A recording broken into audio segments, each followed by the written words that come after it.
we go. All right.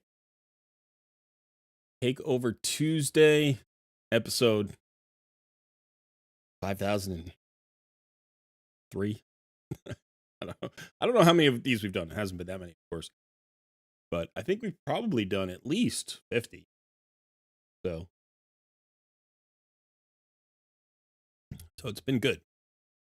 It's been good. Happy early Thanksgiving to those of you who celebrate. It's a holiday here in the US, Canada too, I think. Although, do you guys do it on a different day? Let me look that up. Canadian Thanksgiving. You already had yours. Okay. So, Canada already had its Thanksgiving. So, happy Thanksgiving to those of you in the US who celebrate. D-Boy, thank you. It's a big holiday for my family. So we have like 30 people coming at least. Usually we have somewhere between like 28 and 33 or something like that. So it's usually a pretty big deal. My brother isn't in town. He lives in Hawaii. My niece is in town. She's in college, so she came. And then my sister-in-law and nephew are on their way also from Hawaii. And we got family from Virginia and New York and all over the place. And so it's exciting. It's an exciting time. My whole generation gets together, which is really cool. And then the older generation is hanging on still. They're still here. And now we got the little guys are actually pretty big. So my son is only 7 months old. The next one, like the next youngest cousin after my son is like 13, maybe 12, something like that. So there's a big gap there, but he gets introduced to the family this week. So it's going to be really fun to have everybody get to meet our baby boy. So we're excited. All right. So let's talk raid. Let's talk raid. Let's do some takeovers. We didn't do takeovers last week. I missed you guys.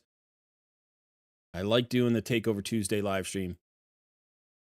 I am tempted to pull souls during this 2x event because it's a legit 2x event here on Eternal Soulstones, 2x event here on the Immortal Soulstones as well. It's a pretty good chance. There is a Soulstone Rush. Now, Soulstone Rushes are not that good. I don't really love this reward track. For instance, there's a Void Shard here at 1,060 points, and typically it's down at 600 points for the Soul Chase tournaments. The difference being that here you get the points from the Soulstones themselves, not from the champions that you get. So, for instance, an Immortal Soulstone is guaranteed to give you 100 points. So, for instance, last time I pulled a 6-star legendary from an Immortal Soulstone, and it gave me 1,500 points. And then you can like miss and get very little. So I feel like maybe I should hold on to these for a Soul Chase tournament instead of a Soul Rush or Soulstone Rush. I don't know. What do you guys think? You let me know. I also don't have that many because the last 2x event was actually not that long ago. So I'm also thinking about, maybe holding these for like a Hero's Path event or, a Titan event that might be coming down the line for Christmas or something. So it's definitely not a bad time to pull Soulstone, right? Just for the Soulstones themselves, like a 2x chance of a 5-star or 6-star Perfect Soul here on, Immortal and Eternal Soulstones. Like that's definitely worth it, but I don't know. We'll have to see. All right, let me get my screen. I always have to do this for every live stream. I have to get my screen into the right position. It looks a little wonky.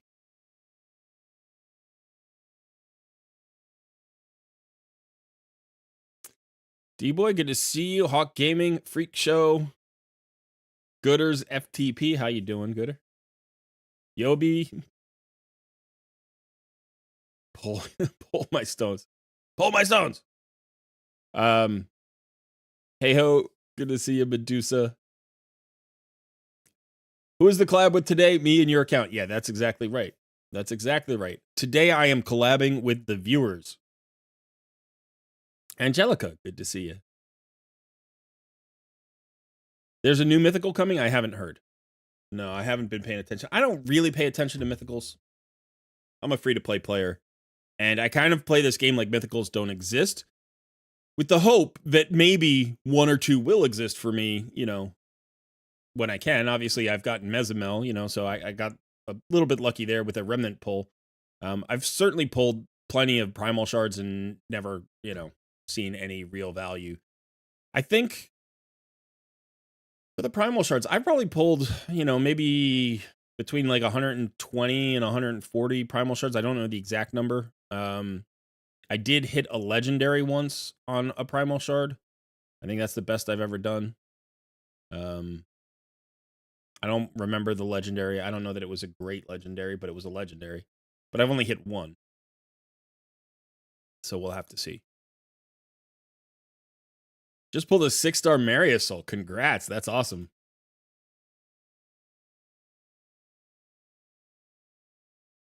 I'm sorry, Yobi. Oh, you can listen in. 200 is Mercy on Primal. Yeah. I think that's true. There was a whole thing about the Mercy, but I thought they changed that, right? Because the original Mercy was not, it was 300, I think. And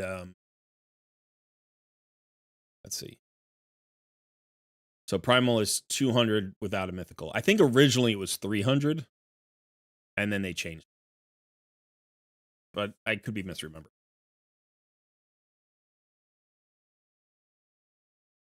Hey, Dabby. What do I think of Kira the Watcher for the new clan boss? I have not delved into the new clan boss much at all. Remember, I'm not in the content creator program, so I don't get like the early info. But I did watch a little bit of the other videos, just to see what the skills were like. So I'll have to do a little bit more analysis before I can really give my impression there. I like Kira as a champion, though. I do think that Kira is very solid. Obviously, she's part of the Lady Mikage fusion, which makes her a little bit less desirable to like build as a champion, unless you have an extra copy, like I do. I happen to pull her from a shard, and then I was able to fuse her as well, so I still have an extra copy. But I do think she's a very good champion. Her stats are okay. Like the HP pool is not huge. The defense is good, but not phenomenal. For a defensive based champion.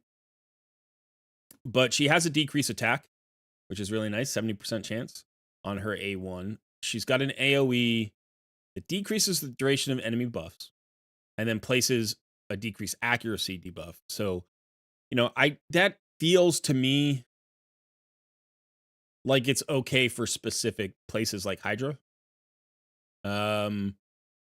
It's not overpowering. I wish this basically now this has been power crept, right? And we see skills like this where it's going to be decrease the duration of all enemy buffs by 2 turns or 3 turns, or it's like 2 hits and each hit has a chance. It's that kind of thing. But still solid A2. The A3 is really nice though. It's an ally protect for 2 turns on a 3-turn cooldown with an increased defense for all allies, including herself. And that's really the important thing about ally protectors is you want to have your ally protector have increased defense at least, and preferably like strengthen or a shield as well. But so she's bringing her own increased defense for everybody, which means that she's taking less damage, but also everybody who gets hit, who passes along that ally protection damage to her, all of those champions take less damage as well. And then the passive even makes sure that like that decreased attack always gets out there. And this is 100% chance. So this is a 70% chance on our A1. And then this is a 100% chance on the passive. So a lot of survivability. You think a decreased attack, increased defense, and ally protection all in the same kit, which is really nice. You pair her with somebody like Mithrala who brings a strengthen and a shield and all that. And, you're going to be good to go. But I don't know about the new dungeon. I don't know about the new dungeon yet. So I really do like Kira. She's also, it's kind of weird because sometimes affinity really matters for stuff like this and sometimes it doesn't. But she is a spirit affinity ally protector. And like we have ally protectors in a lot of different affinities. So sometimes you need one of kind of each. It's always good. Angelica pulled Pythion. Congrats. And then Volcanos. Oh, man. That's awesome.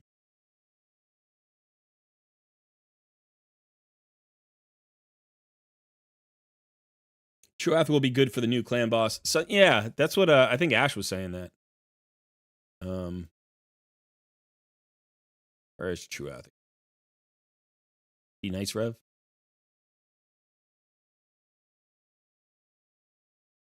What faction is he? I don't have him, so.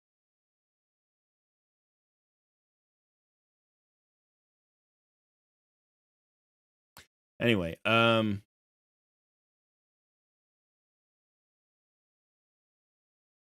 Artek, good to see you, buddy. Cedric, Arctic, not Arctic, but Arctic X. Jan Eric. I think I've said this to you before, Jan Eric, but I went to school with a Jan Eric. He was actually my roommate, which was strange, but I'm pretty sure I've said that to you before. Hey Stark. Hey White. All right. So, oops, I don't want to do that. Let's do a quick little rundown. It is Takeover Tuesday. We're doing takeovers today. We're going to try to get at least 2 takeovers in today. If I can get a third in today, I will, because I missed last week and I feel bad about it. But also, I'm feeling takeovers today. So a couple of quick notes if you haven't done this before. If you ask for a gear cleanse, I will do it, but I am capping the gear cleanse at 30 minutes. I'm not doing more than a 30-minute gear cleanse, and probably I'll only do like 15 or 20 minutes. So when I do gear cleanses, it's a little bit of a cleanse and more of a discussion of how to cleanse. So yeah, I know some people like watching it, some people don't. I don't really enjoy doing them. I have to do them all the time on my own account. So, but I think, in general, the value of a gear cleanse comes in understanding how to do it for your account. And that can be different depending on where you are in your progression. So I'll talk about that a little bit. But everything else is on the board. If you want Hydra, if you want Clan Boss, all of that's great. I have no problem doing any of that. Just recognize that there are areas where I am better and areas where I'm still learning myself. I am a free-to-play player, so obviously if you're a free-to-play account, then we'll probably, groove pretty well. If you want to do an account showcase, that's fine. But if it turns into an account showcase, then I'll probably also cap that at 30 minutes. So we'll just, ooh and ah at your account and all your great champions. Maybe, play an arena match or something and then move on. Okay, let's see how many people we've got. We've got 57 people. Why don't we go ahead and get this started? So the way this works is you have to be a member of my Discord community. If you are not, there is a link in the description of this video. You can instantly get into my Discord. In the Discord, you want to scroll down until you see a channel called the Wheel of Takeover. So there's an area called the Coaching Corner, and then there are a few channels there. One is the Wheel of Takeover. The wheel is how we decide who wins. So there's a message in that channel. It says react to this message for your chance to win a free takeover. You just have to react there one time. Doesn't matter how many times you react. If you want to react 50 times, that's fine. You're only going to get entered once. And then we will spin the wheel, and whoever the wheel picks, you get a free takeover. You want to make sure that you have your information, your login information ready to go. So we need your email address and your password for your account. If you don't know that right now, please go look it up just in case. I will DM you. You can DM me back your login information. And then what I'm going to do is I'm going to give you a role so that you can join me in the voice channel where I'm sitting so you can hear me in real time. You're going to mute your live stream and hear me in Discord because there's like a 5 to 10 second delay. And so it's just faster if you're in the channel with me. You won't be able to talk. We shut off microphones in there for everybody else, but you will be able to DM me what kind of takeover you'd like to have on your account. And I can ask you questions and you can answer in DM. Yeah, so if there's stuff you don't want me to touch, like, oh, hey, can you rebuild this champion, but don't touch these champions because they're in my Clan Boss speed tune or something. And that's about it. You can win once every 90 days. So if you have won in the last 90 days, please don't enter, don't react to the wheel. And also, if you're not sure if you've won in the last 90 days, you can always check your DMs with me, and that'll give you a history of our DMs. And so if you've won in the last 90 days, you'll know. I'm still thinking about extending it. I think we're going to have to make that more than 90 days because some people have won 3 takeovers, and other people are still looking for their first. So we'll have to see. Did I miss anything, folks? Did I miss anything with that? I don't think so. I'm still considering this 1+1. I really want Bad L on this account, especially since I'm going for this fusion, and I think that Stock and Bad L are a great combo. I also want, and I don't have a single faction unity champion, so that would be nice. So I'm considering that. Plus, it's a 1+1. I thought, and I'm not sure that it's going to be 2 times Ancients this weekend, and this is making me think that it may be, right? That if you're planning on the fusion, you want to know which shard event is coming up. There will be a 2 times event this weekend. It could be Sacreds. It could be Ancients, right? I don't think it's going to be Voids. We just had Voids. Voids literally were the last one 2 weeks ago. So hellhades.com says it's going to be Ancients, but honestly, we don't know. So this makes me think it is going to be Ancients, because people are going to pull for the 1+1, and then we're going to get a 2 times event that it's also Ancients, and that's how Plarium gets you to spend money, right? So as you can see, if it's Sacreds, I'm going to be just fine. I got 30 Sacreds. But I did spend some Ancient Shards, I think, to get my Freya Soul. I pulled like 50 or 60 Ancients just to finish off that Hero's Path thing. I think it was the Freya Soul. Maybe it was something else. But so I have far fewer Ancients than I would normally have after 6 weeks. Usually I have somewhere around 100. So I have about half that. So if they hit me with Ancient Shards and then they hit me with Ancient Shards again on the 2 times, I'm going to have to dip into my gems if I pull here. So I don't really want to do that. I've just started building my gems up to a number that I'm comfortable with again. I got all the way down, I think, below 3,000, which I really don't like. I like to be, personally, I really like to be up around like 12 or 14,000 gems. But as a free-to-play player, that takes months of collecting to do that. So, anywhere around like 7 or 8, I'm starting to feel pretty good, because if I have to dip into the gems for the fusion, I can. It's that kind of thing. But okay, let's see how the wheel is going. I want to make sure we get some. We do not have a lot of reactions today. So either people are not looking for their takeovers, or, yeah, especially if you're close to Mercy. That's a good point. If you're really close to Mercy here, then the 1+1 is the best event in the game. I think I'm about 100. I think I'm about 100 shards in on Mercy. I have to check my Mercy counter, but I think I'm about 100 or 110 shards in. So I'm not that close to Mercy. I wouldn't hit Mercy with these 50 shards. Yeah. Hey, Nassos. Flakes, how you doing? Paragon. Dungeon Divers is a slog, yes. Is C's worth anything? Good question. He's an orc, right? Is he an orc, or is he a ogre? I always forget. I guess he's an ogre.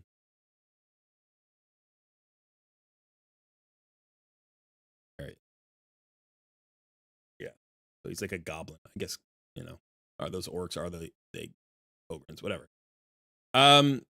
Is he worth anything? Well, let's do a little quick review. Increased attack on this champion for 2 turns if this attack is critical. That's a pretty bad A1. Attacks 3 times. Fill this champion's turn meter by 10% on each critical hit. Also places a perfect veil on this champion for 1 turn. That's not bad. Triple hitter with turn meter fill. It's okay. AoE places an increased crit damage buff on this champion before attacking. That's nice. Heals this champion by 5% of their max HP on each critical hit. So against a wave, you could get a nice big heal. This is on a 3-turn cooldown. This feels like a decent skill, depending on what his multipliers are. He does have a pretty good attack number for an attack-based epic, at 1531. So if his multipliers are decent, this might hit pretty well. And he is Force Affinity, which can be very useful in certain places, because there are a lot of Magic Affinity champions that you might want to nuke out, like an Arena or something. And then steals 15% of the turn meter from the enemy with the highest turn meter at the end of this champion's turn. This effect cannot be resisted, which is nice, because that's the only thing that would require accuracy, so you don't need accuracy on him. And that could steal turn meter from a boss, right? So he feels okay. He feels like he could be useful. The problem with C's, I think, is that you get him so late into the game. Like he is, I don't know how many champions into. He might be the last login reward champion. Is he the very last login reward champion? that might be where he comes in. So you're talking about like 2.5, 3 years into the game, you get C's for free, and it's like, well, big whoop. Like, who cares? I don't need him for anything. So it's not that he's a bad champion. It's just that you get him for free at a really bad time for him to be useful to you. I think that's sort of how I feel. The wheel of takeover is not activated yet. No, but you just have to react to that message there. We've only got 16 reactions. So, you know, can you pull C's from a shard? I don't even know if you can. Let's go look. All right. So these are all the champions. The following champions cannot be summoned from any shard. So is C's on this list?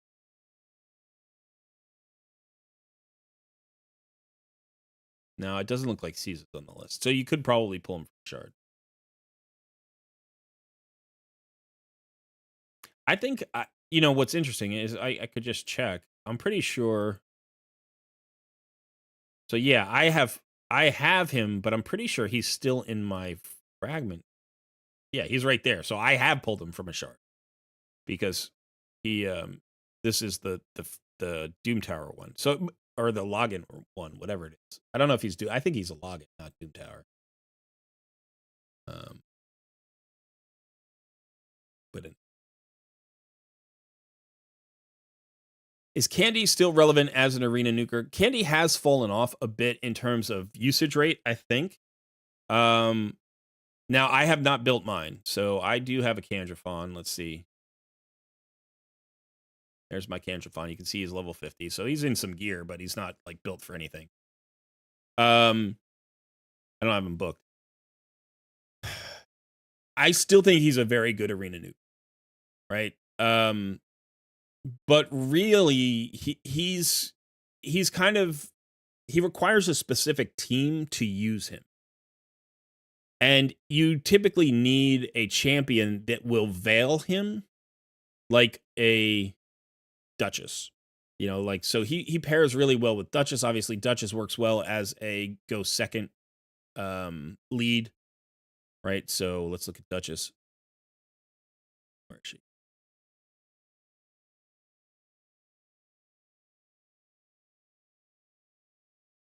I don't know why I couldn't see her. She was invisible. Okay. So Duchess, she has this that places a veil, and she has this that places a perfect veil on all allies, plus the increase attack, right? So you get that veil, which empowers Candrafon, plus you get the increase attack. So if you can get her to go first, then you can go into Candrafon. They're in the same faction. And so then damage increased by 40% while attacking under a veil or perfect veil.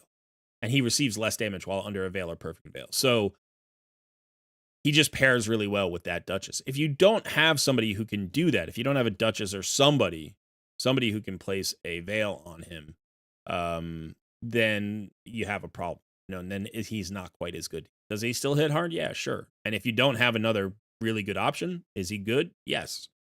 But he's trickier to use than some other arena nukers. He is a good affinity, right?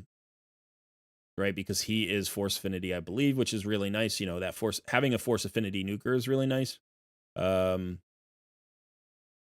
so many good nukers are magic affinity. So many good arena champs are magic affinity.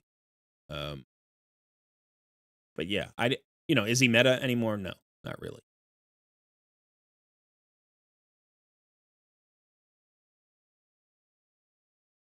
It was last on the list.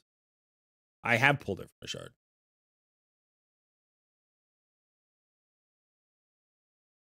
Yeah, I don't see C's anywhere here. Oh, there is C's. You cannot pull this champion from a sacred or a primal shard, but you can get him from an ancient shard. See, so C's is here. He can't be pulled from a sacred or a primal, but he can be pulled from an ancient because he's not on this list. So,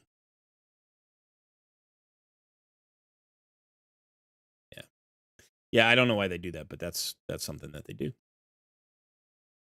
Okay, we do not have We do not have a lot of entries in this week's Takeover Tuesday. Maybe, I was sleeping on it because last week I wasn't here, and then people are just like, no, maybe he's not doing it anymore. But you know what? This just means that the people who are entered have a better chance to win this week. So I'm gonna go ahead and give everybody like 30 more seconds to enter if they are interested, and then I'm just gonna spin the wheel and we're gonna see what happens. I do need to let me get out of here for a second. I need to spend those 30 seconds clearing out a spot here. I did a takeover this week. I do offer paid takeover services for those of you who are interested. And I did one this week, and we got a 2-key Ultra Nightmare done. It was tricky. It was really tricky, but we finally got it done. And I'm really excited for the person whose takeover I did. Let me see. There we go. Manage. Okay. That gives me a spot here. Let's go ahead and spin this wheel.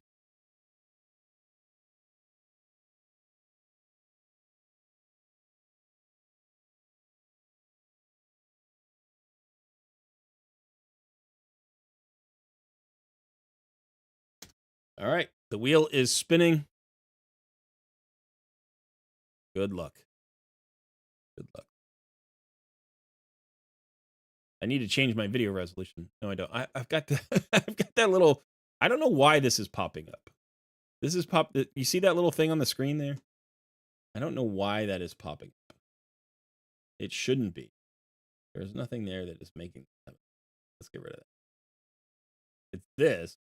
No, it's not that. This. This. What is it? There it is.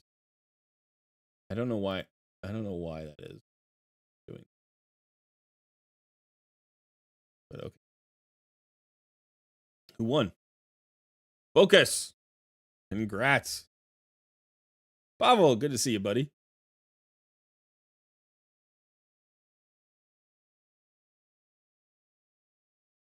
Let's go ahead and give Bogus the new role you need.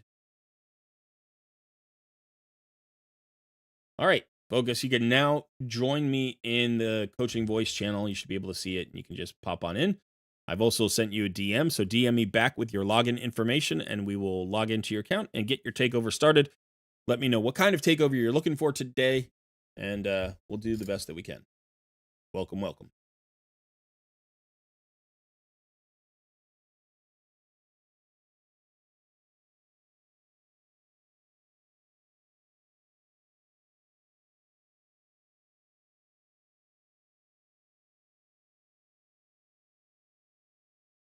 All right.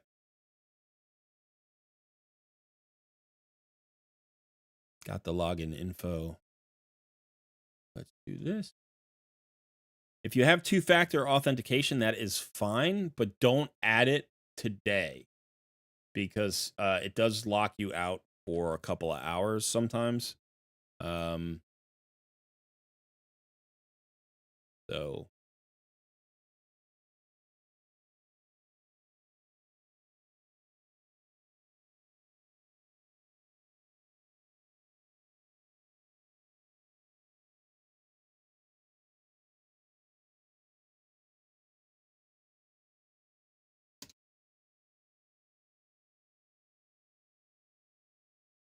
all right, I am in.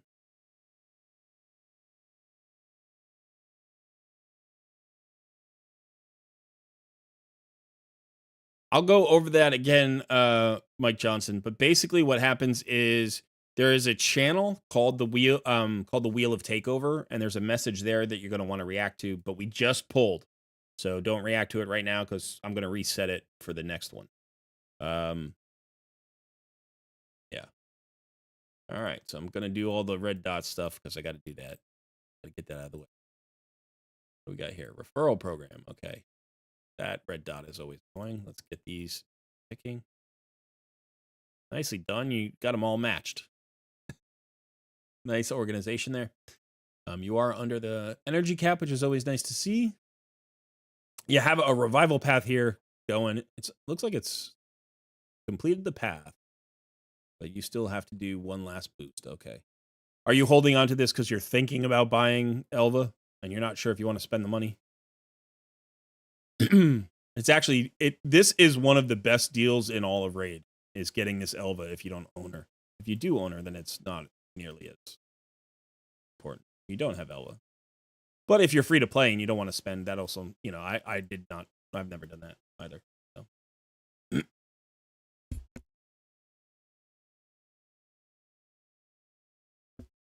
Okay, so you're looking for a review on your dungeons, and you need to build a team for Fire Night Hard. And you are a returning player. Gotcha. Free to play. You wish to buy it, but you want to stay free to play. That makes sense. That's the balancing act. And everybody who is free to play for their own reasons, and so whatever makes sense to you. I would never tell anybody how to play, whether they're free to play or spending.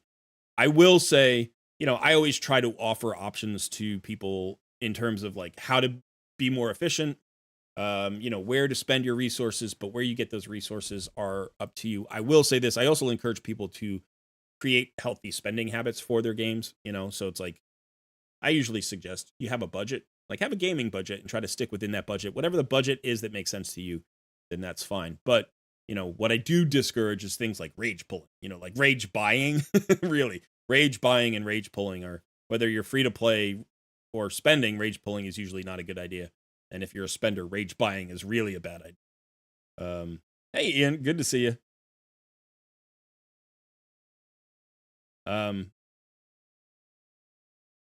Okay. So you've played for maybe 16 or 18 months total. We can actually check that. So, yeah, you are working on Gerda. So that sounds about right. I think Gerda is the second legendary, right? So after Cleopteryx, and then I think you get an epic. So maybe around, 16, 18 months. That feels about right. Something like that. Let's take a look at what account level? 93. You've got your Lady Mikage. So she's going to be key to Fire Night Hard mode. So we could potentially build her today. Things are falling down. We're getting ready for Thanksgiving, so there's a bunch of stuff going on. So I don't know if you're hearing noise in the background. If you are, let me know, and I'll try to adjust my sound. Because right now it's kind of loud up there. In fact, give me just a second.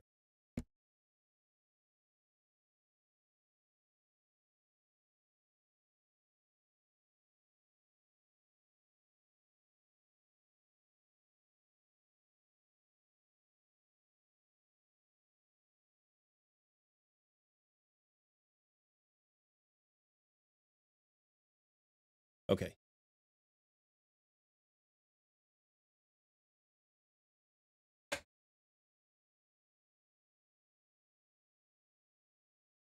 You just got Mikage. Yeah, I figured. Make sure my camera's not up. Okay, so let's look at your 60s. You've got 57 6-stars, so that's really nice. You've got your Seer, which is fantastic. You've got your Mithrala and your Mikage. You did get the Thor Fey hammer. You got Wixwell, which is huge. You've got your Arbiter. Do you have...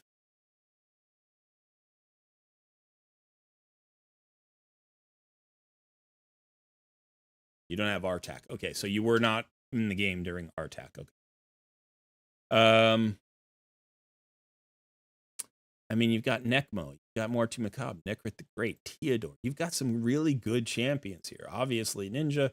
You did the Scored Fusion, I'm assuming, and the Packmaster Fusion. You got Nishak, which is fantastic. You got a +4 Deacon. I don't have a +4 Deacon. Your Lady Annabelle, your Ugo, Stag Knight, Whisper, Duke the Pierced, Madame Saris, Godseeker, and Eerie. You got your Demitha. You're doing awesome. You're doing absolutely awesome. Let's look at some of the 5-star champions that you have. You've got the Incarnate, Valkyrie, who I love. Gwendolyn's really good. She's actually pretty good for Fire Knight as well. Triple hit there on that A1. But there's something else about it. I don't know. Grants an extra turn after this champion uses any 3 skills. I think that's what it is. Hefrak. I love Ruella. She's really good for Fire Knight as well. You've got your Lanicus. I want a Lanicus. She's got a nice ally attack here. She's got a buff extension as well, I think, right? Increased duration of ally buffs by 1 turn. That's a really nice combo. Sweet. Sweet. Good champs. Really nice roster so far. Farrakhan the Fat we may want to use. We have Lady Mikage, so the question is, do we need Lady Mikage and Farrakhan the Fat for Fire Knight hard mode? Also, you Carl the Scourge is down here. Let's take a look at your freeze champions. Let's just see what you have in terms. You don't have to use freeze in order to clear Fire Knight hard, but it's helpful. So you've got Neldor and Yakarl. Obviously, you've also got Gory, who's not bad. But these two alone are going to be really helpful. Since you don't have Newt, I don't think you have. I'm going to double check. So since you don't have Newt, you're going to have to get a little bit creative with the damage that you're bringing. Yeah,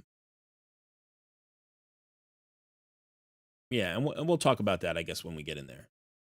You do have Fushan, who can be nice for that.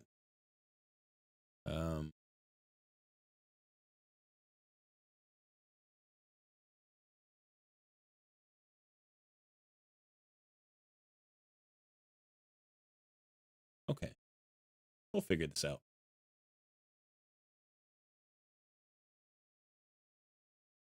Yeah, we've got some options. Your building's here at the moment. Okay.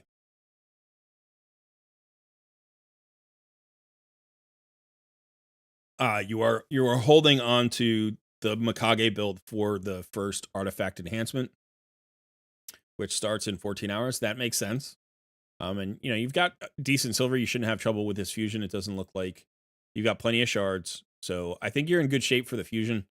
If you want to hold off on a Mikage build, we could just kind of theory craft a dungeon, like a dungeon composition. But let's go ahead and look at the compositions you're currently running. Let's start with Spider. All right, you're up to stage 6. Scored here. I do think Thor is absolutely great for Spider hard. Sometimes, though, it requires a speed tune so that you're using the right skills at the right time. You're getting your increased attack and hex from Mithrala, which is awesome. Now, Scored, I don't have, but if I remember correctly, Scored is like an HP burner without activation. Is that right? Oh, he's a hex champion. That's what it's not HP burner. Okay, so he does more damage based on hex, right? Repeats the attack on all enemies under a hex debuff. So Mithrala with Scored. That makes a lot of sense. I like that synergy. And he ignores defense when they're under hex. So that's what it is. So I like this team. I like this trio. I don't really like Royal Guard and UDK here. I think realistically you need a faster team because as you go up, you're going to run out of speed. You're going to run out of speed. Now, the good news is you have some great, speed up champions here, right? So you could use your Nekmothar depending on how fast he is. Let's see how fast Nekmo is. Nekmo is running at 262, which is just on the edge of fast enough. It's not quite fast enough for Nekmo. I don't run mine much faster, honestly. Mine's probably in the 260s as well. But I don't run him in hard mode dungeons. I just run him in Hydra, and he has a Shamail to pump his turn meter fill. So here, you might want to run him a little faster to get into the upper levels of Spider. But that 19% speed aura in all battles is going to help, and then his increased speed and also the decreased speed on the boss. Obviously, you have Thor for decreased speed, but these are two different affinities. So, until you get to stage 10, you have to deal with affinities. It's good to have that slow. So I do like the idea of Nekmo. Deacon, depending on how fast he is, let's see. Deacon's at 303, which is a very fast Deacon. That's faster than my Deacon. He's got the accuracy he needs. So he's going to give you some turn meter control, but he also gives you this decreased defense, which I don't think you have on your other team. Like, who did you have? You had this, and then I forget who was in the last spot. Who was in the last spot?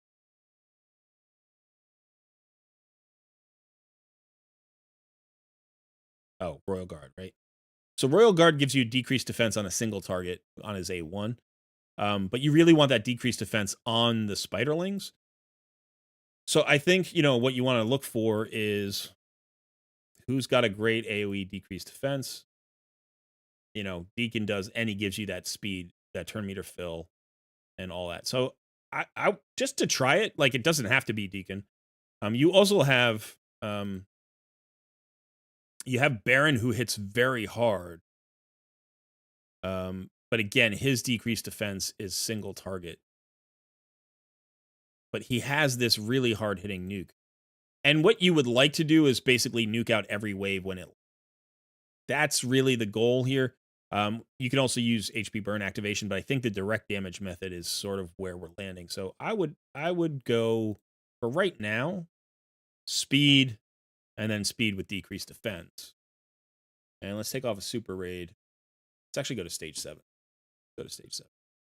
Now, that's going to be a little bit tricky because both Deacon and Necmo are weak affinity here. But the good news is their turn meter fill doesn't care. Their speed buff doesn't care. So let's just see how this does in terms of, I do want to look at Thor. 99% crit rate, that hurts. And scored. I mean, 96% crit rate. So that's the other thing that you have to get over that hump and get these two guys to 100% crit rate. Your crit damage numbers are nice. They're really nice. 293 for Thor, and scored, I think, was like at 270. Yeah, 271. So those are really nice, but you need that 100% crit rate. And if you don't have it, it's like, I would rather lose 30% crit damage than be even at 99% crit rate for most stuff, especially for Spider. You absolutely need 100% crit rate for Spider. But we're going to try it anyway. We're going to see what happens.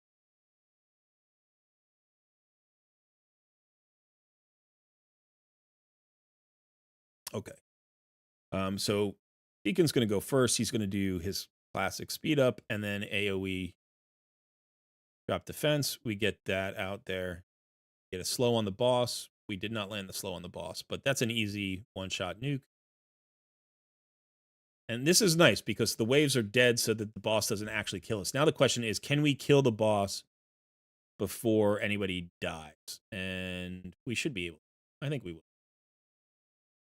I think we'll actually do pretty well. That drop defense comes back. We don't have the hex this time, but this is all we need. So we should nuke out on this wave. There, they come down. We're going to get 4 hits for Thor. Did not nuke them out, so that's the problem. So this could just be a matter of speed tuning more than anything else. There we go. Minute 9. Really nice. So not bad. I mean, the team is there. That's an okay banner. It's an okay banner. Attack is like the worst main stat banner, but that's okay. So I think, one of the issues is going to be the speeds. So let's look at the speeds of all the champions. Mithrala is at 273. That's really nice. I think that's fine. Thor is at 244. So that's a good speed for Thor. I wouldn't mind a little bit more speed out of Thor, like 10 or 15 more speed would be awesome, but that's a really nice speed. That is not a bad speed for him, even at this. That's why you need the turn meter fill. That's why you need the increased speed, because he's going to be running slower than the boss at stages like 8, 9, and 10. But with the speed aura and the increased speed and the turn meter fill, he'll run faster than the boss. So this should be good. Let's look at Scored here. 217. This is slow. It's not really slow, but it's on the edge of slow. So I think anything under 220 for where you are in terms of damage dealers and like where you are in terms of in terms of progression, 220 is an absolute minimum, like 225. I prefer to run most of my nukers in like the 240 to 260 range. So where Thor is at 244, like that feels much better to me for pushing Spider than Scorid does. And maybe it comes down to, glyphs. Maybe it comes down to going into your Great Hall, doing a little bit of area bonus work, and getting some speed here. Where the heck is my phone? I usually turn my ringer off. Sorry about that. So maybe, just picking up a couple of bonuses here would be worth it. So that's something to consider to help, if your gear isn't quite there yet, especially for your damage dealers, this little bit of speed in Spider's Den, even like 4 or 6 speed can make a big difference. Hey, Burso. Hey, Darren. Good to see you guys. Axel M. All right. I believe you can pull Wixwell from shards. I don't think there's any. Yeah. Hey, Civic. Crop is in the house. All right. Good to see everybody. Yeah, so I think that, in terms of your speeds, Scored's the only one who's running slow. I think everybody else feels like that's fast enough. That's fast enough. Deacon's definitely fast enough at 303. That's a super fast Deacon. That's really, really nice.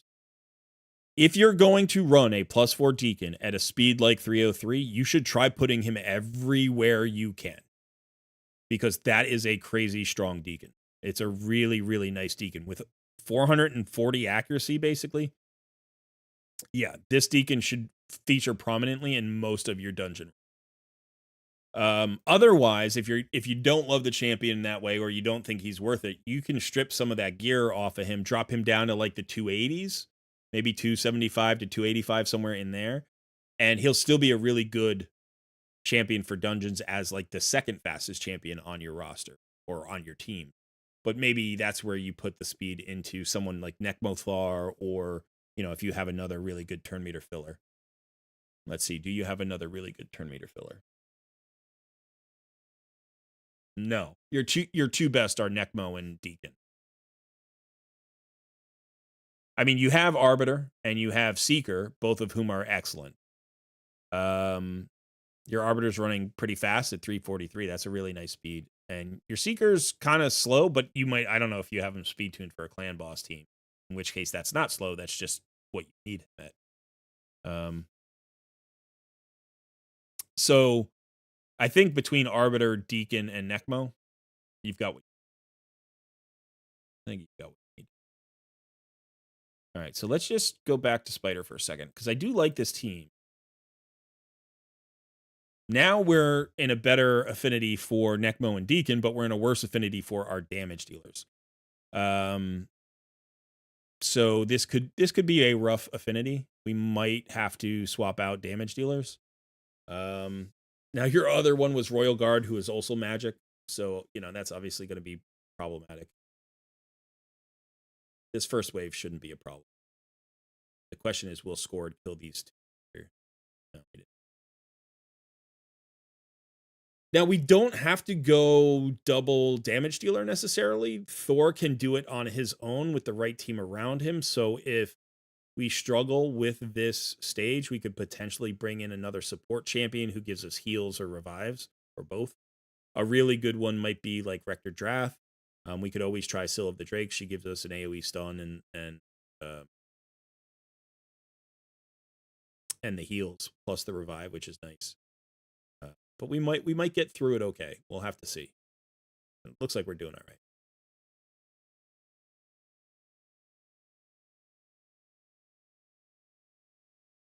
So yeah, that was actually easier than I expected it to be. It was better than the previous stage. Let's keep pushing. This will be our best stage, and then stage 10 is Void. So, Void is, you don't get any strength, you don't get any buffs for being strong affinity, but you're never weak affinity. So I think this one should be pretty easy. Sometimes, though, it's weird because it can be around the speed tunes. It's like sometimes you can clear more slowly, but clear more consistently because the turns line up better with your skills. It can be weird like that. I have done this before where I've actually improved the build of a champion to hit harder, to go faster, to be more accurate, and gotten worse results because by doing that, like, you clear the first wave too fast and then your skills aren't back for the second wave. Whereas before you were clearing more slowly, but that lined up with your cooldown. So it can be weird sometimes. You have to kind of get into the runs, check them out, see what actually is happening. So Bemro, good to see you, buddy. Yeah, all right. We got a lot of green names in the house. I love it. I love it. Spider has 245 speed at Spider 10. Yeah. Yeah, that's, so where we are in terms of speed, obviously, like I said, Deacon is fast enough, Necmo's fast enough. I think Thor is fast enough, and Mithril is certainly fast enough. So it's just Scorid who may not be fast enough. That's not great. It's okay. That's not great. I'm going to sell that. It's 150,000 silver. You don't. All right, so let's see if we can get stage 10 down here. I'm betting we got a pretty good chance to do this. I don't know if it's going to be 100%. And it may be that Scored is fast enough just because we've got the speed, the 2 turn meter fills plus the increased speed buff from Necmothar.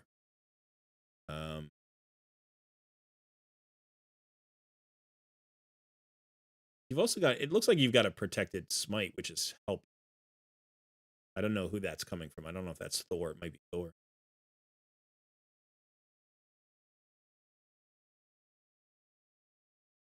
But that AoE decreased defense is really key. I think that's helping a lot, as well as all the speed that we're getting out of it. I love Thor for this. Thor is such a good champion. I am so happy about Thor. I just, yeah. Let's do a little. We need to do more polls. I used to do polls all the time, but I'm gonna start a poll right now.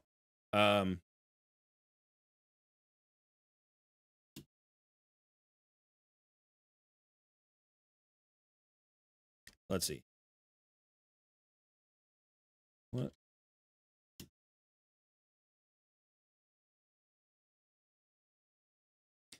right, let's go ahead and do our options here.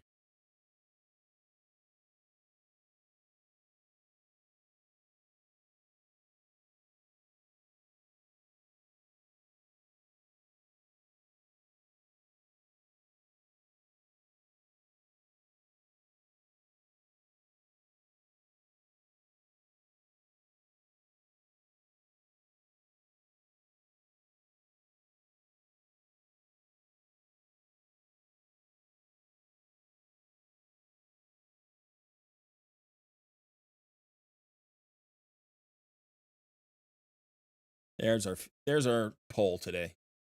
At least our first poll. Go ahead and let me hear your opinions on Thor. All right, so minute 15, 34.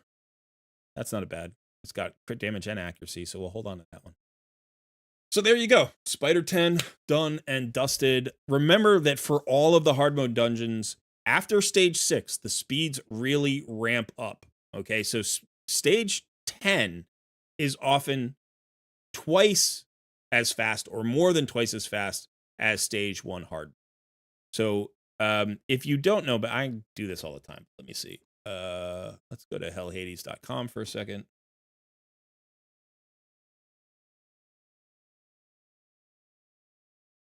There we go. All right, so we're on hellhades.com. All right, you just come over here to the Raid Shadow Legends drop-down menu, go over to Tools, and you want Raid Stages tool. We're going to choose Dungeons. We're going to go to, it doesn't matter which dungeon. So let's say we'll probably do Ice Golem next. So we'll look at Ice Golem. We want hard mode. Now, if you look at stage 1 and you look down at the boss here, right? So Tainted Crisis. He's running at 95 speed on stage 1 of hard mode. 95 speed. Crazy slow, right? Especially considering the speeds we can get to these days. So 95. Now go to stage 6. At stage 6, he's running at 140. So he's gone from 95 to 140. So he's picked up 50% speed. You're like, all right, That's legit, like 140, okay, but that's still not that fast, right? 140 is very slow in this game. And then you go from stage 6 to stage 10. So this is a much fewer or far fewer extra stages. And now all of a sudden he's running at 240. Right? So he went from 140 to 240 in 4 stages. So after stage 6, if you want to push beyond stage 6 of hard mode, you really, really need to focus on speed in your roster. It has to be in every champ. It has to be in your team composition somewhere. Somewhere you have to have speed, like turn meter fill, increased speed buffs, both, a speed aura. You need all of the ways to get speed. Also, those area bonuses to get you that extra speed, because speed is so critical pushing hard mode dungeons. So there's your stage 10. And it looked good. I mean, it looked pretty good. So I wouldn't worry too much. You know, it feels like you could farm here. It's not super fast at a minute 15. But for now, it's probably more than enough. And then as you get slightly better gear and you can get those 100% crit rates on these 2 champions, as you can get scored maybe an additional 20 speed, this will probably drop this time a little bit. And maybe you'll end up somewhere around the like 45, 50 second mark, which I think would be pretty good. Eventually, you can get to the point where like Thor can solo stage 10. He needs really incredibly good gear to do it, but he can actually solo stage 10, or you could duo maybe just him and Necmo or something. I don't know. But you'll actually probably end up with a team that can also put in food for champion training. Probably. May take a while. All right, so let's see how we're doing here.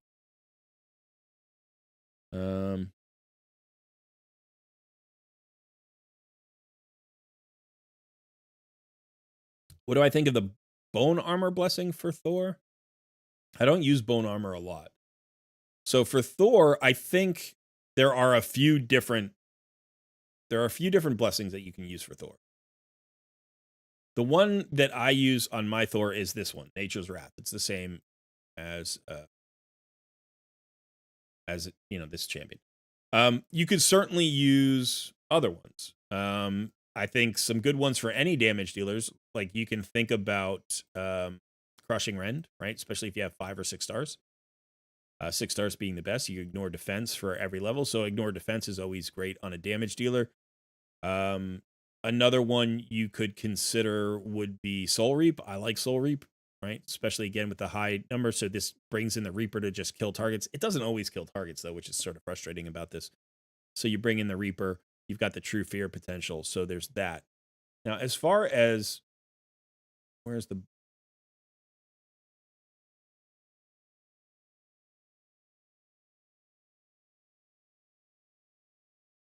lightning cage? No.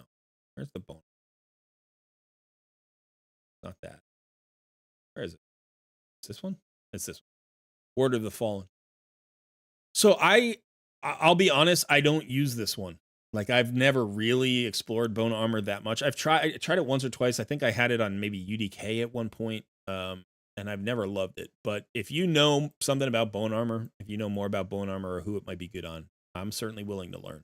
But yeah, I generally stay away from this plus. Hey, Bront, good to see you, buddy.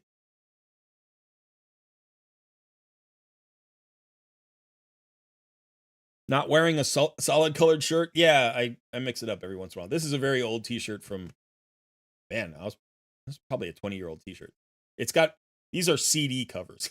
So it's like, that tells you how old it is, right? Like these are, each vertical line is a different CD color, and they're actually the names of the CDs on, but yeah, it's like a 20-year-old t-shirt. I love this t-shirt. Okay.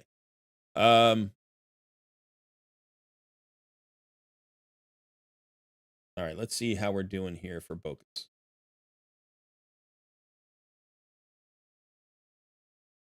Could you use Seer against Spider? You could.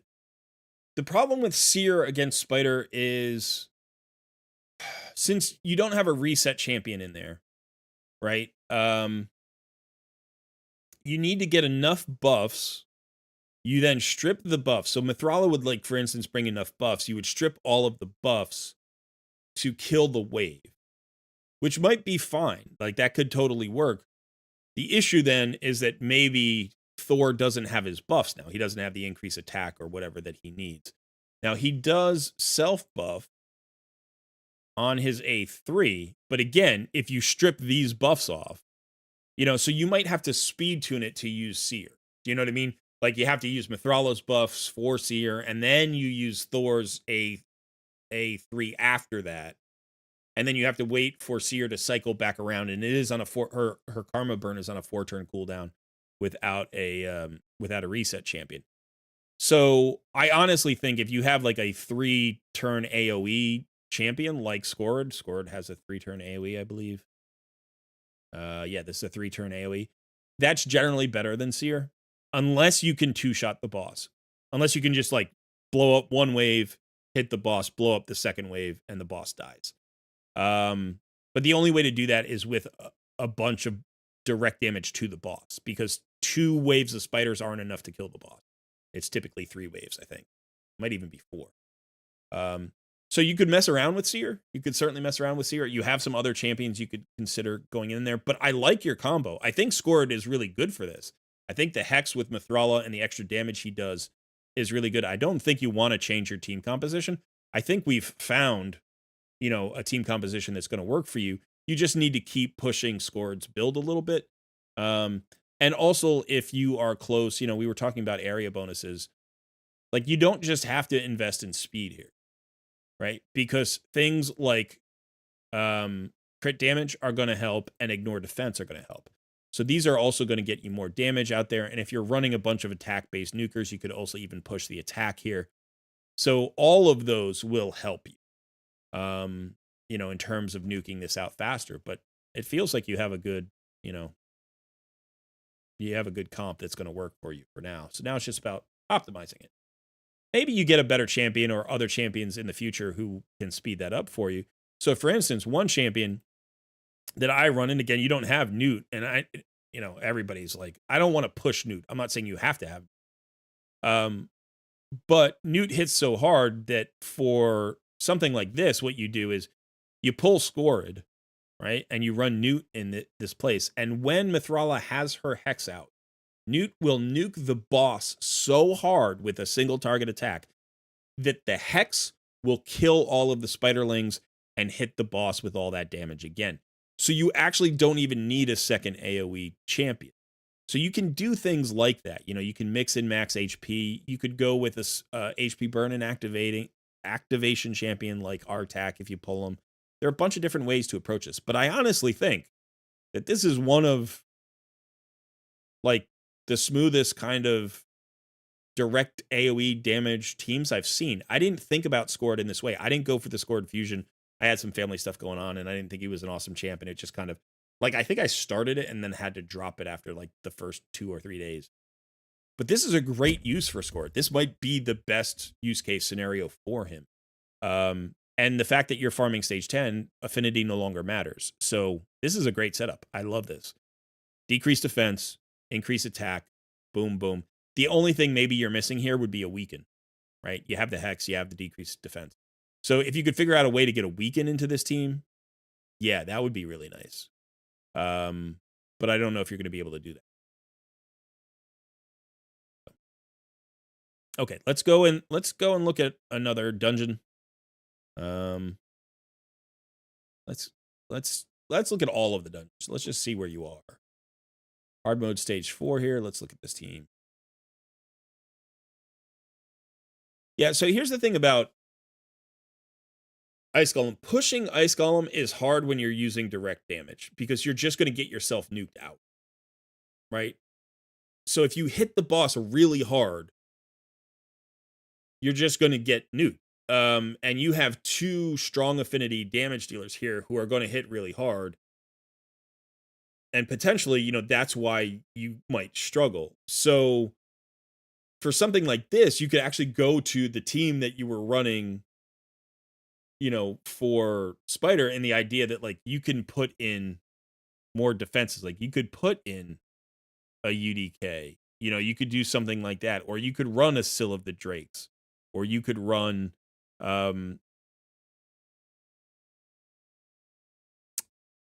I think Pythion is great for this. I think actually he is really great for this. But you could run like a Vogoth, so that when you do get nuked, you're more likely to survive. I don't mind Ninja as your damage dealer because he's doing HP burns, and so he might activate a little bit less than somebody else. But let's just see. I want to see what your other burn champions look like.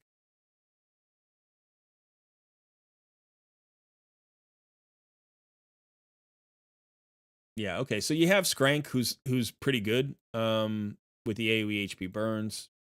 Tyrant Ixlamore is a single target HP burner. Oh no, he is an AoE HP burner. That's right. And yeah, he's got a 3-turn on a 4-turn cooldown. Right. Plus the increased defense and ally protect. He built 218's a bit slow, but he's got nice accuracy. He's got pretty good defense around 4K. Almost 70,000 HP. So you could try him. So why don't we throw in Tyrant?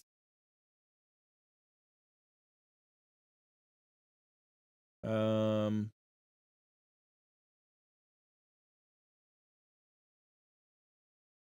trying to decide if I like Wixwell more. I mean, one of the things is like clearing the waves, right? We could go with Nishak.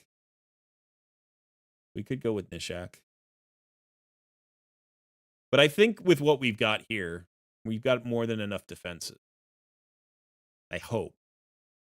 The question is, do we, how long is it going to take to get through the wave? So what are we, stage 5? Yeah, so I think just making this one swap might give you enough survivability that it's like, this will probably take 5 minutes, 6 minutes maybe. Kind of depends how quickly we get through the waves here. And then I think we'll be okay on the boss. It kind of depends how much resistance you have on your Pythion. If you have enough resistance on your Pythion and your Mithrala, Mithrala should be fine. I'm assuming she has enough resistance. But if those two have enough resistance, then you should be fine. So when you're working your way up to stage 10 for Ice Golem, you want to move really slowly. Be really tanky, really careful, take your time. There is no rush. There's no race here at stages 6, 7, and 8, and 9. Once you get to 10, then you can start worrying about a faster team, right? Because typically, if you're going to farm a hard mode, you're going to farm somewhere between 1 and 6. You want to try to farm 6 if you can, but between 1 and 6. And then you're not going to farm 7, 8, or 9. You're going to farm 6, or you're going to farm 10. And the reason you don't farm 6 or 7, 8, or 9 is because those are all affinities that are not significantly better than 6 in terms of drop rates. They're going to be slower. There's going to be more risk of failure. You don't want to speed tune for 7, 8, or 9 anyway. You only speed tune for 10. So I typically farm 6 or I farm 10. And so that means you don't care how long it takes to do stage 7 or stage 8 or stage 9. It could take 10 minutes, 15 minutes. Who cares? Just make sure you get through them, unlock stage 10, and then worry about building a team for stage 10. But I farm Ice Golem so seldom anyway that it doesn't feel like I need a fast team here. I think my fastest team in stage 10 of Ice Golem is like, it might be like 90 seconds, but I think it's not 100%. And so my normal team is more like a 2-minute to 2.5-minute run, somewhere around there. I think. I don't think it's over 2.5 minutes, but I think it's probably somewhere between 2 and 2.5. And if I ever want to farm stage 10, I'm like, all right, so I'm just going to farm when I have downtime and I can go AFK and I have 100% clear rate, and that's enough for me. Because this is the dungeon I farm the least. So yeah, Darren's like, I got to stage 10, but I farmed 6 because it's so much faster, probably. And it's just, you're more likely to have 100% anyway. Hey, Charles. Were you trying Ward of the Fallen on attack-based champions? It says it scales on attacks amount. I don't remember. It was a long time ago. I mean, there's so many champions, and I try to do so much content and cover so much ground that sometimes I miss something. So I know that is a good blessing in certain instances for certain champions. I've had other people tell me that. I just have never had the time to really investigate it. And I think most of the damage dealing blessings that I use are pretty straightforward. Like, I prefer kind of the simplicity of them sometimes, because I know exactly what I'm getting. like regardless of what the enemy is doing, that kind of thing. Whereas Ward of the Fallen feels a little bit trickier to like calculate exactly how it's going to be used, or how it's like going to activate within a fight. That's just what it feels like to me. I could be wrong.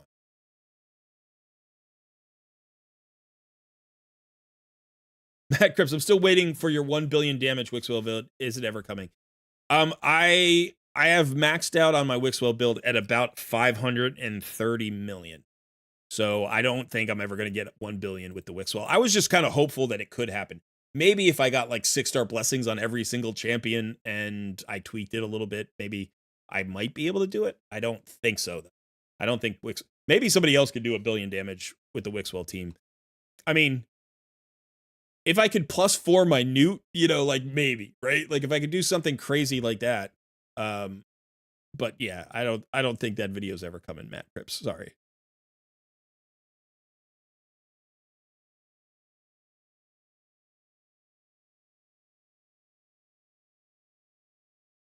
Yeah, well, we're let's see, where are we? We're on 5. Yeah, so I think this team could push for a while, but there may be affinity matchups or teams that are rough for it. But again, I think the theory craft is low and slow, right? Low and slow, tanky. Don't worry about damage. Don't bring a ton of damage.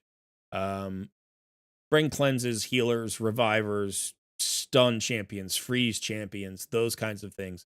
If you need a buff strip, you bring that. And then once you get to stage 10, I think you can push for speed. But again, if you're clearing stage 10 consistently at 100% clear rate, even if it's like a 4-minute clear, that's probably good enough for Ice Golem. It's probably good enough. And I do all of my Ice Golem tournaments on normal 20. And I can clear normal 20, and I think it's like 19 seconds or something. Like I can do this super fast.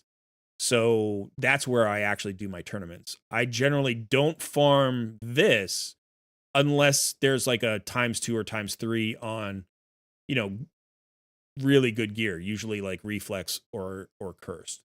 So those are the 2 sets I care about here. Retaliation is okay. Provoke is okay. But I really care about reflex and cursed.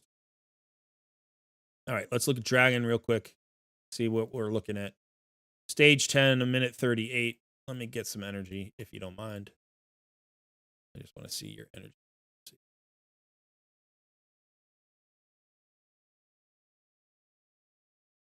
No energy. Okay. So we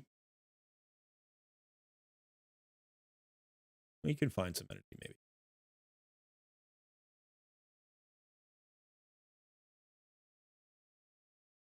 Oh, there's silver. Sweet. Okay.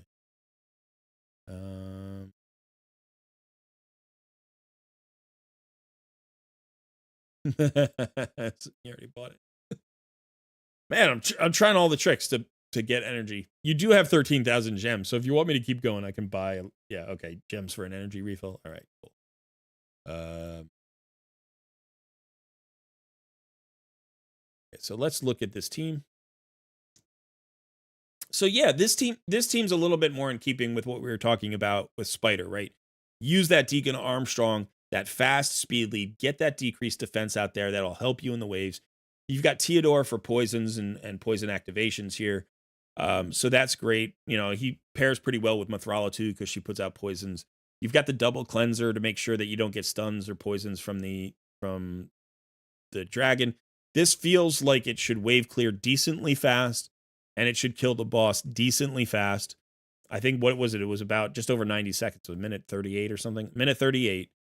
That feels really good to me. And if this is 100% chance, like success rate, then you're good. If this is not 100% success rate, then you could potentially think about some changes here. You do have Nishak. Nishak is an amazing champion for Dragon, because he's good at clearing waves with his bomb and bomb activation, or not activation, but detonation, like whatever. He reduces the detonation timers. So that can be really nice. He's not as fast on waves as, say, Theodore or Thor probably are, but he's still good enough. But then he's really, really good at the boss. You can't stop this boss from getting a turn, right? So that means that his bombs are going to go off. You're going to get more poisons, and then you potentially, compare him with Theodore. But I like what you got. I don't know that you need to change this up. That feels really solid to me. So you're in a good spot there. Let's take a look at your Fire Knight team. So, okay, you're on stage 1 here. So let's theory craft a little bit here. Now, this is more of a normal Fire Knight, right? You've got the turn meter control, you've got all the multi-hits and stuff like that. Now, the difference with Fire Knight hard mode is that turn meter control no longer works and freezes give you turn meter control. But you don't have to use the freezes, right? Because you don't have to use turn meter control. You can, again, go the sort of the slow and steady route with the cleanses and the tanks and the heals, as long as you have enough hits to break the shield. Now, the shield ramps up relatively quickly. Like, I don't know, a stage 10 has something like 16 stacks or some crazy number of shields. So as you go up, not only is the Fire Knight getting faster, right? Because we already talked about the speed as you're going up, but he's getting more stacks of shields. So ally attack becomes really important, and multi-hitters are incredibly important. But what we might do,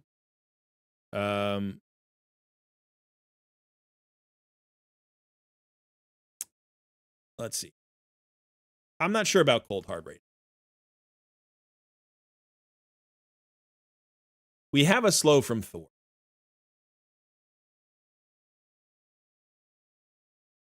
So he's still giving us the decreased speed. So if we time that properly, that will help on the boss. I do want to look at Baron here because I don't know his. Yeah, he's all single attack. I like Ninja. He does have the triple hit. He's got the decreased defense, which can be helpful, and he's got the freeze. He's got a freeze on his A3, but that freeze is actually more useful for waves than anything else. It's not really going to help you with the boss. I actually do like Seeker because he's got the double hit, and but this Seeker's not fast enough.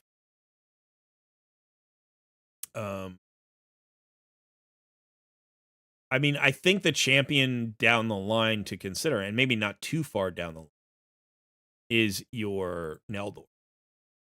So I think this guy, first of all, like, I like you, Carl. He's worth building, but he's a legendary, and he takes a decent number of books. It's 12 books, 12 legendary tomes.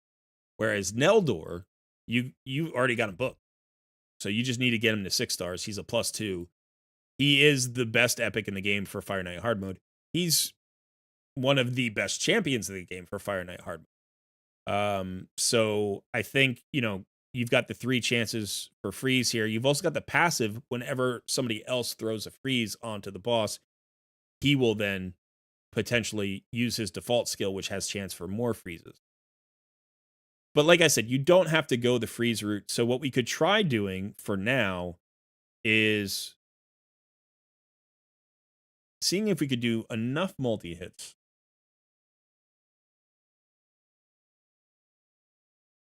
Can we do enough multi-hits?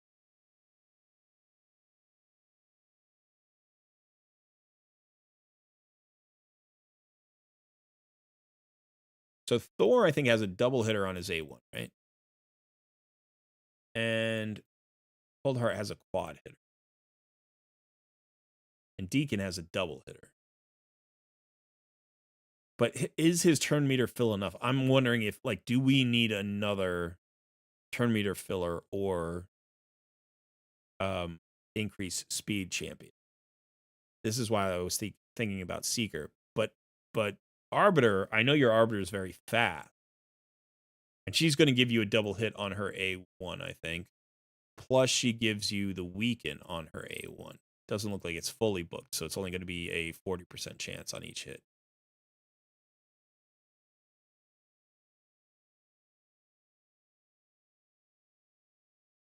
By the way, you should not be running Commanding Presence on her. You should be running, if you're going to run that, you should be running Intimidating Presence. You want this one, not Commanding Presence. Intimidating Presence is like Commanding Presence. It's like the upgrade of that. It reduces the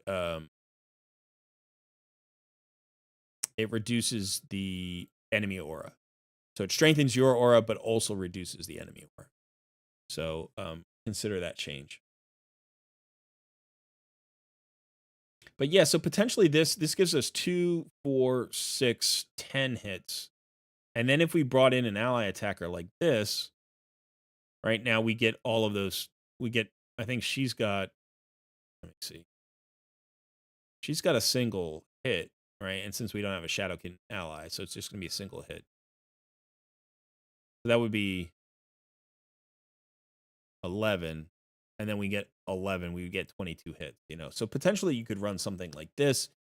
And then Thor is your wave clear. You've got the AoE slow. You've got an AoE stun from Mikage as well in her second form, which you could put into the AI if you wanted to, or you could just stick with the ally attack, see which works. My guess would be at the low levels, this is going to work just fine. The question is, when we get to the boss, since we have no turn meter reduction, are we going to survive the boss hitting us enough that like we can kill him out before he basically whittles us down? Right? So that's the downside of this composition. Now, we could do something like this. Pythion also has a double hit on his A1. So you're getting, 2 hits. You lose the ally attack, right? But you get the 2 hits, and then he's got the heals. He's got the heals and the cleanse. He's got the AoE revive, which backs up Arbiter's AoE revive. This is not a bad option. You could even potentially get rid of Coldheart, bring Lady Mikage back, right? Now her ally attack is replacing the quad hitter, so you don't get as many hits in the team. So here you've got 9 hits, right? Which is fewer than the 11 that we had before. I think we had 11. But this brings the ally attack. So if it's speed tuned correctly, this could work as well. So I know we're not going to build Lady Mikage today because, you want to save that gear for the artifact enhancement that's coming tomorrow. But these are ways to theory craft this team. I don't think you're going to have a lot of trouble up to like stage 4 or 5. Like, I think based on the speeds that I've seen and the way your champions are built, you're probably going to be just fine. And another champion that could lean into sort of the tanky factor here could be somebody like Physics. I don't know how your Physics is built, but she's also got a double hitter on her A1. Let's see, where's Physics? So she's got a double hitter on her A1. The turn meter drop won't happen, but she's got an AoE decreased speed, and she's got an AoE provoke, which can really help with the waves. Looks like you got a Brimstone on her. Was that Brimstone on? Where was your Brimstone before? Brimstone was on Mithrala. Okay, so you've got your 5-star Brimstone on Mithrala anyway. So you could bring in Mithrala. She's also got a double hitter on her A1 with poisons, and then she's got the increased defense, increased attack, strengthen. So again, if the boss is getting turns, she's going to add a lot of survivability to your team. So you could potentially put her in in this spot or something like this. Depends how much speed you need. Arbiter gives you more speed, gives you an increased attack, but Lady Mikage brings an increased attack. Mithrala brings an increased attack. So you've got that covered. This might be a good team, kind of depends. So try it out, once you build Lady Mikage. As far as Lady Mikage is concerned, how would I build her? I would go I think speed's really important on her. Accuracy is very important on her, especially if you're going to use her. Oh, nice. You got her scrolls ready. Especially if you want to use her in arena, because you need accuracy for her A2. And then you've got the A1, A2, and A3 on her second form, all of which need accuracy. The really nice thing about her second form is she gives this increased accuracy buff as well. Consider pairing her up with Nishak because of that. You can actually, you've got 474 accuracy on him. She'll increase that by 50%. That's really nice in arena, especially live arena. That's kind of a nasty combo. So, but I think that's Fire Knight. So those are your 4 dungeons. Dragon was good. We've pushed Spider to Spider 10. You got Ice Golem going. I think that was pretty good. Yeah. All right. So I am trying to get in 3 takeovers today, but I don't want to rush you. You know, we did about an hour and what was it? About an hour 15 minutes, something like that. So do you have a question? Do you want to look at the Mikage build? Is there something else that you want to look at real quickly before we call it an end to this one?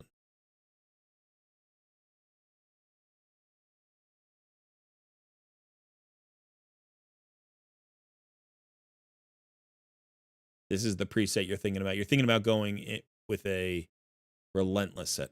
I don't know if I would do relentless. I don't know if I would do relentless on Mikage. It's certainly not. I mean, you could. I don't hate it. I don't hate it because, you know, with the extra turn mechanic that's already in there, potentially you got 2 shots at extra turns, which is kind of nice. Yeah.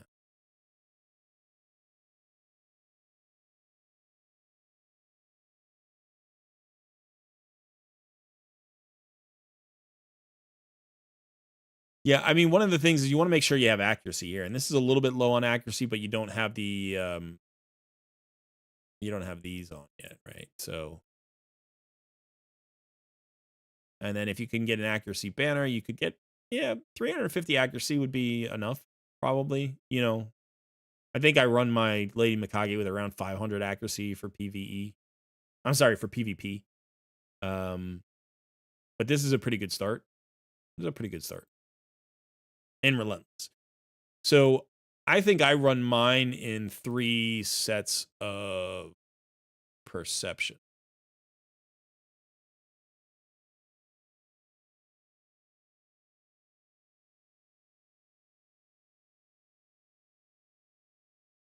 With some pinpoint, right? So pinpoint depends on how much you've actually farmed. But perception is just there's so much of it.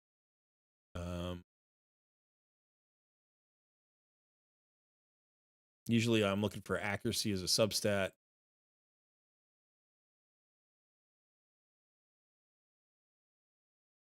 So this one.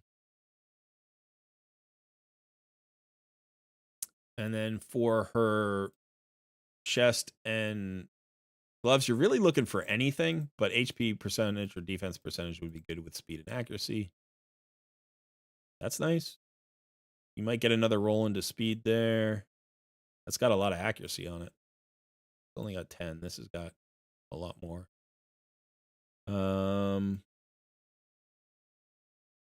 I like this chess piece a lot, but if you're running defense on the chess piece, you'd prefer to run HP on the gauntlet or vice versa. This is not as fast, but it has HP, so you know you could potentially do something like that. And let's do this for now. And then we want to look at these 3, and we're still looking speed and accuracy as substats, the main stat, whatever it is.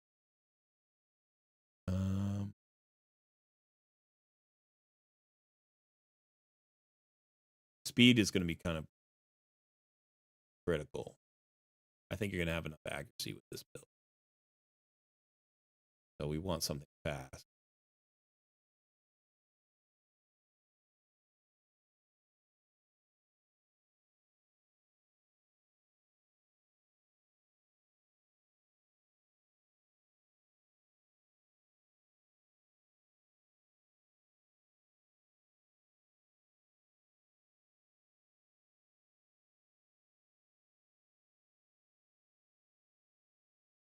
You know, and then when you do, you know, now we're looking at 365 accuracy without the banner. Still slow, but you're going to get more speed from those boots. Let's see. Oops.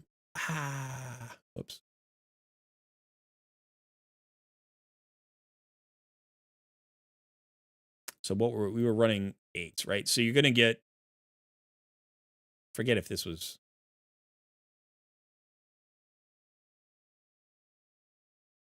the 5-star boot. So you're going to get 21 additional speed there. And then from the banner, you might get another 12 or 15 speed. And then you've got all of the glyphs. So that would probably land you in the 260s to 270s, which is a good place to start her at. Again, you want to be faster than those hard mode bosses.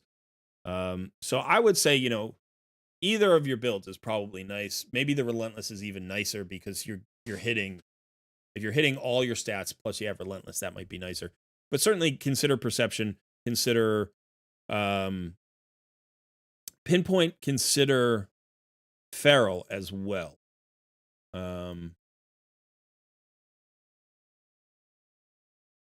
So let's see what your Feral gear looks like. So this is also a great set for her. I actually really like this with the block debuffs on the wear at the start of the round. Like, I think that's pretty cool for her. Because it can be useful in places, like it could be useful in PvE and PvP. Whereas I think the Pinpoint, the Intercept, which is also nice, is useful in certain places. Like it'd be useful in Spider, right? That's stun, but it's not going to be as useful in places like Fire Knight.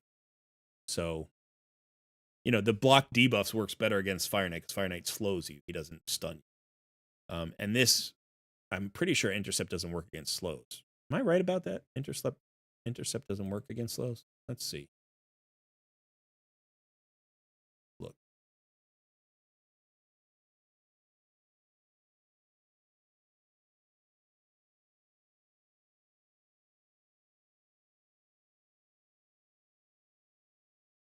Stun, sleep, fear, provoke, fear, true fear, petrification, and sheep, but it doesn't prevent slow. So it prevents hard crowd controls, but not slow. So in that case, block debuffs might work better. So 20% on books for accuracy. You're saying on her second form, ignore resistance. Yeah, it's not an increase of accuracy, it's an ignore resistance, which is kind of interesting. But she does have ignore resistance on all of those. Yeah. So, for PvE, one of the things, again, you can go to that raid stages tool from hellhades.com. I think the accuracy that it recommends for stage 10 hard modes is 345. I think it's 345. But in Centranos, you need more. In PvP, you need more. In high-end Hydra, I think you might need more too. So there's really no upper limit to accuracy. But for now, if you're just like, I'm going to use her primarily in hard mode dungeons, then yeah, you can kind of go up to about 350. And with that ignore resistance, maybe you don't need to go all the way up. Maybe you could even be like, 320, 330, you'd be fine. So I do think that's a good call. It's a good call there. If you're going to book her, right? If you're not going to book her out, then you want the accuracy.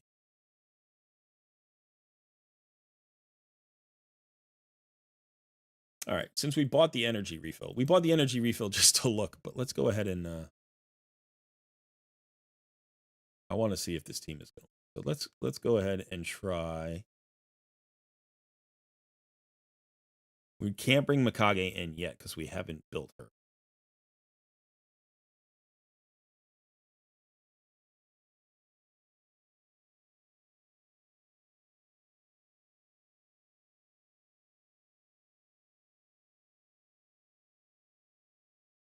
That doesn't have a speed. And without a speed boost or a second turn meter fill, I'm a little bit worried that this is actually very slow. It's 95 speed, so this should work. Let's go ahead and try this. We're going to try this without the AI just to see. Just to burn a little bit of energy and make sure it actually works.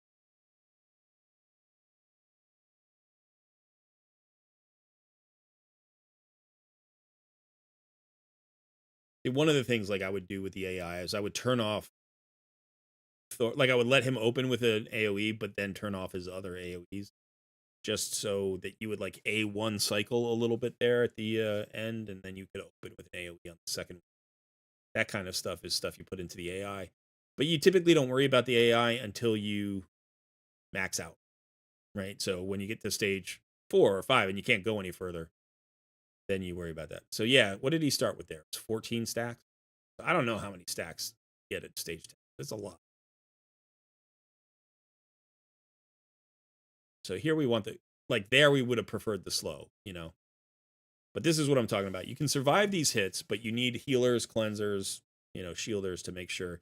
You will lose max HP to his hits as well, so you can't go indefinitely. You do have to be able to kill the boss. before he goes too many times, and that's where like decreased defenses will help, weakens will help, that kind of stuff. Slow would really help if we could land a slow at the right time, and again, that we could do that either manually or with the AI.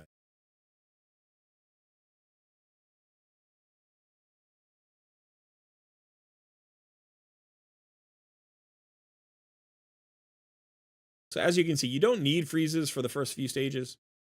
You technically don't need freezes at all. But if you don't bring freezes at all, you have to bring a lot of multi-hitters, probably ally attack, and a ton of damage. It basically one-shot the boss or two-shot the boss. So there's that slow, finally. That's going to help us a lot. Cold Heart's still doing work here, man. Even in hard mode, Fire Knight Cold Heart is still so good. Crazy good champion. Ooh.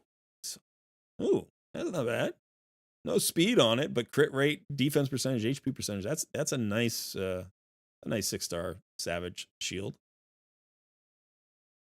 Let's try one more. See what happens on stage 2. I will build Neldor and Yakarl, so the team would be Mikage, Neldor, Yakarl, Thor, and Mithrala. I don't think so.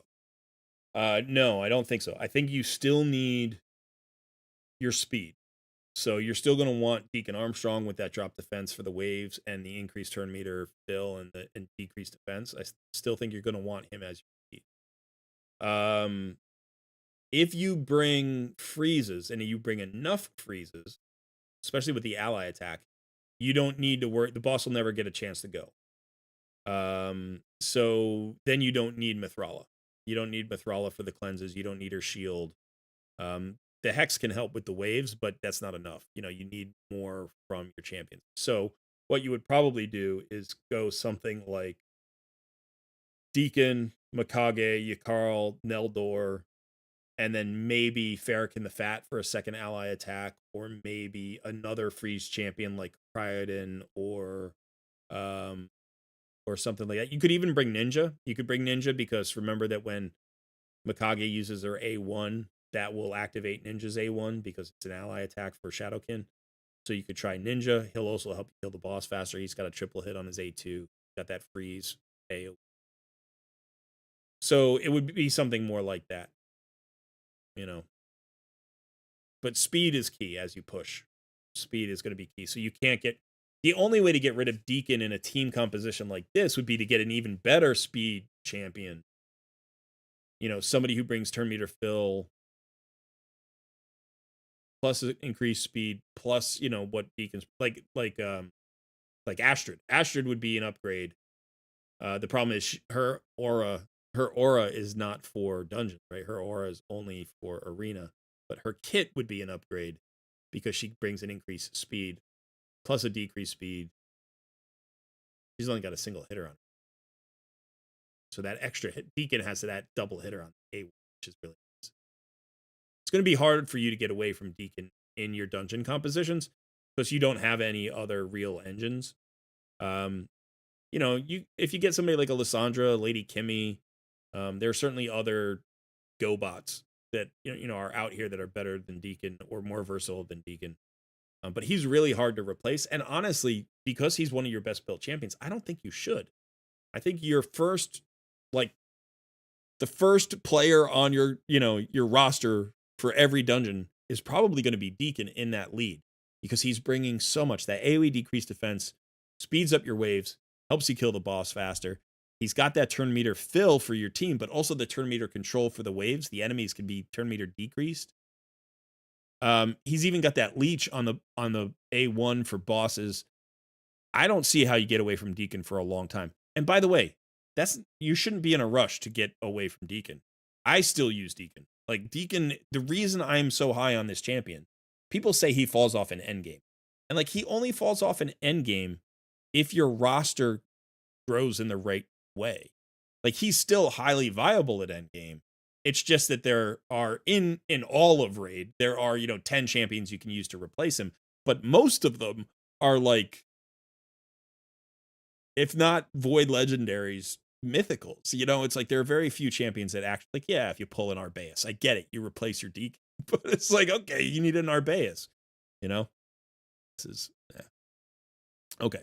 So so yeah, for right now, I think, you know, the thing that you really need to do is be faster than the dungeons, and Deacon's going to be your best champion for that. Yeah. Do you consider Necmo though? Do you consider bringing Necmo in?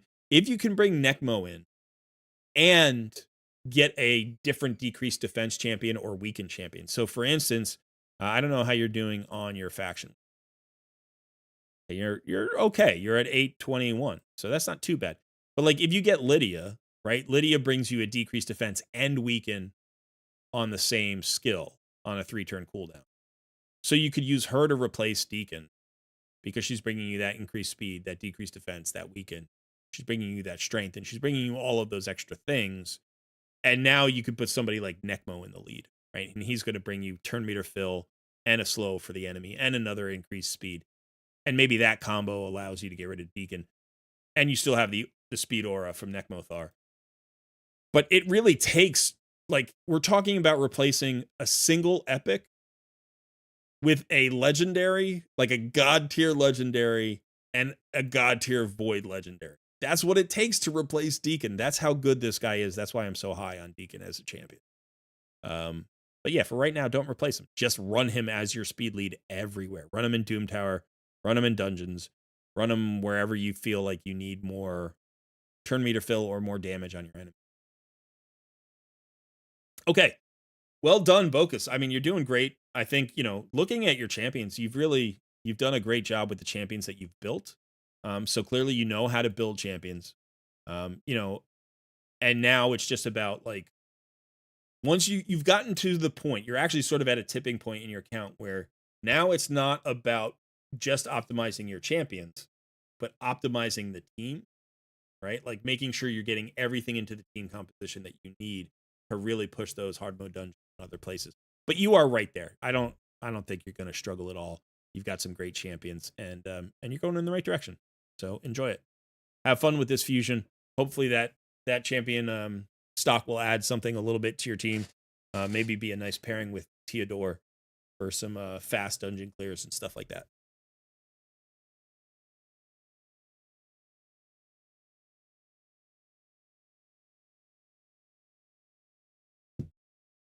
Bront, buddy.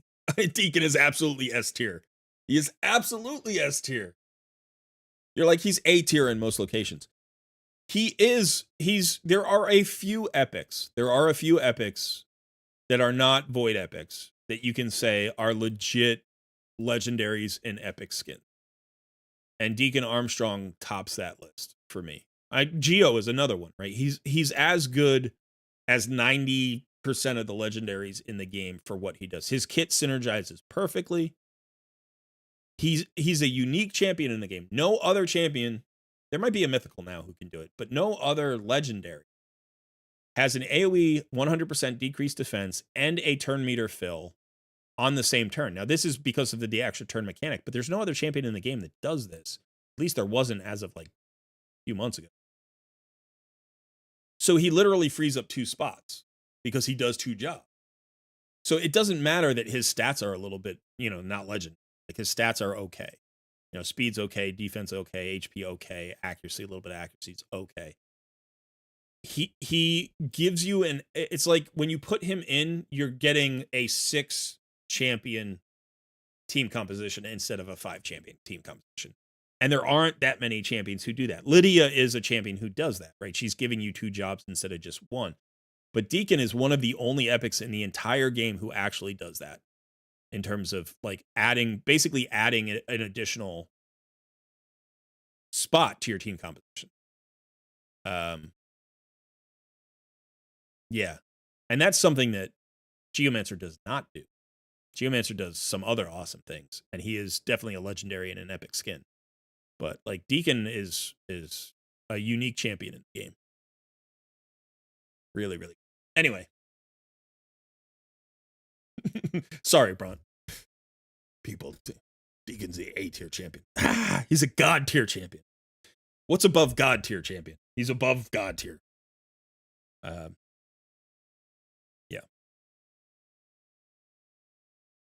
Deacon is officially the second best champion in the game. Officially, huh? Yeah, the March Madness thing was actually not because of the Geo thing. It was because we had a baby. That's what happened. My wife and I had a baby, and Raid Madness did not finish, and I still feel bad about that. I apologize. Astrid is the first champion that's been added to the game that I think is actually close to Deacon. Technically, I think she's actually better than Deacon. I do think she's better than Deacon. So she's the first champion that really took his role, right? Because what she does is she has the turn meter fill instead of a drop. Let's see. She increases the turn meter of all allies. He has an increased speed buff and attack. Then she gets the extra turn. And then on her A2, she does the decreased turn meter. So the increased turn meter and decreased turn meter are on the same skill for Deacon, right? And then the extra turn. And then he has the drop defense.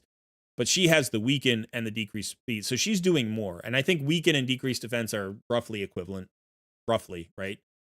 So she's giving you the same thing that Deacon is giving you, but she's giving you an increased speed, an increased attack, and a decreased speed.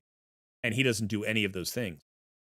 The one weakness of her kit compared to Deacon is that her aura is only for arena. So you can't use her as your dungeon lead in all cases. You need somebody else to bring the speed aura, and Deacon has the speed aura.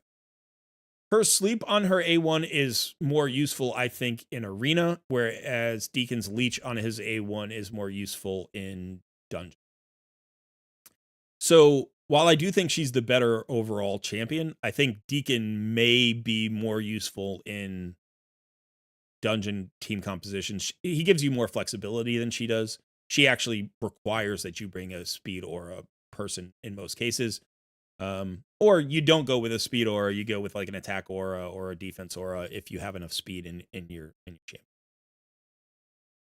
All right, Bocus, thanks for letting me hang out on your account. We're going to call that a takeover.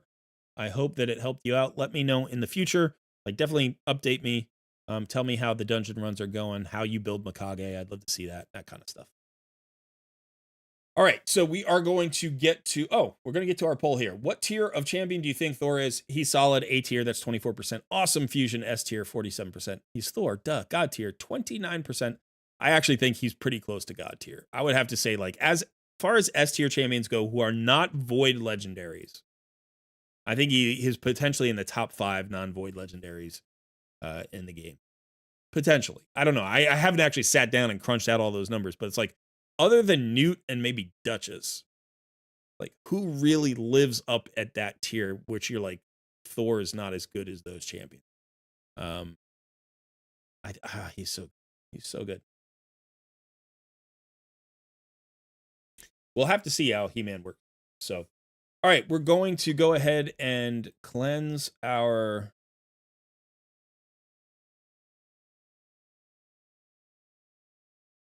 sorry. We're going to cleanse our reactions here for the Wheel of Takeovers. So give me just a sec.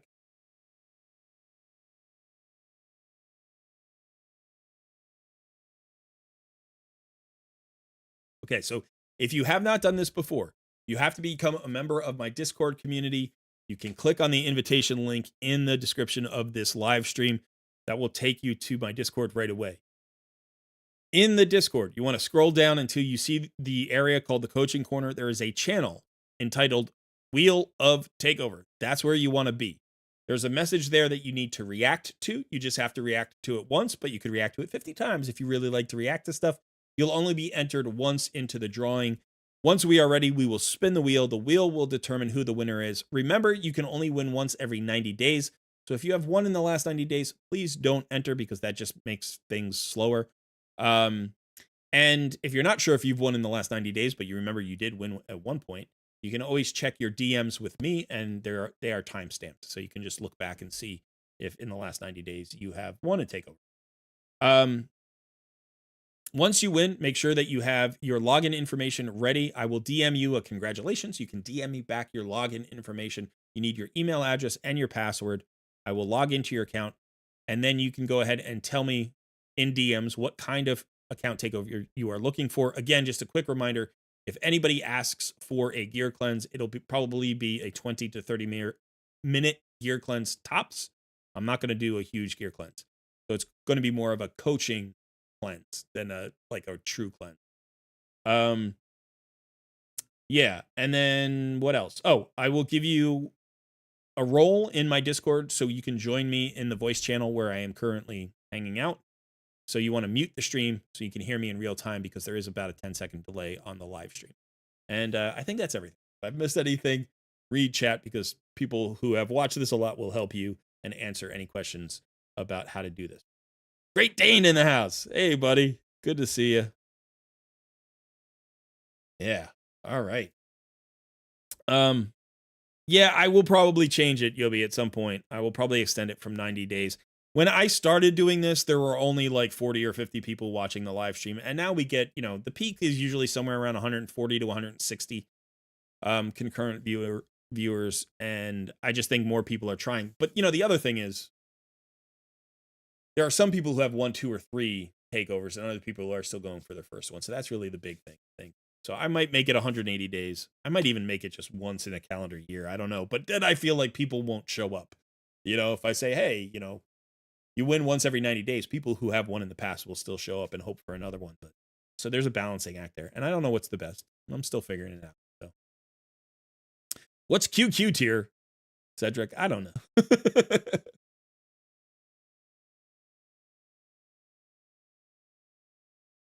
Hey, QQ in the house. QQ tier is the best of all the Cole Red Clan cluster leaders. Our very own Q commander there. You got to get a bald as bootyful sticker made. That's something I could do actually. Let's do a little poll here. If I made clan stickers for the merch store.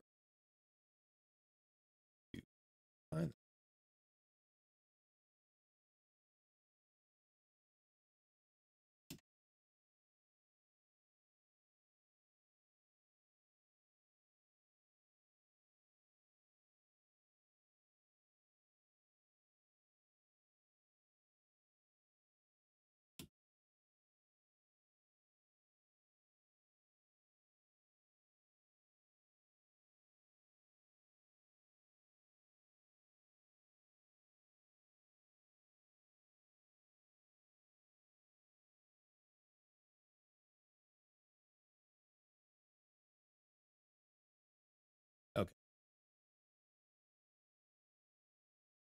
Because I could do that. I could take the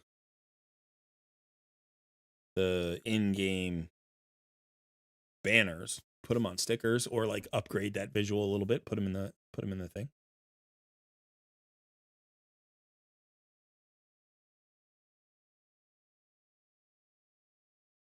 You had your COVID vaccine today and your left arm feels like someone hit it with a hammer. I have had that side effect before, yes. I think it was my third shot. Felt like that. Yeah. I have no idea how much stickers cost. I've never done it in the merch store before.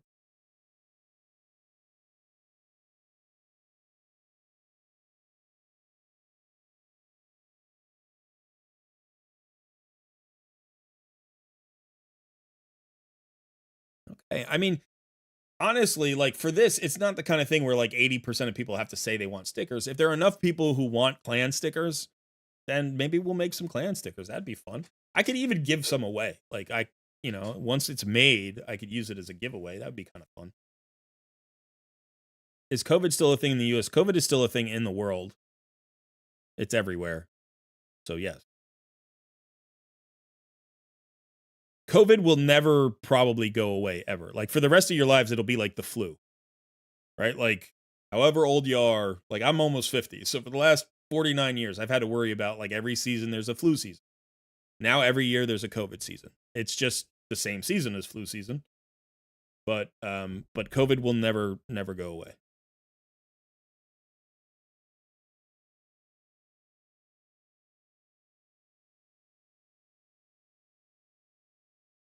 Okay. All right, so we've got a bunch of reactions here. I'm going to give it about one more minute. So if anybody is looking for a takeover, go ahead and make sure that you react to the message. And then I'm going to spin the wheel and we will see who gets the second takeover of the day. If we can fit in a third, I will try to do it, but I do have kind of a cap here. We've got family in town, and so I don't want to go too late. Plus, we're trying to paint my office, which is kind of crazy. My brother, when he comes home, he likes projects. Like, this is the house that we grew up in. So he comes home and he's like, oh, the old homestead. He wants to like rake leaves and fix stuff. So we're going to paint my office, which does need painting. It was supposed to be painted before the baby was born, but we didn't quite get it finished. It's like half painted. We just have to kind of finish. So we're gonna do that. So I'm not gonna go super late, but maybe we can still get 2 90-minute takeovers. We'll see.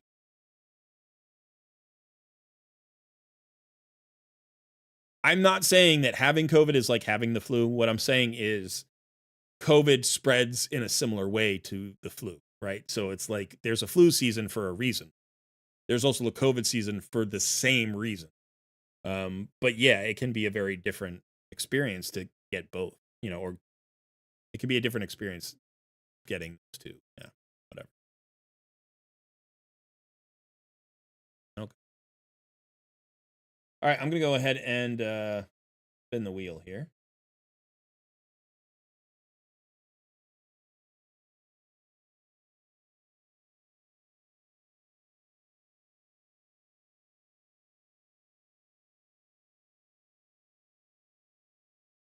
There we go. Good luck.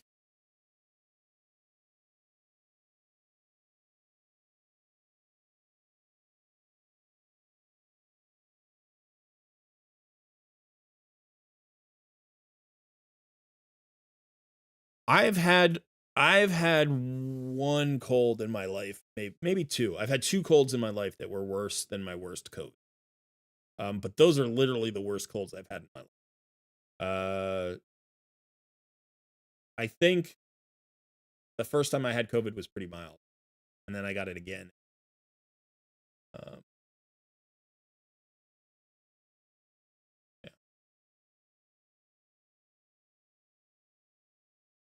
Agent S, congratulations.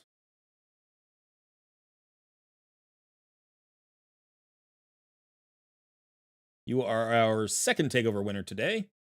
I'm going to go ahead and give you some roles so that you can come join me in the voice channel. So please do so. And when you are ready, DM me your login information.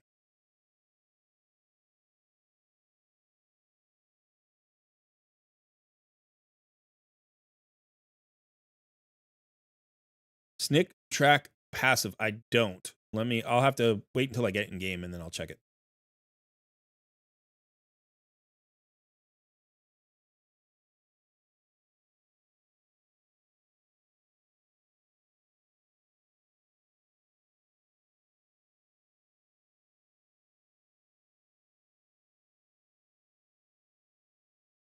New poll coming up.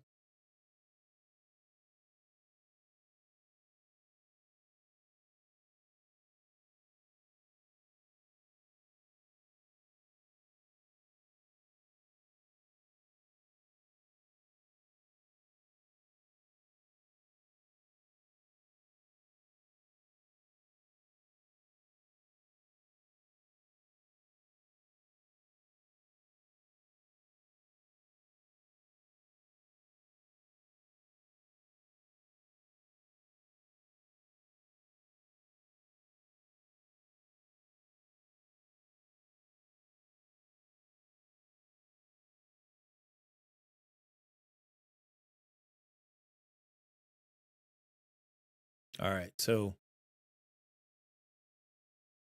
just send me the password.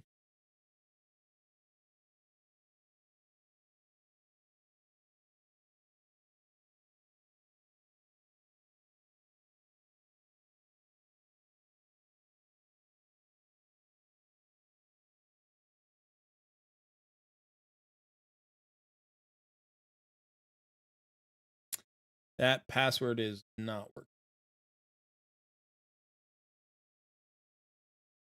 Should it be capitalized?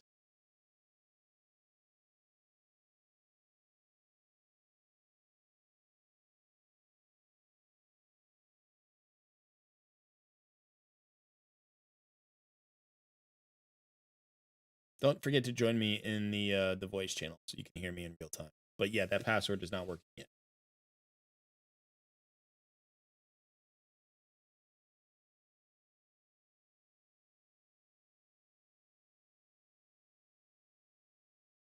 So the reason I put up that poll is because I have inherited 4 accounts from a player in the community who is no longer going to play those accounts. And normally I don't do this. Normally I don't take in people's accounts. So I don't want people to be like, "Oh, I want to leave the game. I'm going to give you my account." Like, he's still playing the game, but he was playing a whole bunch of accounts and he's winnowing them down. And the reason I'm thinking about giving these away is because they have like a lot of the past login reward champions.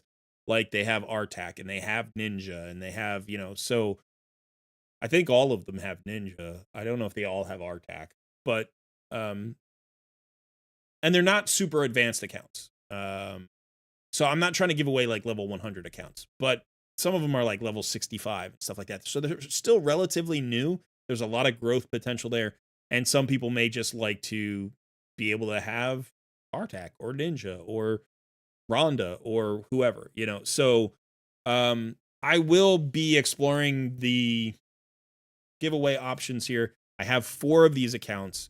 So what I'll probably do is do a video highlighting each one. I'll highlight all 4 of them in the same video and then see if people are interested in taking those accounts, because I do not want to hold on to them. I have no interest in playing them myself, and I don't want them to sit too long, because like right now there's a free login champion like, Skeletor. So if somebody does want to play him, they probably want to get Skeletor, so I want to give them away sooner rather than later. So we'll check that out. Okay. Let's try this other.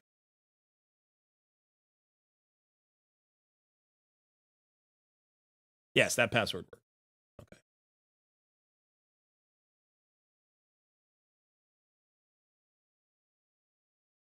And again, Agent S, if you can join me in the coaching voice, please do so. That's in my Discord. It's just below the wheel of Takeover.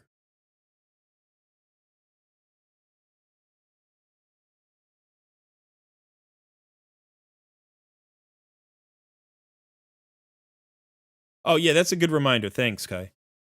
So yeah, this is another thing. I know that there has been a little bit of a player base contraction since the Hydra issues.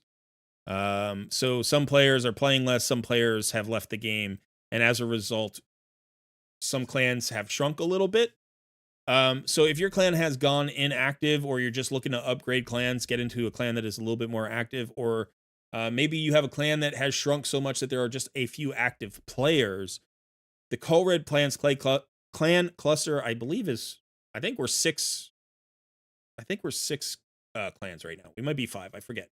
But we do have some spots, and the clan leaders have asked me to just advertise that a little bit. So if you are looking for a new clan for whatever reason, you should come to the Discord. You can fill out an application for the clans. You can see a list of the different clans and their requirements. Or you could reach out to me. You want to DM me. You could DM my editor, whose name is Sun. He runs a lot of the community stuff. Or if you just want to look up the clans, like, you can find the leaders directly. But our applications do go through our Discord. So don't just apply in game without reaching out through Discord. Please reach out through Discord. But I think we probably have something like, on average, around 4 spots or so per clan, maybe 5 spots per clan. We typically carry, 29 or 30 players in every clan at all times, but we've had a little contraction just like everybody else. So, and there are a variety of clans in terms of account progressions and sort of requirements for being in the clan. So whether you're an early game player, mid game player, end game player, doesn't matter. If you're a spender or free to play player, doesn't matter. Everybody is welcome, and we'll find you a good spot.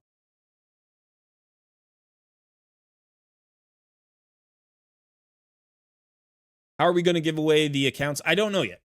I'm just making sure that there is interest in this. What I'll probably do is some kind of contest. The question will be, how will that contest go? So I might do it in a live stream. I might do it through the Discord. I don't know what the contest would be. last time I did an account giveaway, what I asked people to do was in like, I forget what it was, but it was like 25 words or 50 words or less. Tell me what you're going to do with the account when you get it. And everybody just posted in Discord. And then I picked my 5 favorites. And then I just did a random number generator to like basically like the wheel of Takeover with those 5 names. And then I gave it to that person. So Selena Feline ended up with my Hell Hades free to play challenge account from this year, which had like an Air Gigante Archer on it and stuff. So it was a cool account. And that's how I gave that away.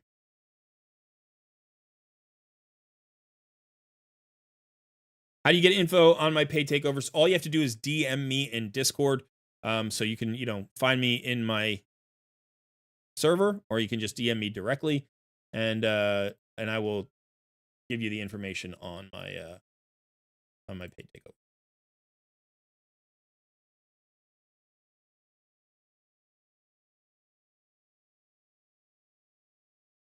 Okay, you're from Cameroon, Central Africa. Wow. Okay, awesome. So again, we're doing a similar takeover to what we just did. You've been playing since September 2023, so just over a year. Level 91 is really good progression. Free to play player. You'd like help for hard mode dungeons. Awesome. Let's go ahead and look at the logins. Yeah, so you're also working on Gerda, which is cool. And let's look at your roster. Your roster may be similar or very different. Who knows?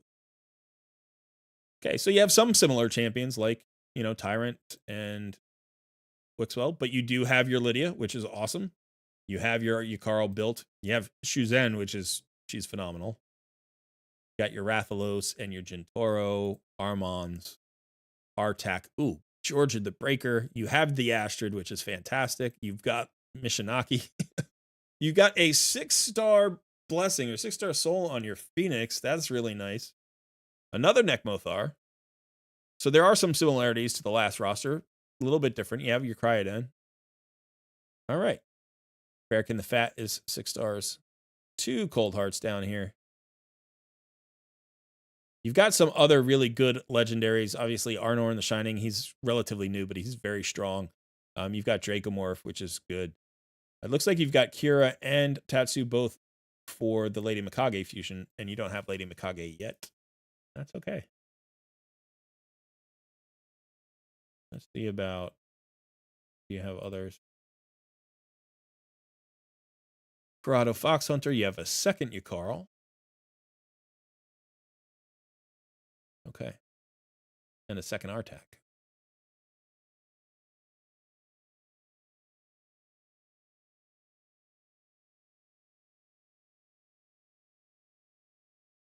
Six-star on your Royal Guard, which is nice as well. Godseeker, Ursula Whisper, Doom Priest, Rector Drath, Runekeeper Dazzler. You've got your Seer, your Geo, your Neldor's there at 60. Ruella. I like it. All right, so hard mode dungeons. Let's take a look. We're doing a lot of dungeon stuff today. Okay, so let's start with Spider. Same thing. All right, you got a minute and 8 here. Yeah, and this is really, right, this is sort of what we were talking about with the last takeover, where you buff that damage, you increase that damage to one-shot every wave. That's basically what you're trying to do. And you've got the Hex, you've got the decreased defense, you've got the weaken from Mithrala and Lydia. And then you've got that increased speed from Lydia, who's getting you hopefully around fast enough to do this. So again, really good clear time here at a minute 8. Not as fast as potentially it could be somewhere down the line, but that seems to be working for you. I don't know if I would make any changes. This is not a place where I would focus based on just how you're doing. But if you wanted to, you could potentially, bring in somebody who's going to speed this up a little bit. Maybe. I mean, you have the Artak and Sissia potential duo. So this is a really sick combination for Spider. And the reason is, there are a lot of reasons, but I'll show you these 2 champions just so you see why they're so good.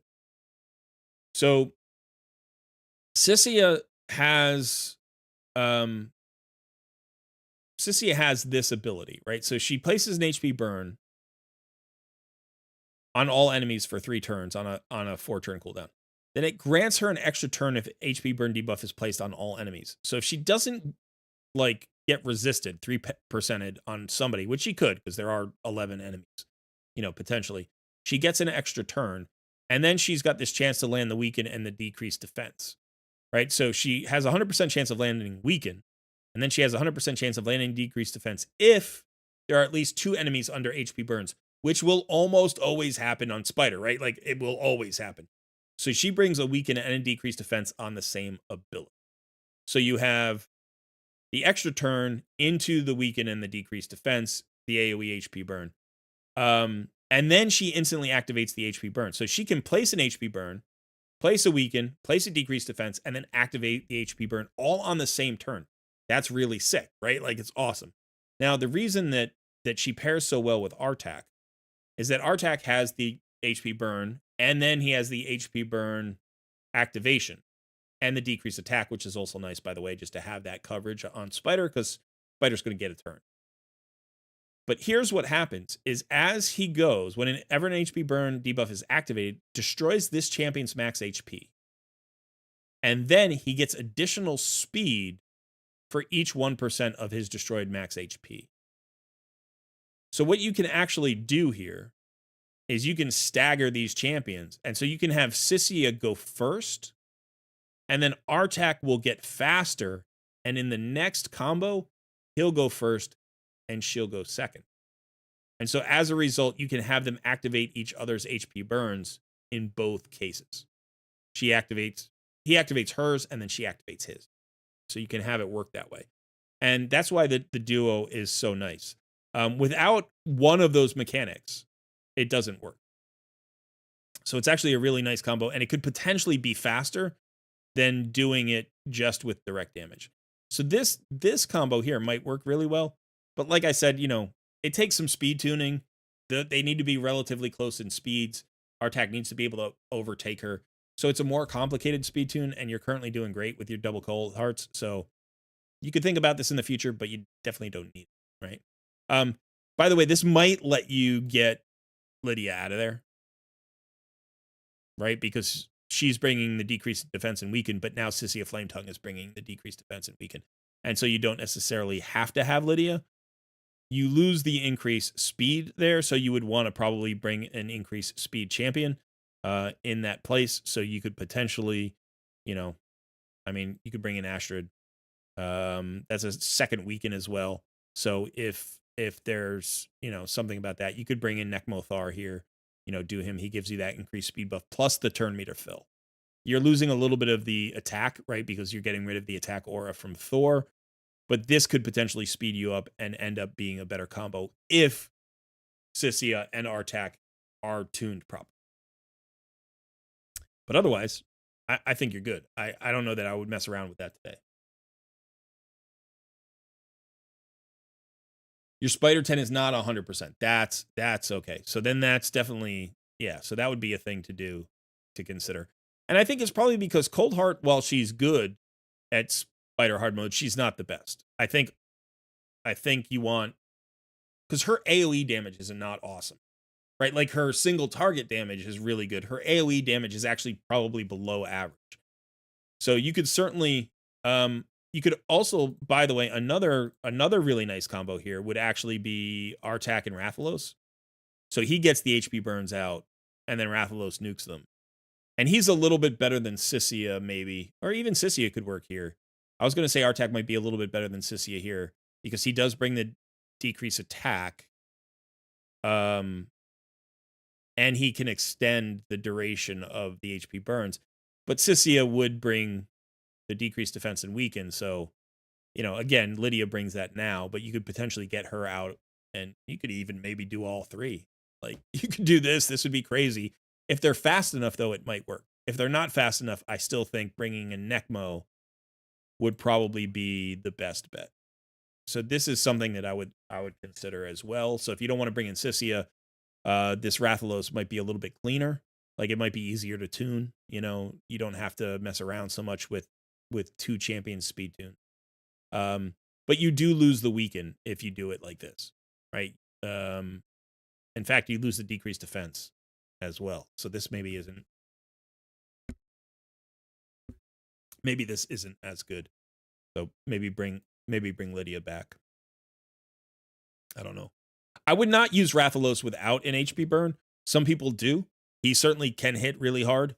But I think he pairs up so well with the HP burn that's where I would combo it. So let's take a look at a different dungeon.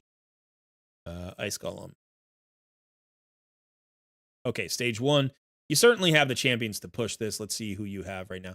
So again, I think you're making the mistake here that a lot of players do when they are progressing in hard mode dungeons.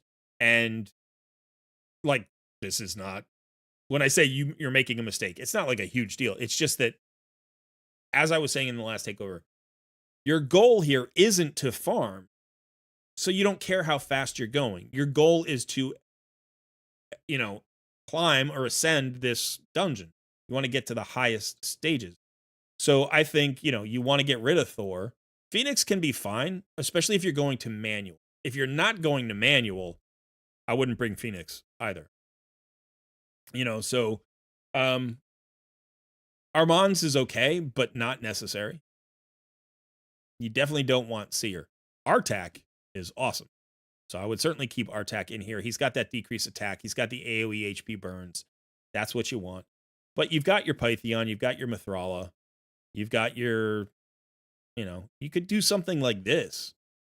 Like this would very easily climb all the stages if these champions are built. I don't know 100% that they are.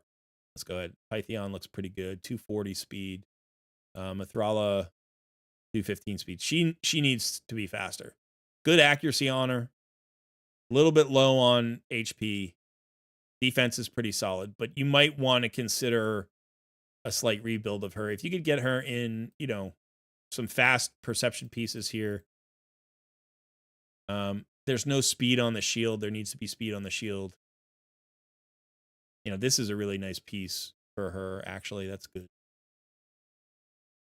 There's no speed here on the chest piece. So really, first of all, as a cleanser, you want your cleanser running faster than everybody else, because if the enemy team hits you with a stun or a freeze or something, you need your cleanser to then remove that from everybody else before they lose their turn. So she needs to run faster than your DPS. So you need to get a decent amount of speed here. That's like not a bad banner. But this is a high priority champion for gear. So if you have forge materials, how you doing on perception? You have plenty of forge materials. So during the next CVC, or just even if you want to do it during this fusion event, just go ahead and forge. I don't know. It looks like you could do 200 or 300 pieces really easily. You wouldn't even run out of materials. You do almost 500 pieces here. So, do 300 pieces of perception and then roll up anything that's got speed and accuracy, and build Mithrala as well as possible. I would love to see this champion around, let's say 260 as a minimum speed. I think that would be a really good place, up to basically as fast as you could get her. I don't think you need her over 300, but I would say, 260 to 280, 285. That's a really good place for her. And you also want, say, you do want more HP than 56,000 HP. This is a little bit low for her. Especially considering you have a blessing. Like you have a 3-star blessing on her. So,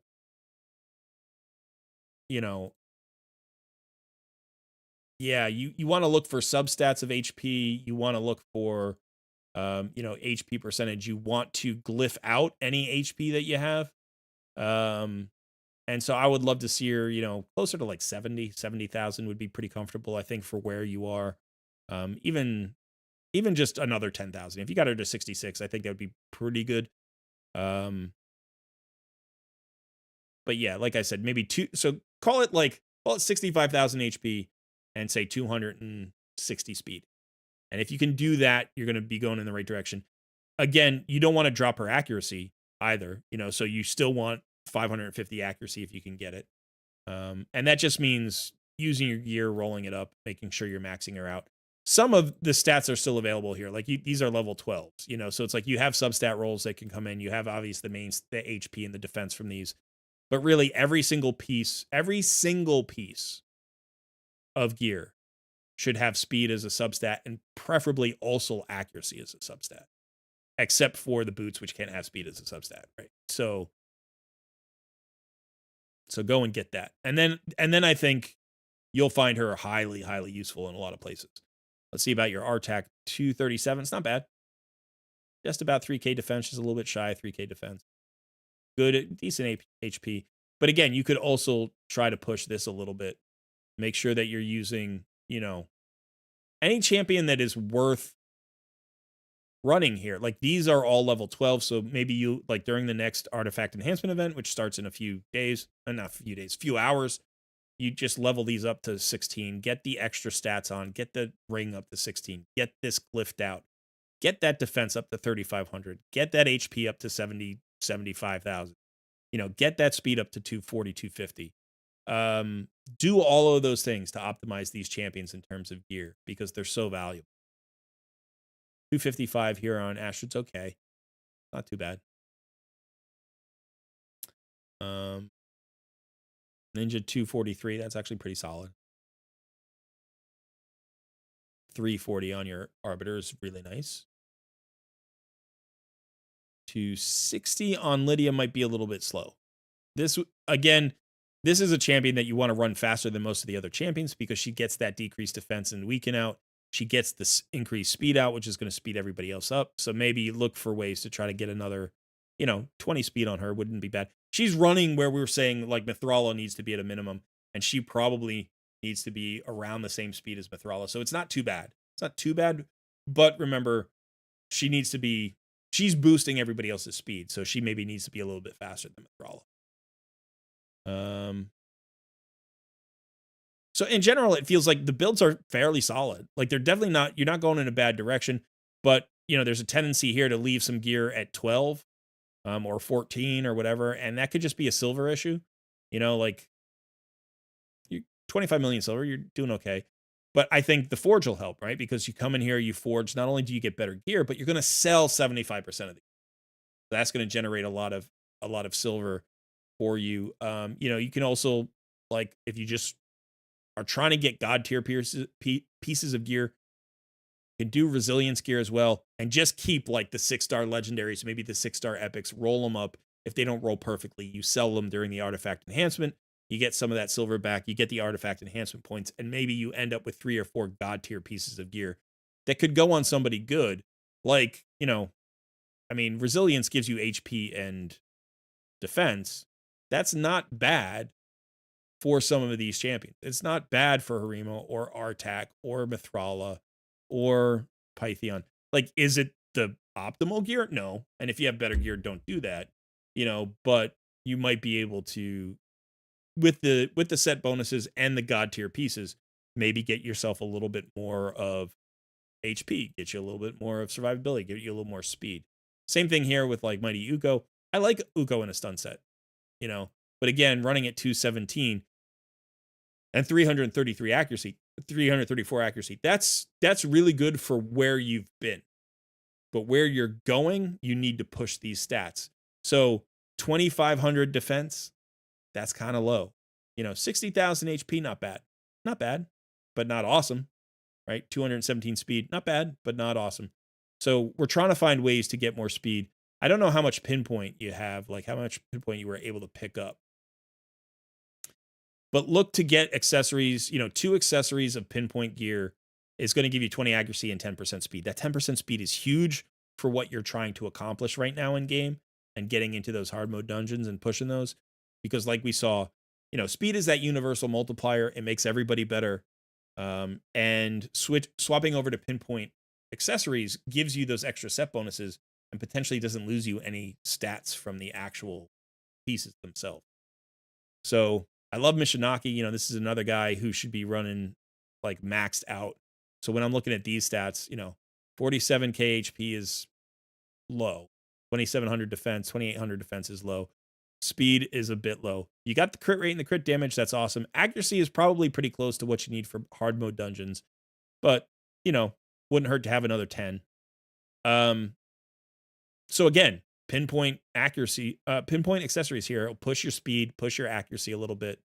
If you're going to run 3 relentless pieces on him, either run him in 4 relentless pieces and get relentless, or take these pieces off of him and put him into other gear that gives him stats, right? Like if he's speed tuned, that's fine, but this is a very good relentless boot. It's a 6-star speed boot with a speed ascension, with a double roll and accuracy and all, defense percentage and defense. This belongs on somebody who needs to go fast, be accurate, and get extra turns. This is a relentless seeker boot. This is a relentless like turn meter filler boot or debuffer boot, so this should go on. So even probably not Ninja, because Ninja needs crit rate, but same thing here. This is crazy crit damage. This is really, really good crit damage.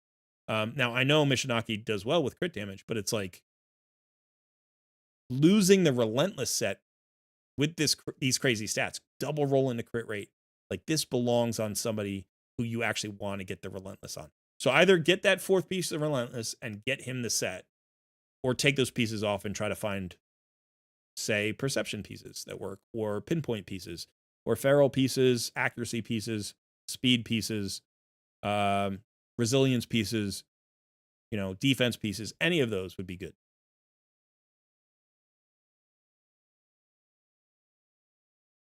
All right, let's click the red dot. There we go. There's the mystery shard. Totally worth it. Totally worth it. Okay, so let's look at some of the other dungeons here. Oh no, we still want to stick with Ice Golem. So what I'm going to do here is I'm just going to put together a team that, let's see if this works for now. Let's go ahead and get Mithrala onto the team.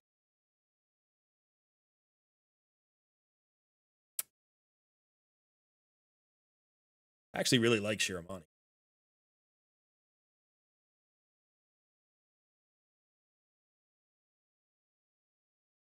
Where's Pythion? Let's get Pythion onto it.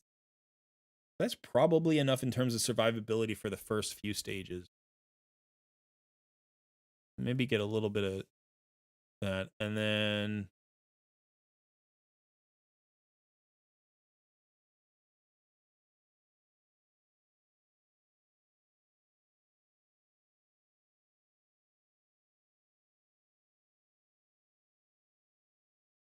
there are a lot of options. There are a lot of options.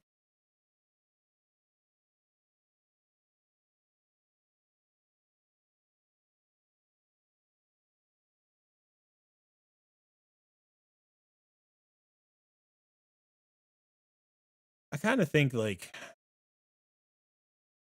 I want to, yeah, let's do Ninja for now.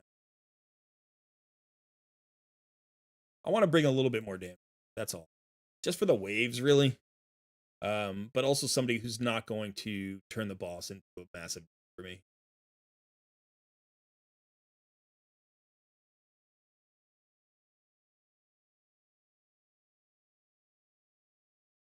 All right, so almost 60% of people are potentially interested in an account giveaway. That's not bad.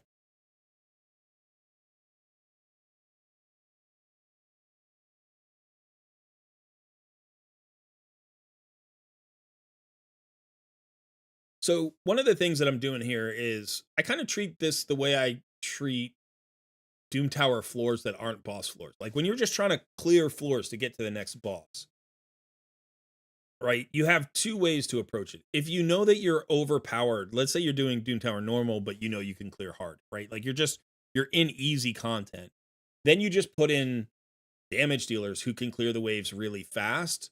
And you don't care that much about like if you fail on occasion, because you just click the button and you run it again and it clears so fast that the waste of time is not that much.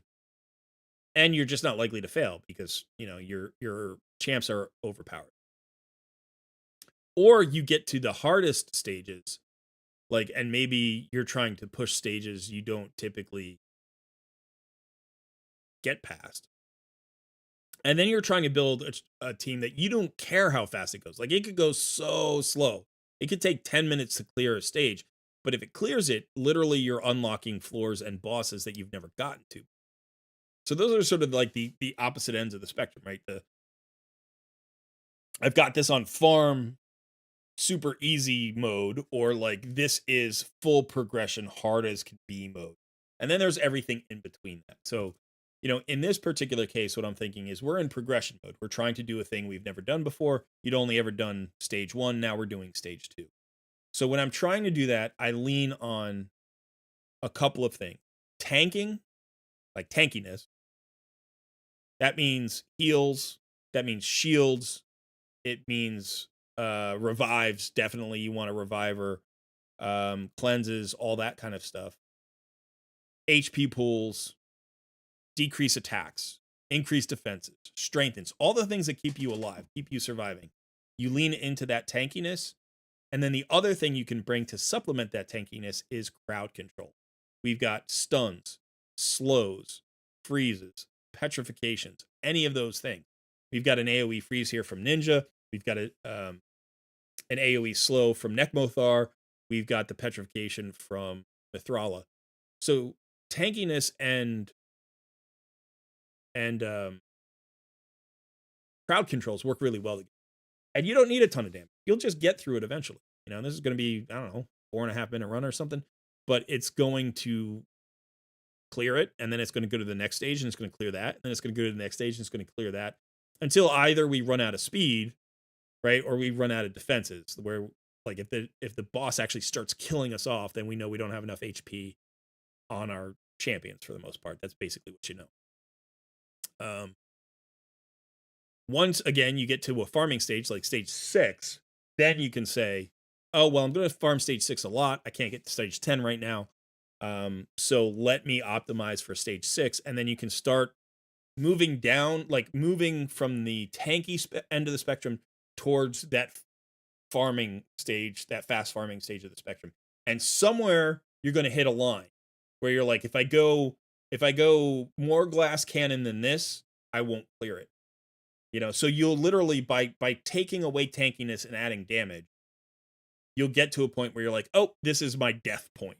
I can't farm stage 6 with a team that is less tanky than this one. And so then you just basically live there. That's where you live. And you're like, yep, this is, it's a 2-minute 40-second run. That's as fast as I can get and still have it be 99% or 100% clear rate.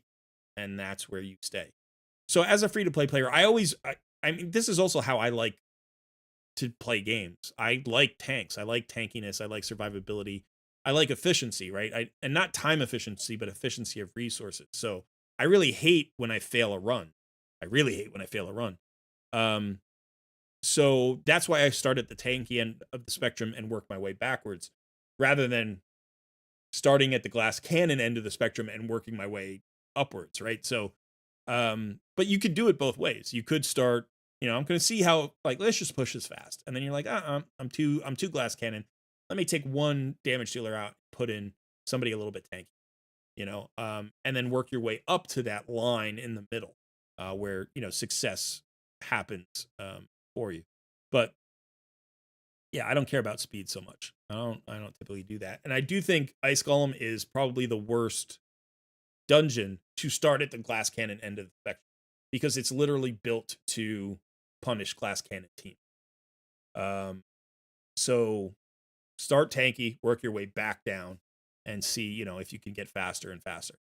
So we'll just do this stage, and I think this team will probably get you to stage 6 pretty comfortably with a high degree of success. It might even be 100% at stage 6. I'm not 100% sure, because I do think some of your speeds and HP totals are a little bit low. But the team composition certainly is very friendly. It's not as tanky as you could be, right? We've added Ninja here, not another. We didn't add Scylla the Drakes. We put in Ninja. So it's not as tanky as it could be. So if you need to add even more tankiness, you can. But Artak will do this all on his own. He does not need another damage dealer to help clear this out. In terms of success chance, in terms of speed, of course, you could use somebody else. You could bring Seer back or do something else. Yeah, so just, as you're progressing, keep those things in mind. and you'll find a balance for every single dungeon. It doesn't even matter if it's hard mode or not. Like that's just true for stage 20 as well. Like if you want to farm stage 20 for tournaments, right? You can start with what's successful and then work your way back towards riskier compositions that might be faster or take fewer champions. Right? Because if you could get like a solo or a duo team for start stage 20 of Dragon or stage 20 of Ice Golem, now you can put food champions in there potentially, use it for champion training. And that's helpful during, um, you know, uh, fusion. You can see we just got killed there. We did need that AoE revive, and it was entirely because we activated the boss's nuke when there were 2 ads up. But this team doesn't care. Ninja didn't even come close to dying. He had a strength and an increased defense up. There might have been a shield up as well. So Necmo did drop and Artak did drop, but everybody else was fine. Pythion, nice and tanky, revived everybody and keep going. So that's where your insurance policy.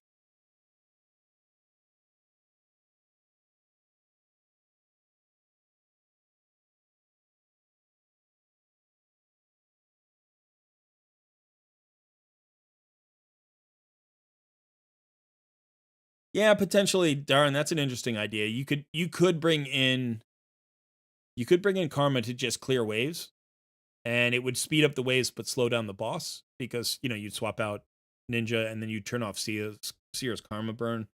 You actually don't have to turn off her Karma burn because usually if she can clear out the ads, that's fine. But she might die anyway. So yeah, and like I said, that's exactly what I was talking about. Like you can move towards the glass cannon slowly, like the glass cannon end slowly, and see where the balance point is for your account, for your champions as they're currently built without rebuilding it. And then if you want to rebuild, you can always rebuild later. All right, stage 10, 3 minutes, 45 seconds. Not bad. This is probably where I would bring Seer in, honestly.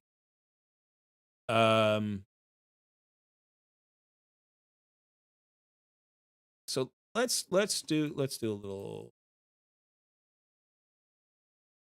so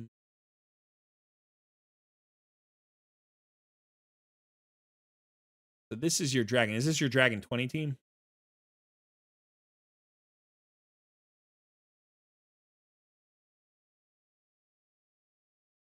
Okay, not 100%. Is there a team that is there a team spot here that I can erase so that I could do an AI team for? It's okay if there's not. Looks like you have 2 Ice Golem 20. This one has, 2 spots for food.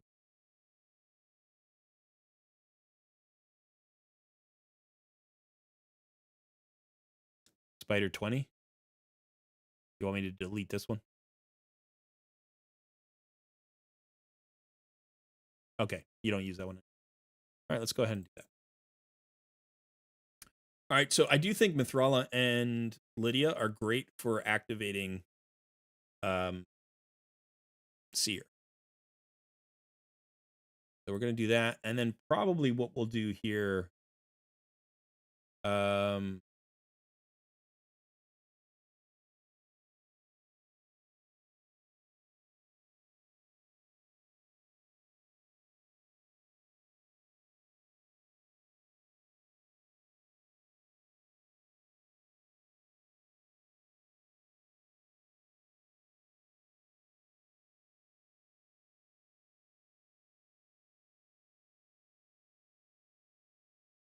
I'm thinking about if I want to put in a champ. How fast is our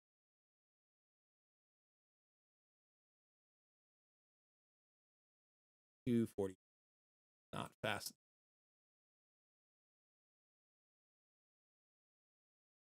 ECMO is 281.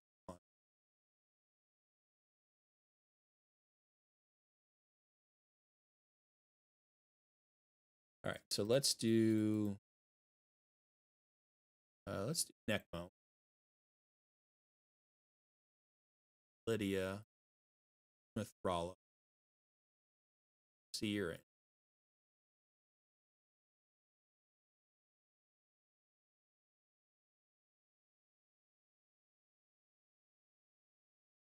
I'm blind. Where's Seer? All right, now I want to go ahead and look at this. So depends who's fastest. So okay, so Necmo is fast, then Lydia. Seer is slow at 188. That's going to be problematic because we don't have a reset champion. Ninja's decently fast at 243. He's actually faster than Mithril. All right. So how do we do this AI to make it work?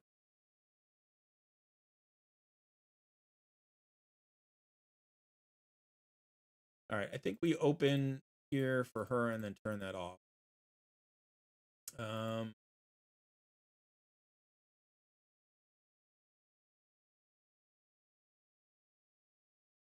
let Necmo go for now. I think Mithrala will just do that off. I think Ninja will open with this. And I think Superior will not use her Karma Burn. Now on round 2, I think we try to prioritize this. And open that. Try to use the Karma Burn. And we'll have Ninja just pay 1. Turn these off. Round 3. I think we want to open here. We want to save for after. I don't know what the speed's going to look like just yet. We can let this be. Let's go ahead and see what.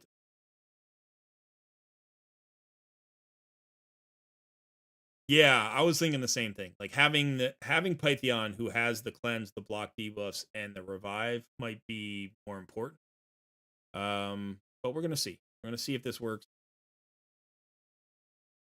It feels okay. The boss will get a chance to go, but potentially with the strengthen that Lydia gives,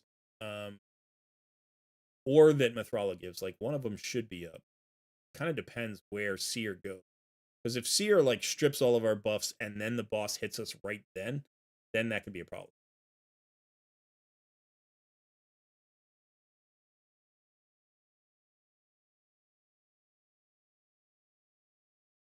And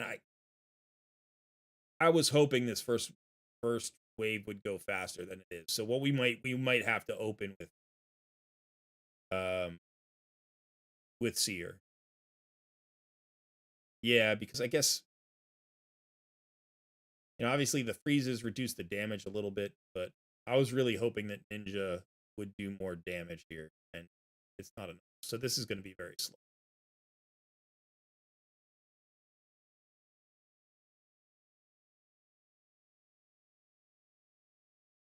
I don't think having a hard mode 10 clear that is less than 100% is necessarily a huge problem, because I do think farming stage 6 of hard mode is usually more time efficient.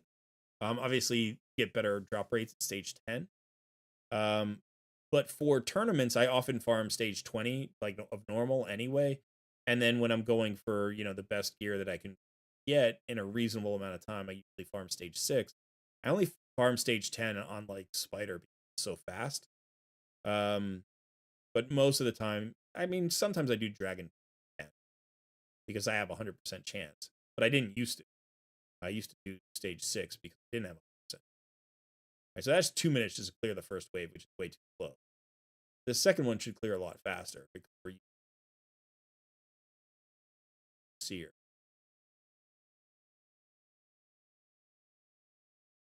So we may just have to do that on the first wave, and then let her just come around. I didn't do that because I thought she was going to be so slow and that we clear a lot faster than we did. So we could definitely speed this up. That was an annoying number of hits.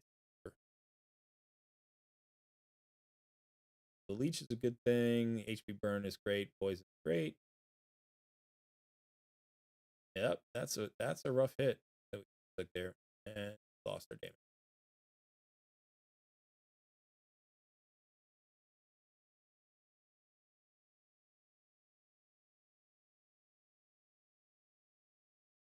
Without heals, this is probably done.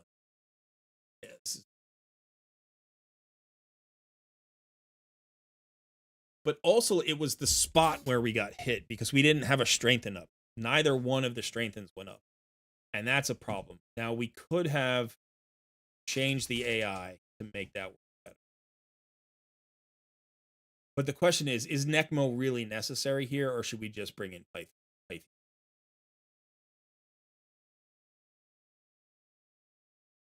Right? Like Necmo may not even be really we're so slow. But we have the Lydia increase. So if we did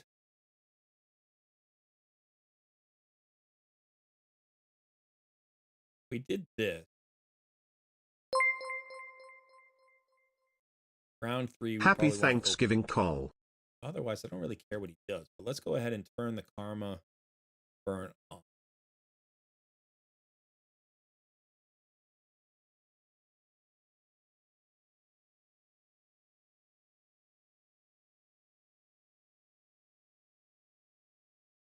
And we'll see, just see how. Because again, this is the kind of thing that you kind of have to experiment to see. If you're not speed tuning for something, you still need to see what the speed does.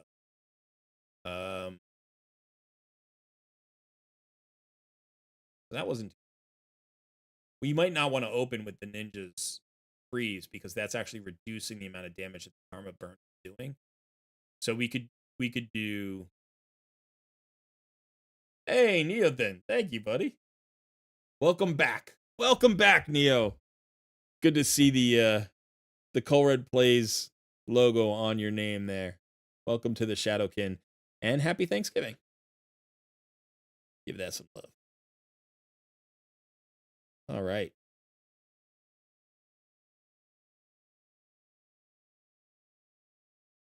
Yeah, I think the first one would have worked if we had had the skills in a different spot, but you don't actually know what this tune is until you see it happen. Like here, like, right? That was bad too. Obviously, Python is super tanky. He didn't take any damage at all, but he also had the strength in him. So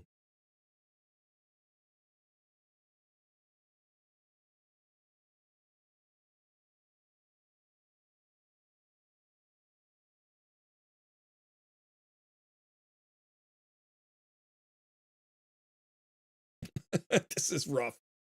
This is a little bit rough. But this will get through. Python, Mithrala, and Lydia will get through. And the Veil helps Ninja, right? Because he actually, maybe. Will we get through this? We should. Yeah. When Python has the strengthen up, he is very tanky. If he doesn't have it up, he's quite a bit squishier.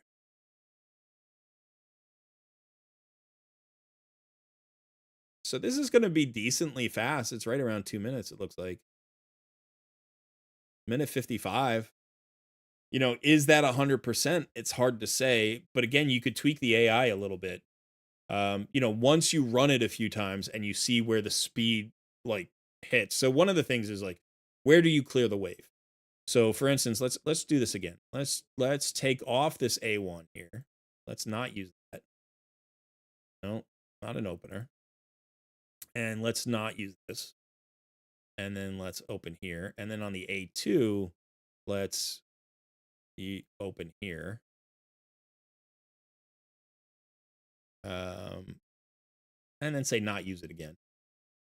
And just see how that changes the rhythm of the waves. Each wave will be finished at a different point now. So we'll see if this is any faster. if we don't, die as much in against the boss fight. So here, what we did, that time we cleared out 3 of the ads because Ninja didn't have the freeze. Before we didn't clear out any of the ads. So 3 of the ads died, and now we can just kind of A1 cycle here. I hope she doesn't use a second karma burn. I don't think I turned it off. And unfortunately, Chigurh is just hard to kill. But there, he finally dropped. So that was 32 seconds, it looked like.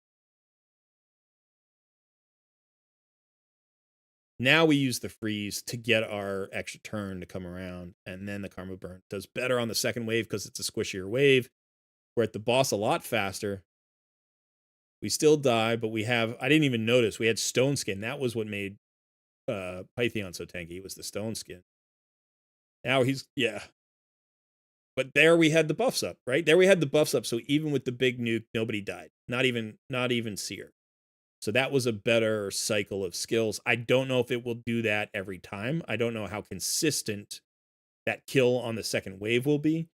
So it could be that if you get more A1s or more skills, you don't come back around with the right defense. And obviously we don't have damage to burn through the purple bar, which is a problem. It's kind of problematic. I don't love that. Because it puts us into this place where we've got to rely on the revives, and you would prefer not to rely on those. And in fact, Seer just killed us. Seer just killed us, right? She stripped off the buffs. So again, this is a thing where we could learn and we could say, okay, now we go in here and we say, on round 3, we turn off her karma burn. It's just not worth it because it actually ruined the run. So it does speed it up sometimes if it hits in the right place, but if it doesn't hit in the right place, it kills us. And then we could come here into round 3 and say, instead of opening with that, let's go ahead and prioritize this as the opener. And it's like, well, maybe that does better. Try it one more time. Now for me on my dungeon 10, hard mode 10, I've been messing around with the team recently. I was for a long time running a Seer team that used karma burn against the boss, and it did fine. And the reason it did fine was because as a speed 2 team, and I had a reset on it, I was actually able to fire the karma burn into the first purple bar, and it would remove the purple bar. And then the boss was generally dying on the second cycle. So I would get hit once. I did have Mithrala. I would always have the strengthen up on the second hit, I think.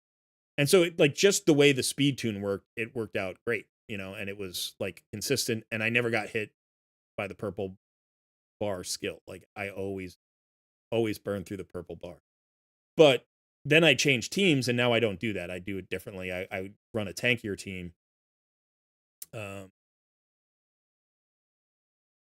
Because I was just messing around with different compositions, and I wanted to rebuild some of my champions for other things. But yeah, we're kind of still struggling. We should be fine.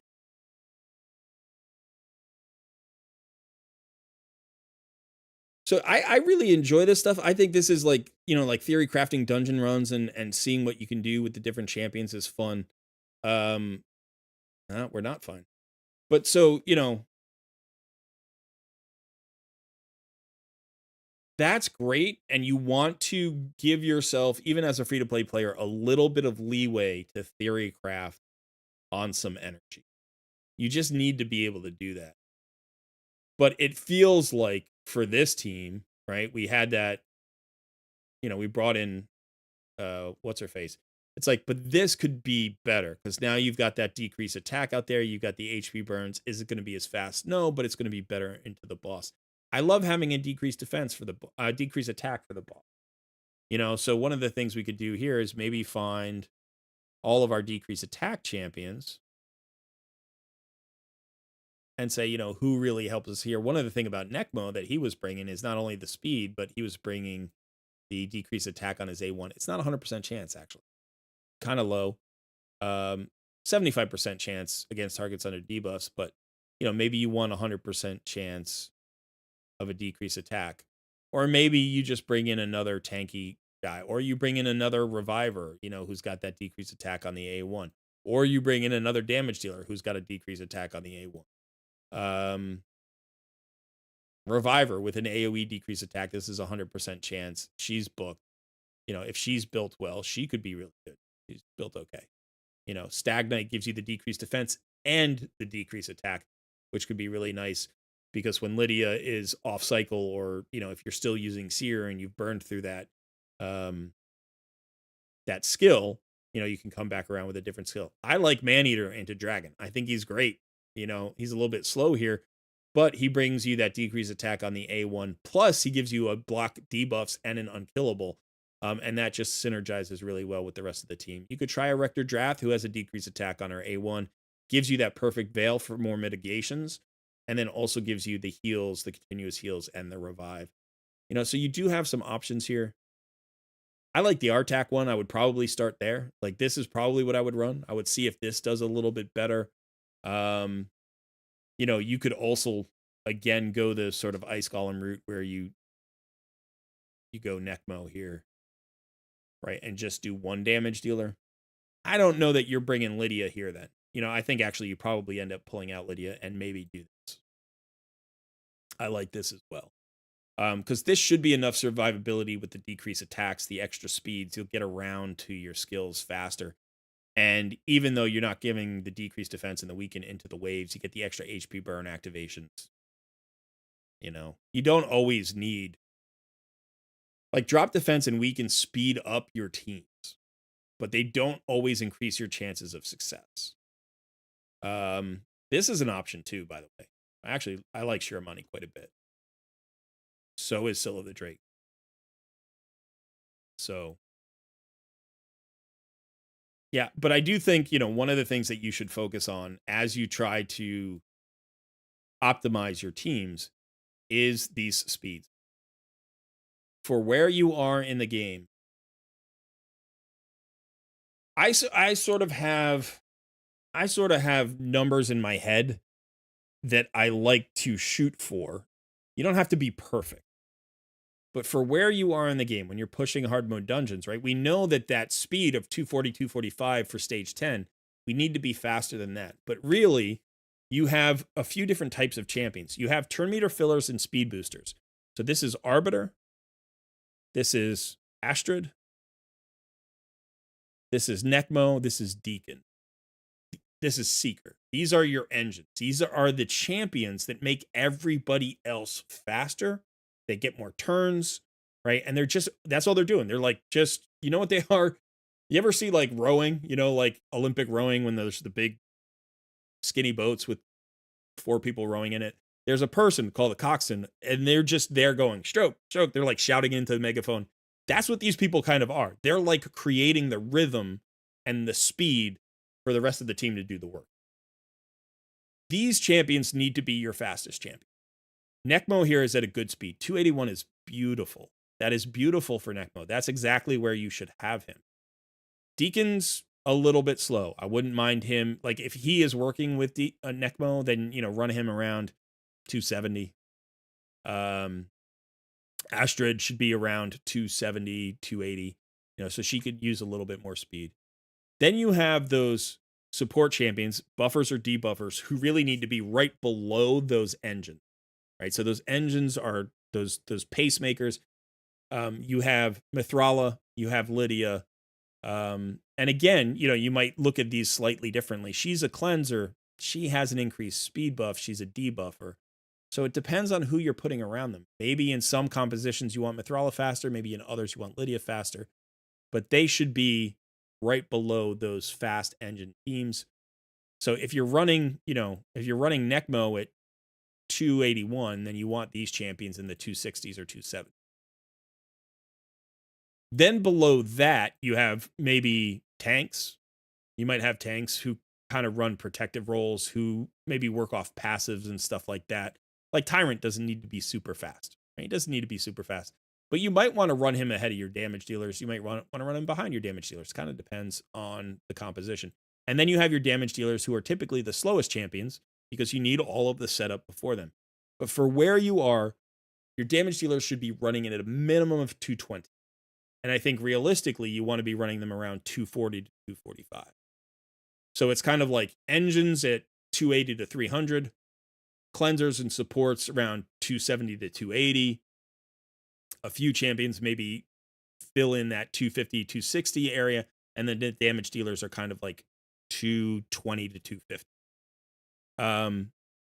And if you're like, well, I can't get that much speed on everybody, that's just got to be a focus of gear and all the other things that go into it. So for instance, let's look at Wukong for a second. Great champion.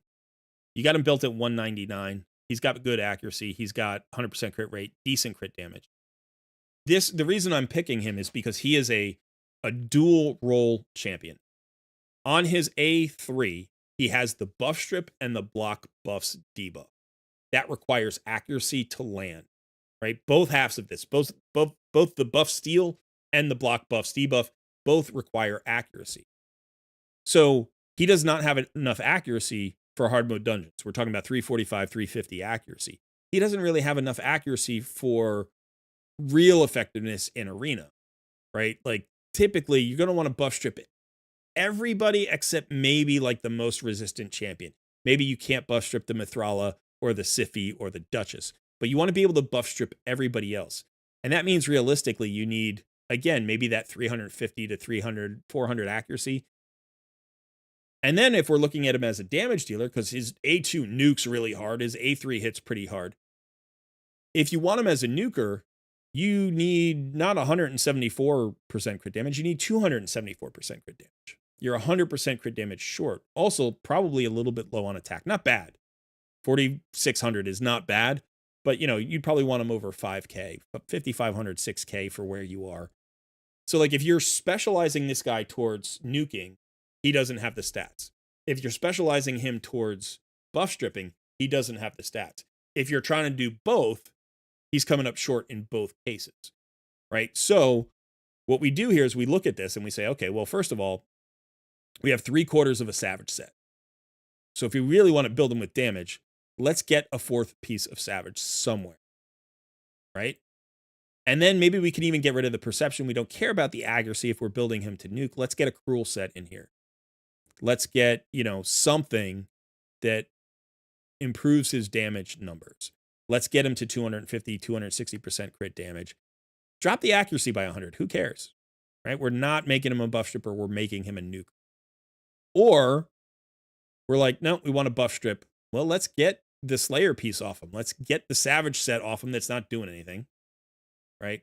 Let's go ahead and get him out of these pieces and get him into 6 pieces of perception or a mix of perception and pinpoint.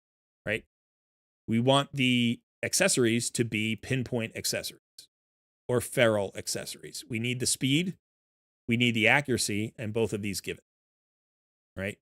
So if he's not an important champion and you don't care to use him, that's fine. But you got a 3-star blessing on him. He's level 60. He's fully booked. He's got a brimstone. Let's optimize him instead. And if we want to do both things, we have to have a very clear idea of what that takes. He is too slow. He's not hitting hard enough, and he doesn't have enough accuracy. At least pick one of those things and just push it. Push it. Get him to 250. He should be going before other nukers. Why? He's a buff stripper.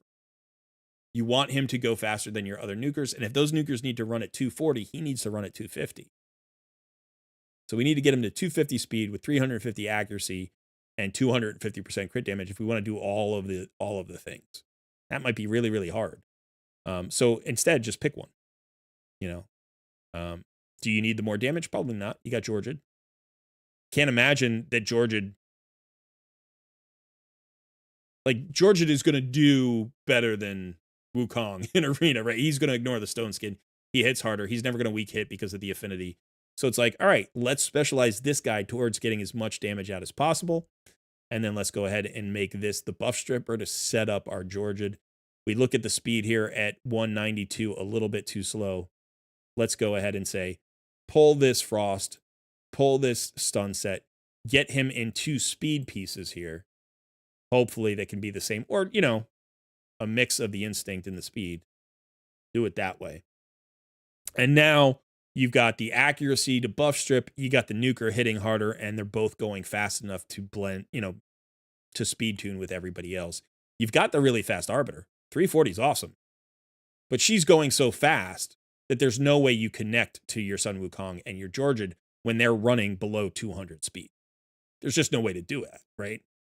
So Astrid can bridge the gap. Deacon can bridge the gap. You can go Arbiter into Astrid, into Wukong, into Georgian. That's a crazy strong arena team. But not if it's not speed tuned, right? And if you need 3 turn meter fillers, you have the Shu Zhen, so actually she's almost running as fast as your Arbiter. So you could go, Arbiter into Shu Zhen. Now she can only activate, she can either give you turn meter fill or she can just like give somebody an extra turn. And I like that flexibility. That's how I use mine. So again, maybe you use the Georgia that way. Like then he doesn't have to be fast if you're always running him with Shu Zhen. But in live arena, she might get banned. And then he's too slow. So I think as you try to progress, the number one thing is going to be just getting more stats onto your champions through smart combinations of gear and really optimizing them for a particular thing, like knowing what it is that you need to hit in your stats and then gearing them for that specific.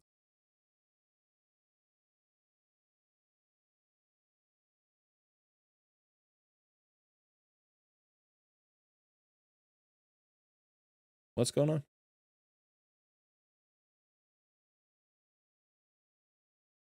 I don't know what's going on here. I'm frozen.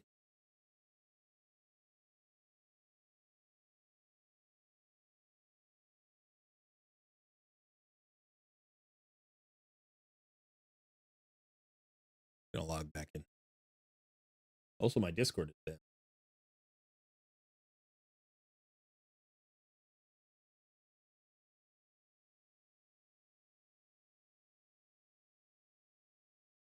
Is anybody else having issues with the raid?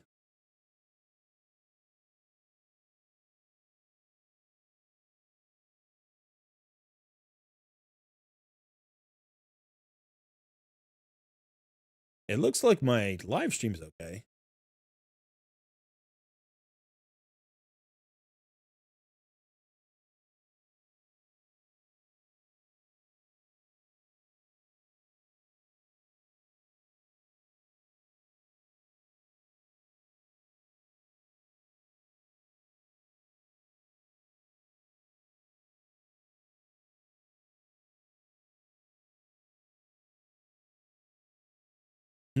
All right, it's working.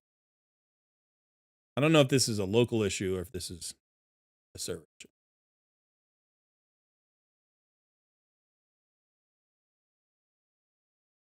Let's look at Fire Knight. Fire Knight hard. So I think this is the same thing that we were talking about before. The good news is you really have the freeze champions, right? So if we look at the champions here for Fire Knight, we look for debuffs, I think you have at least 3, if not 4, built freeze champions. You actually have 5 if you include the Neldor, who isn't quite there yet. But you have all the masteries. Yakarl's running at 2. This is, again, going to be the problem. 200 speed, basically 200 speed. Ninja's the only one who's really fast enough, and he's the worst of the champions for Fire Knight. Shiramani's better, Yakarl's better, Cryodam's better, and Neldor's better. All of them are better than Ninja. But we can theory craft a team really easily here for you. What I would probably shoot for is something along the lines of, let's get Yannicka, not Yannicka, she looks like Yannicka, Shiramani in there. This is another champion who can speed lead your dungeon, but she's got a cleanse and stuff, so that's not bad. She's also got that potential cooldown reduction, but I would probably go with Deacon.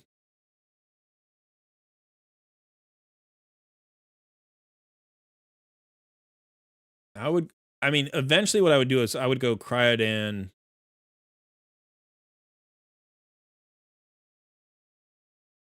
And not Krydan. I'm sorry, Ykarl and Neldor.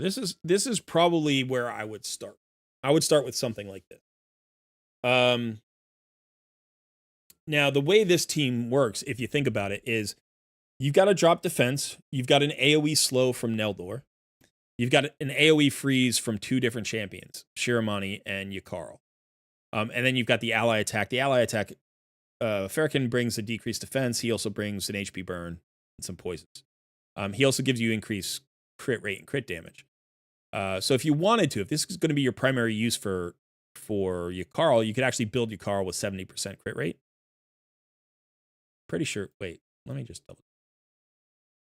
He brings crit rate and crit damage, right? Crit rate and crit damage, yeah. So the nice thing here is you get double hit, triple hit, and then is Neldor a triple hit on his A1 or a quad hit? I think it's a triple hit on it. Triple hit. Now, the downside of this is that Farrakhan the Fat doesn't join in the ally attack. So when you get an ally attack, you're going to get 2 plus 2 is 4 plus 6 is 10. So you'll get 10 off of the ally attack. And then everybody is a multi-hitter except for Farrakhan the Fat. And you have 2 chances of a slow. So you do actually have a slow from Ykarl, which if you use, you want to put into the AI so that you use it at the right time, because his is on his A2. It is a 100% turn meter reduction, but that doesn't work here. So you want to make sure that you fire that when the shield is down, right? You also have the AoE decreased speed from Neldor, but this is not a 100% chance, whereas the Ykarl one is a 100% chance. I'm pretty sure. Let me double check. 25%. Yeah, 100% chance. So this is, Neldor's is more of a backup. But again, it has to be used at the right time when the shield is down. The way this team works is the shield stays down. Now, there is one downside to Shiramani on this team. I think she brings you, an AoE freeze. She brings you multiple freezes on her random A1. She brings you heals. So she brings you a lot. She gives you some sustain, which is nice. But her A1 will not freeze multiple times. So if it hits a different enemy, it can freeze both enemies or 3 enemies. She can freeze 3 enemies with this, but she can't freeze the same enemy multiple times, which Neldor and Ykarl can do. So she's not as good at reducing the Fire Knight's shield as like a Creodan would be, or somebody else like that, because they've got multiple chances of freezing. So if you wanted to, instead, if you find that you don't need her AoE freeze, or you don't need her heal, instead of her, you could bring in Cryodan. Now, Cryodan's really nice because not only does he have a 4-star blessing, but he does have a chance of an AoE freeze. It's not a 100% chance. Hers is a 100% chance. But he does have a 65% chance of freezing enemies on each hit. So it's a pretty high chance. I think it ends up like being something like, it's like an 87 or 88% chance, somewhere around there, of landing a freeze on each champion. Plus, he gives you the increased speed, which is really nice, and the turn meter fill. So that's giving you more speed if you're struggling with speed. So I think Cryodan is a really good choice here. I think Shiramani is a really good choice here. And you could, she's also got the 4-star blessing. So you could try out both champions. I think Cryodan, they both got, so Cryodan has a double hitter on his A1. So that is one downside. He's going to be worse at breaking the shield than she is. I think he's got a double hitter, right? No, it's a triple hitter. Never mind. Okay, so he's actually got a better A1 than she does. So he's also really, really good. So I would definitely consider those two champions in those spots.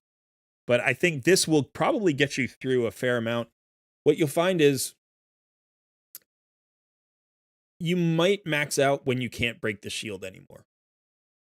And breaking the shield comes down to 2 things: hits and speed. It's not just hits, right? So for instance, how many champions go? Because the first time you land on the boss, remember, his shield is, or his turn meter rather, is like halfway full. So sometimes what you can do is not break the shield at first. You take one hit, and then you break the shield on his second turn. The problem with that is you can get hit by a slow, and then that actually just works against you. Or you could even, like, squishy champions could die, and that would obviously work against you as well. So, in that particular case, you have to figure that out sort of by experimenting. And it's the same thing. Go tanky and then kind of move towards glass cannon, or glass cannon, move up towards tanky. You kind of do those things. Could you bring in a cold heart, like one cold heart maybe, to help break the shield? You certainly could. But the problem is, who do you replace? Right? Because if you replace somebody who's got a freeze, then the turn meter reduction isn't going to happen.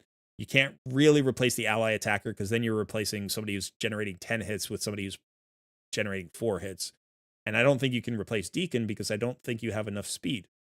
So I think realistically, something like this is where you're going to end up. Another thing to consider just as you level up is affinity. So remember, we were talking about Cryodan versus Shiramani. When Shiramani and Neldor are both weak affinity, you're going to want to definitely switch Cryodan. When Cryodan is weak affinity, you're probably going to want to switch Shiramani. And then when you get to stage 6, where everybody's neutral affinity, then you can figure out your best team. But I will say this. Farming stage 6 is hard with Fire Knight. It's much, much harder than any other stage 6. So even though the speed is relatively low on the boss, because he starts at 50% turn meter or whatever it is when you spawn into round 3, and because of the way his shield works and his slam and how much damage he does and the decreased speed on it, farming stage 6 consistently, quickly, with 100% success rate is really, really hard. So what you might want to do is lean into like a strong affinity. So let's say you get to stage 3, and then you're like, well, when I get to stage 3, it's magic affinity.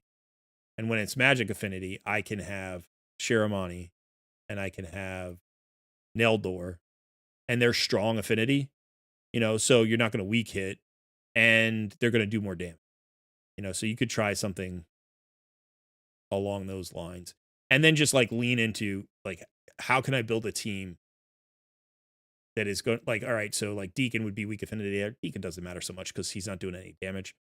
But maybe you farm stage 3. Maybe you just do it that way. I think Farrakhan the Fat is Spirit Affinity, right? Yeah, he's Spirit Affinity. I also really like Ruella for this, even for hard mode, because she brings a decreased defense, a decreased speed, and a weaken all on the same skill, plus a triple hitter on her A1. So she's going to help you bring the shield, break the shield, but then she also brings debuffs to make the run better. But again, you can't run her into weak affinity because she's a massive debuffer, and if she doesn't land the debuffs, you may as well not have her. She's not doing a ton of damage. She can hit decently hard. And she's not helping you wave clear at all. So that's just something. All right, Joseph, you have a good one.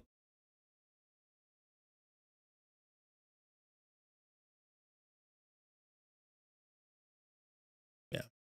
Yeah, as far as Crydan is concerned, I'm sorry, as far as Phantom Touch is concerned, Phantom Touch is not reliable.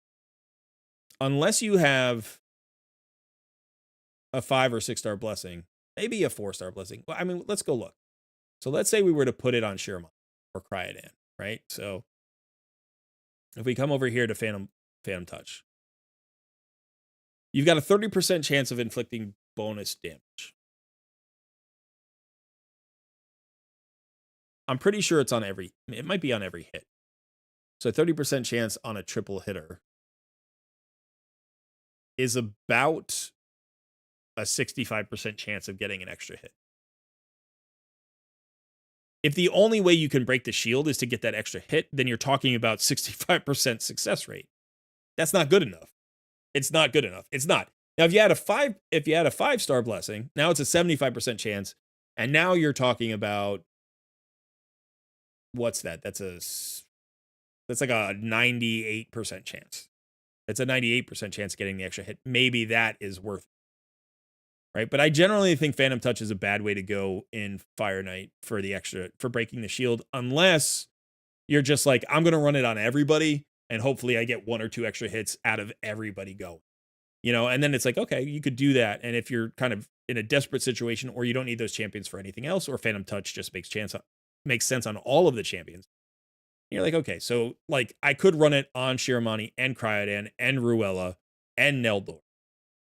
And then you're like, yeah, that's pretty reliably going to give me 1 or 2 extra hits. Then you could. But I wouldn't just throw it on one champion. Not unless it's at least a 5-star blessing. And I don't think you have to. I think if you're trying to get to 100%, if you're trying to get to 100% success rate, then typically you're going to want to be able to do it without the Phantom Touch. Now, let's say you had a 6-star blessing on it, or like Royal Guard, right? Because Royal Guard's got a quad hitter here, and you know it's 100% Phantom Touch. That's going to give you 5 hits. Then you can calculate it. You know, you could do that if you wanted to. But then you have to make sure that he comes into round 3 with his A3 up and available, and then you get the 5 hits, right? And then it's like, okay. But yeah. Yeah, I think Phantom Touch can proc on every hit. That's how I usually run it, but now that I've said it out loud, I'm like, do I know for sure whether that's true? And it doesn't actually say. Whenever hitting multiple targets at once, only one champion will receive bonus damage. But I think if you're hitting the same... So I think this is what happens. I think you can only proc one Phantom Touch, but I think multiple hits like if the first one fails, I think the second one has a chance. But I'm not 100% sure of that. I'm not actually 100% sure of that.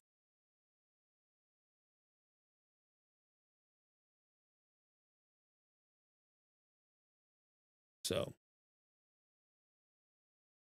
I mean, I know it won't proc more than once. So if you have a 4-hitter and the first one procs, you're only going to get 5 hits. You will never get 8 hits. Do you know what I mean? Like, that's not a thing. You can't get 6 or 7 or 8 hits. You can only get 1 extra hit. But I think that if you miss on the first one, like the second one has a chance to do it. But I'm not 100% sure. That'd be a question to ask Saf, actually. So anyway, I think that's where you're moving, for in Fire Knight. But like I said, kind of have those numbers in mind, that 350 accuracy, sort of the speed of your damage dealers, sort of that bare minimum of 220 on your damage dealers, and moving up from there. Really, I'd love to see him around 240, 245. Wukong needs to be faster than that, right? Your cleansers, your Lydias, your Mithralis need to be faster than that, and your engines, your Deacons, and your Necmothars need to be faster than that. And so that's kind of how you spread it out. You're just like, okay, I need this 245, this is 265, this is 285. This is 320, my Arbiter or whatever is my fastest champion. I need her at 320, 330, 340. And that's how you work.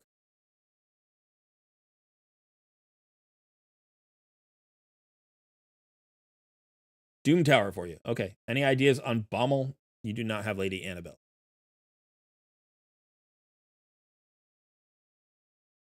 You're trying to do Bommel 90. This is a tough one. This is a really hard one. First things first, I do think Shiramani is awesome for this. Freezes are incredibly valuable against the Dread Bombs, right? Because if you look at the Dread Bombs, I don't even know if it says it here. But okay, so here, you can only reduce the damage by placing a freeze debuff on the Dread Bomb. So if you place a freeze on the Dread Bomb, when the Dread Bomb explodes, it does less damage. The other thing you want to remember is you don't want to decrease turn meter on Bommel, because that makes him place more Dread Bombs. So that can even happen. You have to be careful, because if you go to Masteries, if you ever run this Mastery, Evil Eye, that first A1 that you use against Bommel is going to decrease his turn meter, and that's going to get you an extra Dread Bomb. So if you have champions who run that, like Arbiter is actually good into Bommel, but not if you're running Evil Eye, right? That's pretty tough. I don't know if you have any block damage champions. That can sometimes be a thing where you, like, when you get to 90, you just want to manual your way past it. Like, you only need to beat it once because you're not going to farm it. So sometimes you can do that with block damage champions. You have 2 Demythas, so that would be something to consider. She's also got many cleanses, which help. She brings heals and shields, which help. Although the shields are ignored by the bombs, they're not ignored by his hit. So maybe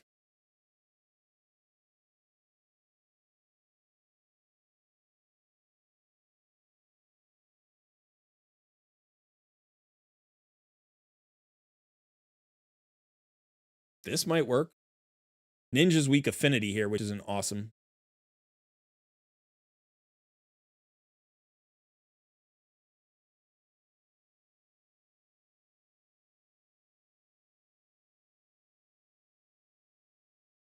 This is better. I mean, maybe it's better. It's not a lot of damage, but you get a decent amount of healing here, speed. You know, like, this is more, I mean, you could try Wixwell. Decrease attack on the boss is certainly helpful. We have it from Necmo.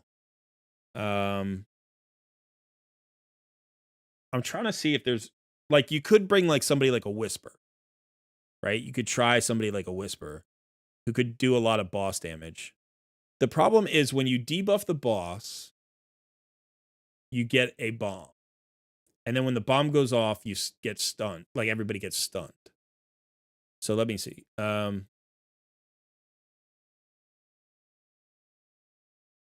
You also have to watch out for this Rain of Bomb because it removes all bomb buffs from all enemies and attacks and places a bomb debuff on each enemy that detonates after 2 turns. So you have to be really careful. This is why you manual. You have to manual your way around this Rain of Bombs.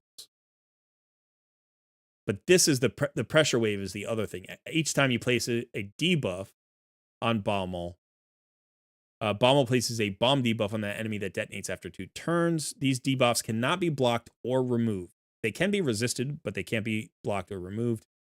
Each time a bomb detonates on any enemy has a 25% chance of placing a stun on all enemies. The stun can be blocked, by the way. Do you have a bomb champion?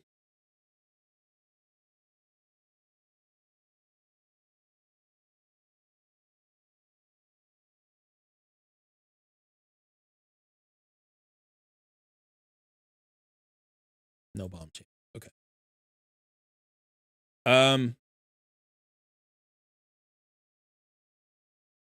Now, the thing I don't love about this is that Demytha's block damage is only 1 turn.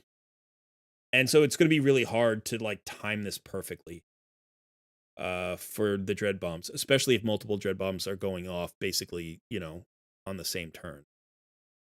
Were there any other...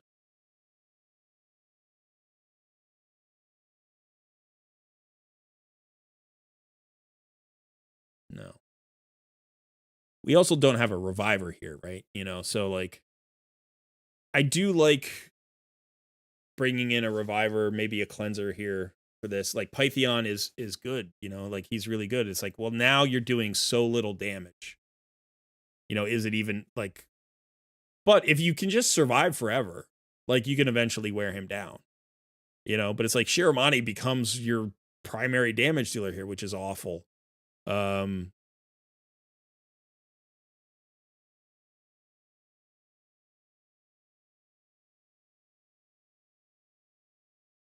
You could try like a defensive based kind of tanky damage dealer like Harima.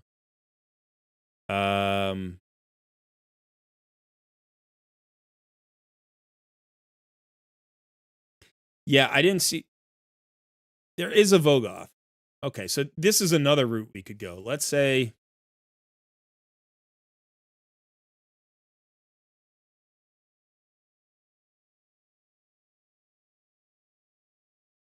I still think you want the freeze. I think the freeze is important. The problem is your Shiramani's not booked, but she is the right affinity. Cryodan's the wrong affinity. Ninja's the wrong affinity. Shirmani's the right affinity, but she's not booked.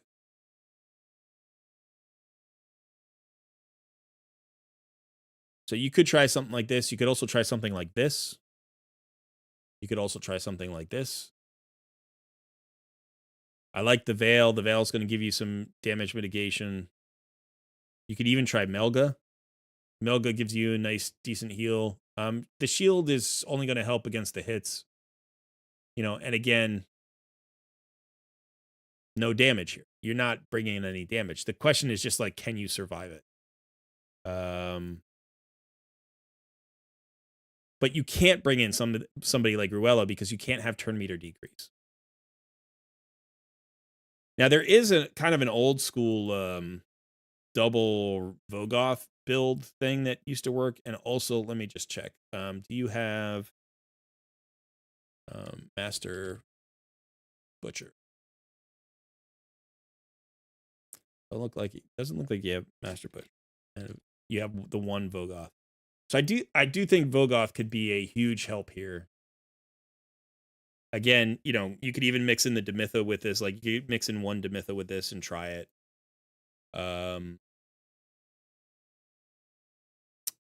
We have the decrease. I think the decrease attack is incredibly important. So you need the decrease attack, you need the freeze, and then you want some way to survive. You could try this. It's not bad. You get a strengthen buff out there. Strengthens are not ignored. So strengthens actually help.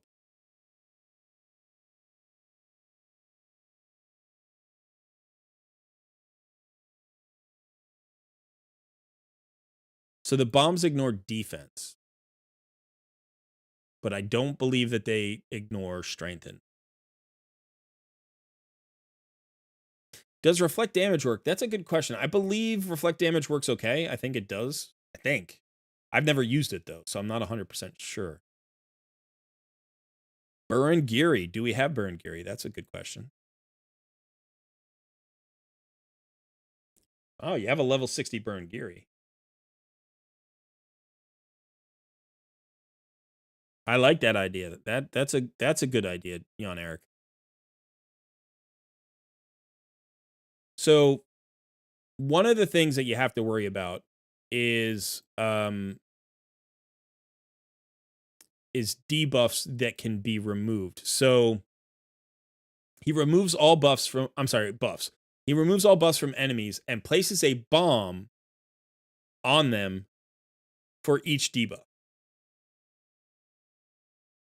You like place one additional bomb for each buff removed by this skill. So what you could do here, this is actually this, since you have a level 60 Burn Geary, and he does have where is he?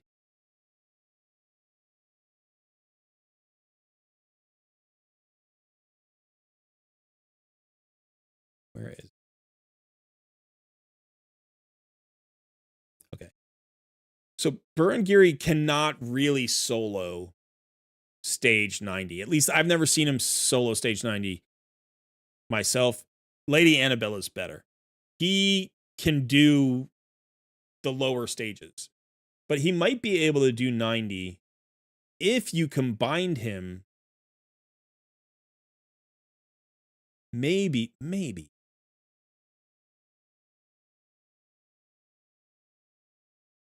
You have to build him in full regen and immortal. And then maybe throw a Vogoth in with him. And I was thinking, like, maybe like that.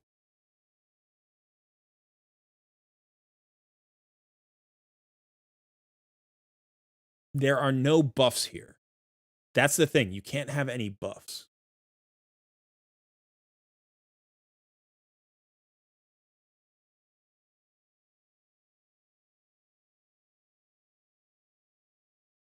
Or maybe just this. Do you have your Godseeker built for Sand Devil's Necropolis? You do. She's running a little bit slow, but she's built okay. 78,000 HP is nice. 4,000 defense, 224. That's not bad. That might be enough. That might be enough. Because she is going to give you heals on the A1. She's going to give you heals on the A2. And then she gives you the passive revive and the active revive.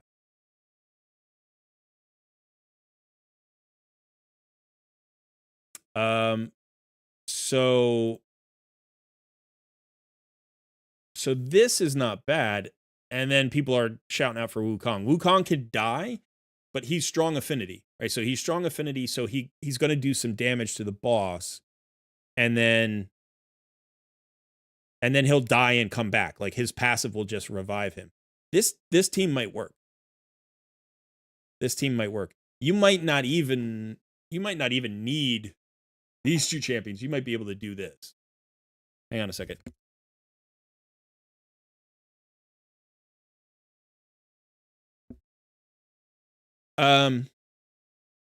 Like these two might be able to do it. If you have one champion that just can stay alive, now in order to do that, you might need I don't think you need resistance on her. She doesn't have a lot of resistance, but this might work. Let's just you have to get to the boss, right? You have to get through the waves and get to the boss. So that's why more champions might help. Let's look at Vogoth for a second. Decent accuracy, so the provoke is going to land. The defense is a little bit on the low side, but not bad. 58,000, low speed. And has a blood shield ring, which you'd have to remove. So Vogoth's not really where Vogoth needs to be. But I think you could potentially tweak it. Now, another thing that we can do here is we could bring in Shiramani.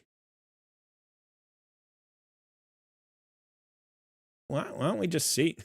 I do think, Vogoth could be really good here. But I want to see... Not her. I want to see her. If we turn off the A... If we don't ever buff...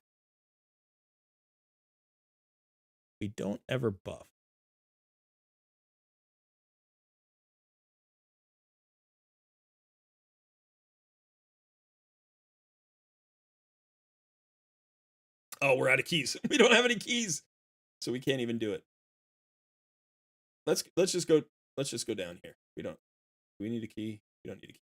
We can do it. You have a Burangiri here, but he doesn't have any gear on. Like, would Pythion make more sense here? Pythion brings buffs. We don't want buffs.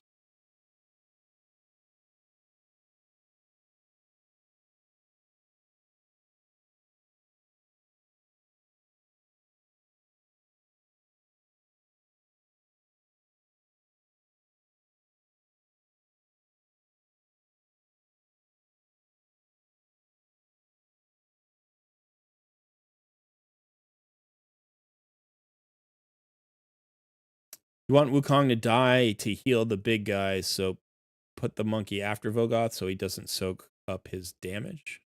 I don't know what that means.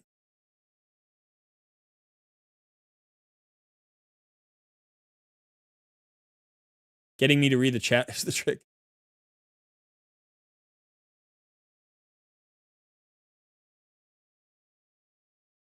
Right now, Burangiri has no gear on.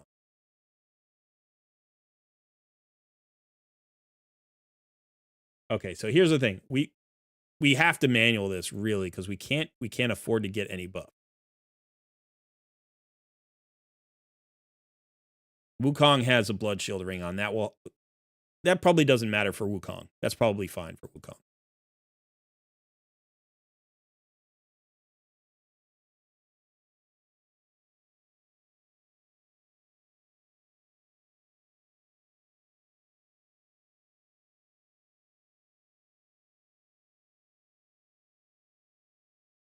Want to freeze those bombs. That's a lot. We need those HP burns to be gone. That's why we brought Doom Priest to get rid of those HP burns.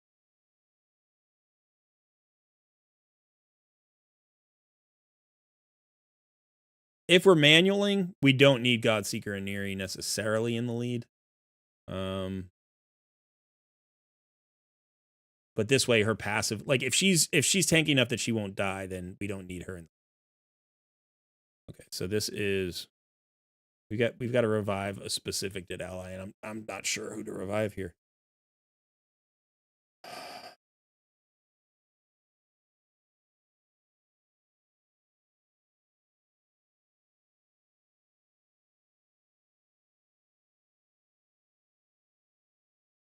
And again, this team would get better if all of these champions were a little faster, because they would cycle back around to their heals and cleanses and stuff faster.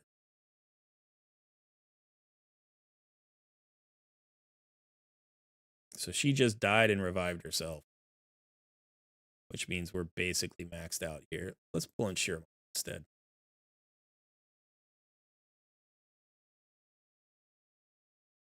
We don't cleanse the HP burn, but we get that bigger heal. And we could potentially get freezes on the bomb, which would reduce the incoming damage, but she died. So I think as proof of concept, this actually works pretty well. You know, Burn Giri might be a little bit better here.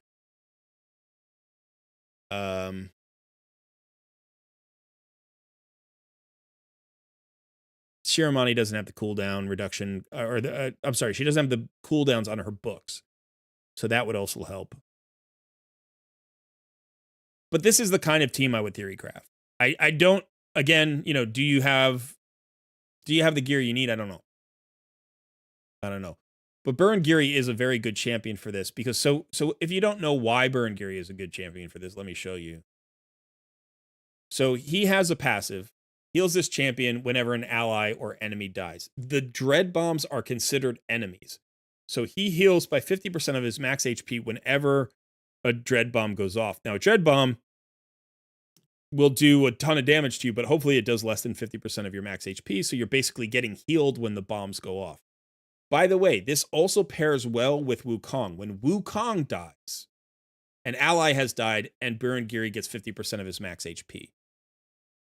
Now, the heal happens after the damage, so if the damage kills you, you don't then heal and not die. So you have to you have to watch out for that. He does have a strengthen as well, which is nice. Like I said, strengthen I think is the one buff that actually works here. But again, you have to watch out for the timing, because if the buff gets stolen from you, then you get a little mini bomb on you instead. So it's also okay to try turning this off unless you're going to manual. The stun will help you get through the waves. The provoke will help you get through the waves. Emergency heal is nice when you're using a blood shield ring, but because the blood shield ring generates a shield that can be stolen, it can actually make you like more vulnerable. So, you know, potentially here you can put him in Phantom Touch or something if you want to like speed up the run for more damage. If you want more survivability, I would maybe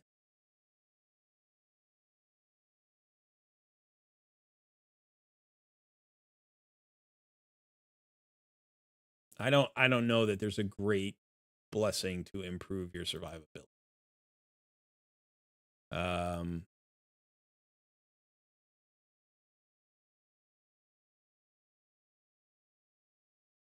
So yeah.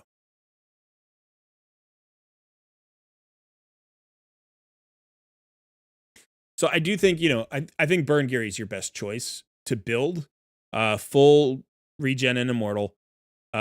You don't, if you're not going to use the A3, you literally don't need to book him, because the passive is what you need to stay alive. The passive is at full strength without books. So, you know, potentially you could even put him in the lead. You get resistance in all battles. You could build him with enough resistance that if he resists the little bombs, he'll probably survive the whole fight with Wukong. And you could just do Burn Giri and Wukong. That might be enough. Wukong will help you get through the waves. The AoE stun and provoke will help you get through the waves. And then as long as you can resist the bombs, the dread bombs probably won't kill you. But you know, you're probably going to need at least 75,000 HP on him. And you know, I would say speeds are probably going to be at least 240, 250 to get that regen around fast enough. And that, so the stat requirements would be very high with this. So I would probably try with Vogoth with Burengiri, with Godseeker, maybe with Doom Priest, with Shiramani, with Wukong, all of that. Try it all. Maybe even Melga, depending on what you can do in order to try to make it work.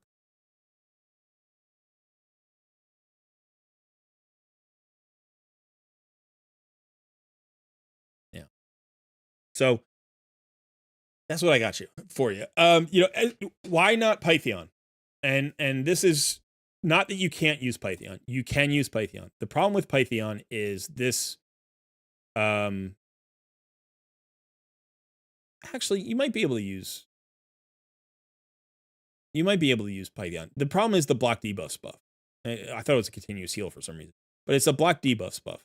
So that's the buff that can get removed. But again, if you're manualing, right, you're getting heals from the A1, which is nice. You're getting heals from the A2. You've got the chance to revive. You've got a Brimstone here with a 5-star. That's going to help you do more damage. So if you're going to manual the fight and you just remember where and when to place the block debuffs, that would be okay. Another thing that I think this works, and maybe chat can help me out here, is if you have him in protection and it's a protected debuff, I don't think it gets pulled by Bomb. I don't think he can pull off. I don't think he can steal or whatever or remove protected buffs. So if you had, if you're running him in, not Stone Skin, but if you're running him in protection and you can get, at least 6 pieces or maybe even 9 pieces, then he's not going to steal your buffs. Or even, can the buff steal be resisted? Let's see. I think the buff removal might also be resistible, but it's going to be on everybody. So I think the only way to do it would be protection. So yeah, protection isn't 100%. So there's, RNG involved. There's some risk there. But, that would be something to try. Also, he does have a resist aura. So if you build if you built, for instance, him and Burengiri with a lot of resist, max HP and all that, maybe you could use them together. And that would be fine. So Bommel is a pain. You do have the champions. I think you do have the champions to make it work, but you're probably going to have to manual 10 or 20 or 30 fights, and you're going to have to swap around gear. So, unfortunately, there's no free gear removal right now. That ended.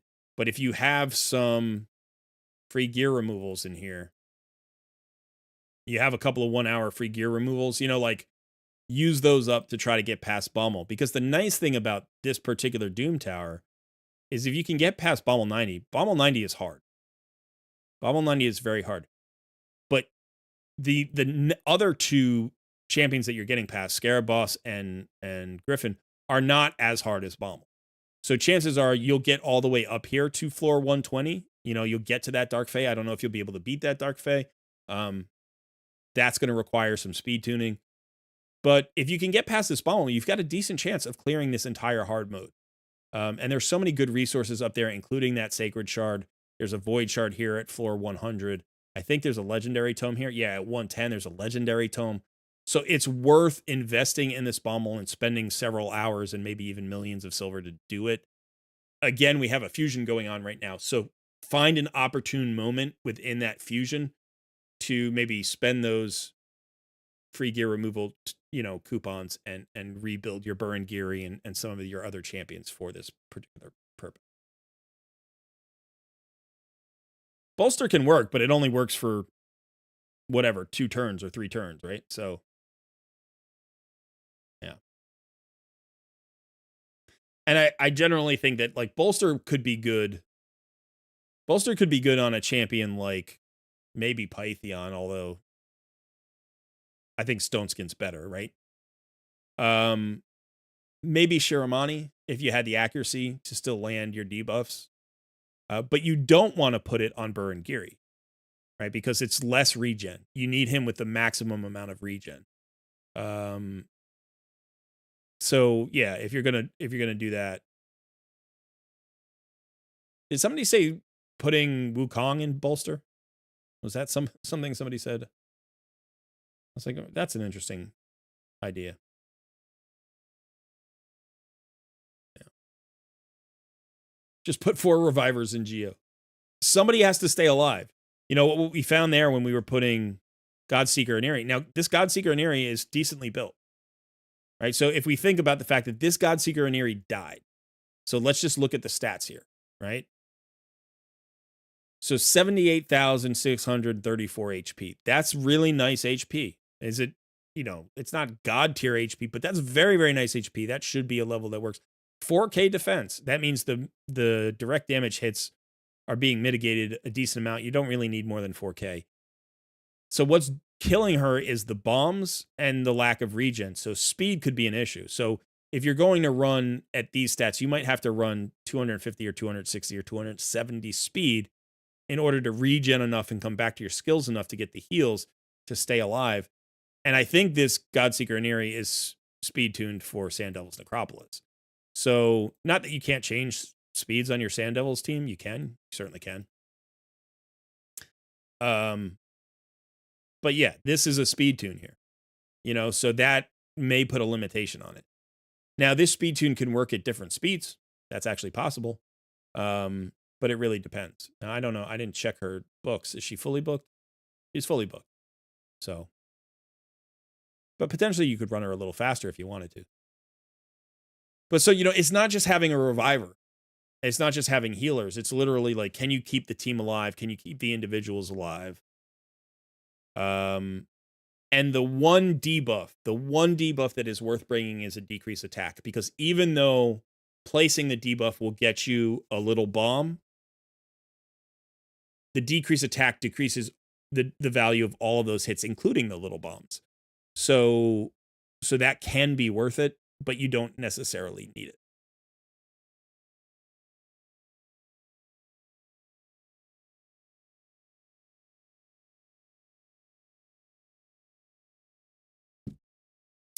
Well, we don't care if Wukong dies.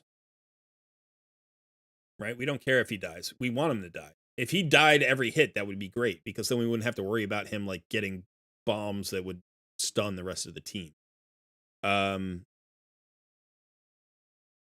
You also don't necessarily need Wukong. You know what might even be better? I just thought of this, but this does actually work. It works on lower levels. I've never tried it on Bommel 9 of hard. Let's see.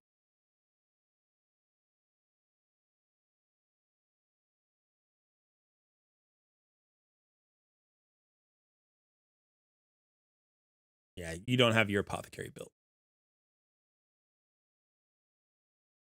So I was going to say your apothecary could work. Islan is also an interesting option, but neither one is built. So those are off the table.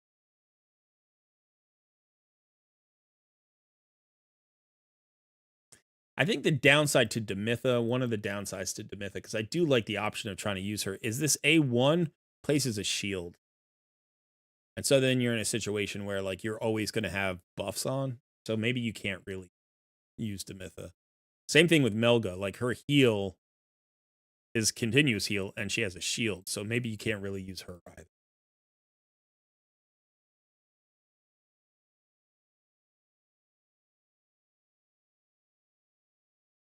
Or Rector Drath. Same thing. Fails and continuous heals. So I think, you're trying to do this without buffs. So I think Godseeker and Eerie, Burn Geary, Vogoth, potentially Pythion.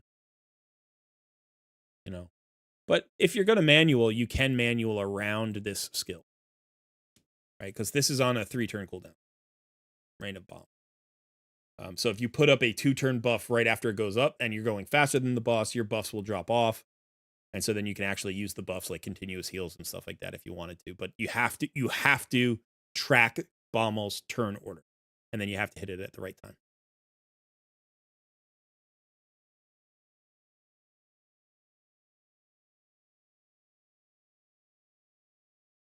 Demitha will wreck eventually. You mean she'll die eventually?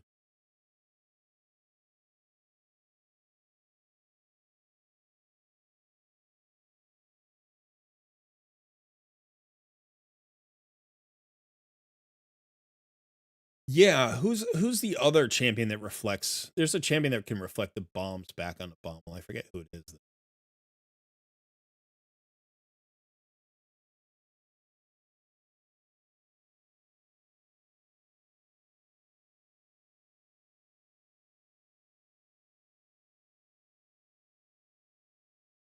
I mean, I've run Helicath teams before, and I've used Helicath to get to become unkillable when the dread bombs go off, and because it's up for 2 turns if you can time it right. But there is RNG involved there because Bobble can strip your block damage buffs, and that becomes really problematic. So like I had a team that used to run Helicath. It was only about like a 40% clear rate, but it did work sometimes. And I could just run it on auto and walk away, and it would run for 8 minutes or whatever, and then I'd have to run it again and whatever and run it again. So there are teams that you don't need necessarily a high success rate here. If you get a 50% success rate, I think that's more than enough to like be reasonable. For Bomble Knight. Because really, really, you clear it once and you're done and you move past. So try all those things that we talked about, and if you have to rebuild some champions for it, use your regearing and try it because it's worth it. Don't bring HP burns. Don't bring a whole lot of buffs. But if you're going to manual, you can bring some short duration buffs that might help. Bring a lot of healing. Bring some regen and immortal. Bring tanky champions. HP tanky champions are better than defense tanky champions. Defense doesn't do you any good here. The only thing, well, that's not true. Defense helps you against the hammer hits. Like he smashes you with a hammer. That's his A1, the Ruinous Crash. So that is mitigated by defense. But all of the other bombs going off, the debuffs that you get on yourself with the dread bombs, those all ignore defense. So defense isn't really helping you a ton. But, HP champions help. Tanky champions help. Yeah. Does Skimfos transfer move bumps? No, because the bombs are not removable. They're actually protected buffs. Yeah. You can reflect them because they don't actually land, but you can't remove them. Marishka, yeah, Marishka would be great. Marishka would be weird actually, because she might actually get herself into trouble with her block damage buff. But I don't know. I don't have a Marishka on any account, so I hope that helped. I mean, I feel like this takeover was a little bit less practical in some ways because it was more theory, right? It was just more theory. I didn't want to do a lot of gear changing. We have that, artifact enhancement coming up in a few hours. So, but I do think you have some good gear here. You obviously have some forged materials. I think especially in perception, you're going to want to forge a lot of that gear. Also, if you have like Guardian gear, you could forge some of that. If you have lethal gear, you could forge some of that. I don't know if you have any of these others. You have some. They're the epic levels, the 4 and 5 stars, not the 6 stars, but you could forge some of those. See if you can get any gear improvements. And then if you can't farm a good Dark Fae this time, you could farm a decent Griffin and, get some more Guardian gear. Guardian gear can be very useful in certain places, like dungeons. Yeah. And don't forget resilience. You have tons of resilience materials. And this really here, what you're really looking for is like 6-star epic and legendary gear that just rolls the right way. And like I said, if you just get a few pieces of this, sometimes this could go on a champion, maybe not for Bommel. Maybe not for Bommel, but this could go on a champion that needs to be tanky for some dungeons for some reason. This works. Deflection works. Deflection has a 25% chance to deflect bombs back onto the attacker. And it's tanky gear. This could be on somebody, but you don't have a ton of core hammers. And it's not a great set anyway. But that does actually work. Yeah, the game was glitching for me early. If you have a chance, can you share your clan boss team? My clan boss team, sure. So I think that's going to be the end of the takeover here. Thank you to Agent S for letting me fool around on your account. I appreciate it. And as a reminder, if you are interested in a paid takeover, you can just DM me at any time and we can set something up. I can give you the info for that. Let's go back to my account for just a few minutes. I'm not going to do a third takeover. Unfortunately, I don't have time, but I have a few minutes here. And so I can show you my clan boss team.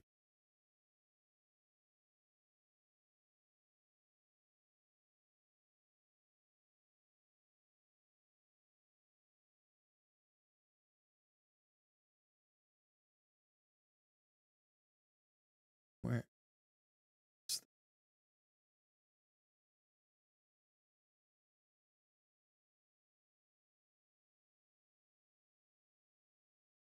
I got disconnected from Discord. That's what.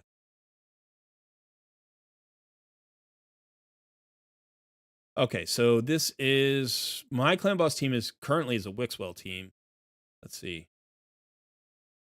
So 369 million here against Ultra Nightmare. I think I have a key.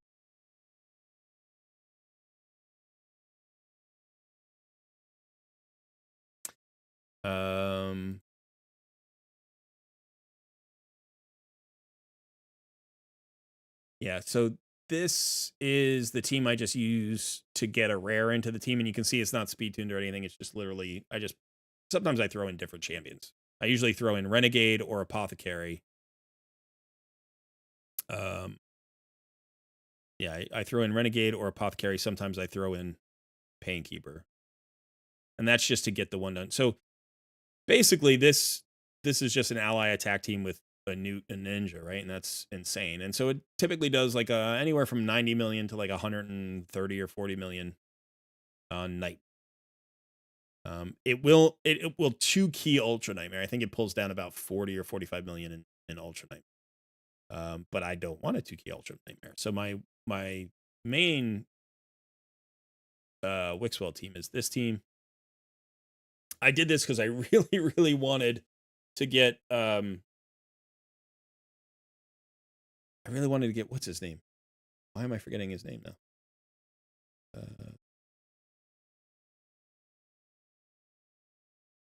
Corvus. I really wanted to get Corvus into the team. I was excited to get Corvus into the team.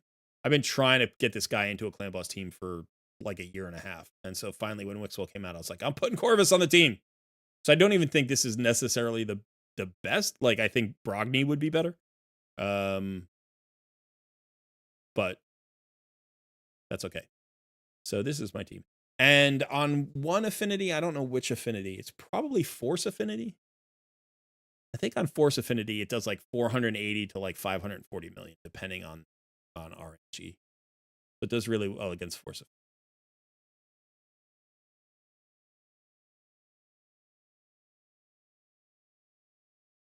Yumiko, okay, she can reflect it.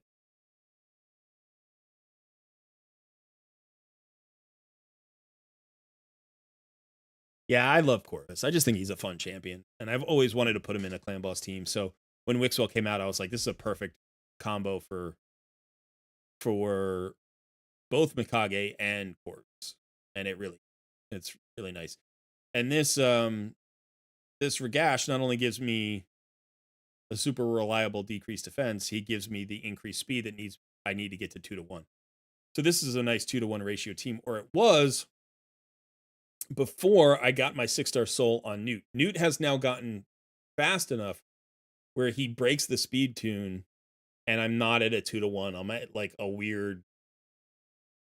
It's like a 7-5 or something. It's such a strange speed tune now. I put it into the calculator just to see it, and so I actually get fewer attacks than I used to.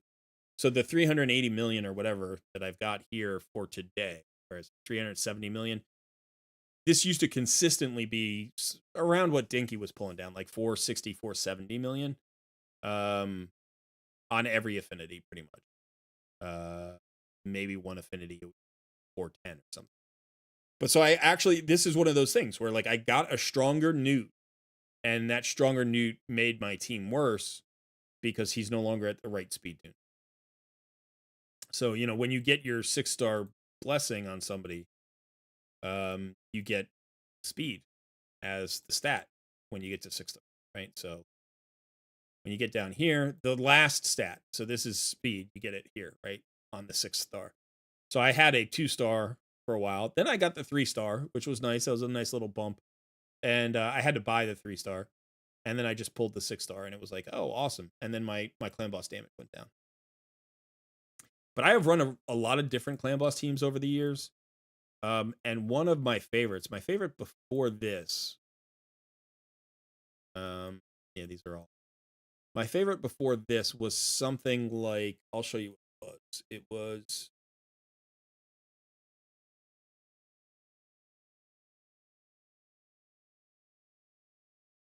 Helicath.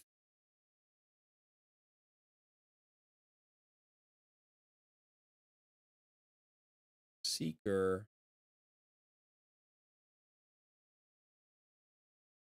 Renegade.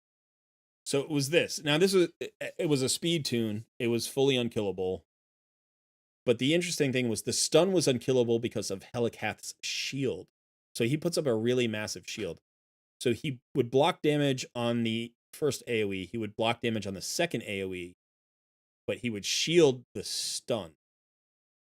And because of Cardiel, I always had to block debuffs up. So I never had to worry about the stun. The stun would never land. But the hit itself was, the damage was absorbed by the shield. And this was a pretty fast composition. It wasn't quite a 2-to-1. It was like, I want to say,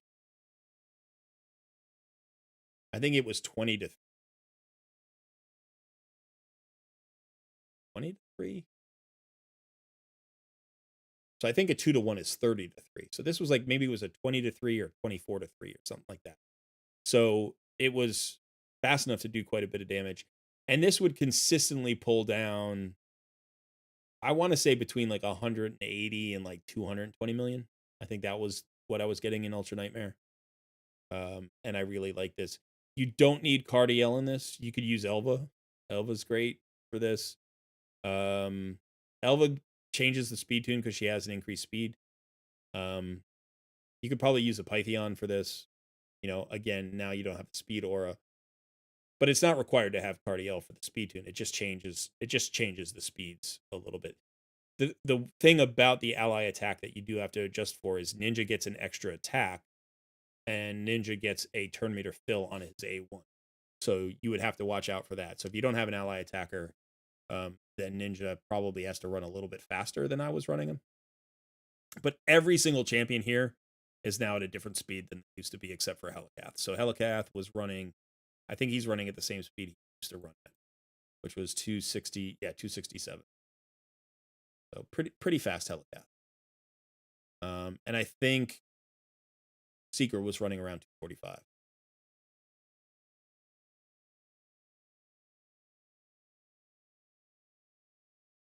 I can show you my Bommel team. I just ran him the other day. I don't have a set Bommel 90 team anymore. But I'm pretty sure I'm using Lady Annabelle on some kind of team. Yeah, so this is what I just ran this the other day. And I put it into the AI because you want to shut off Lady Annabelle's other skills. You just want her to A1. So this worked out pretty well. I don't know how fast it was. Probably 6 or 7 minutes. But Regash just gets you through the waves. Lady Kimmy gives you the speed aura that you need. Because if Lady Annabelle runs too slow, then she doesn't clear it. She needs that speed for the regen. But again, you don't need any.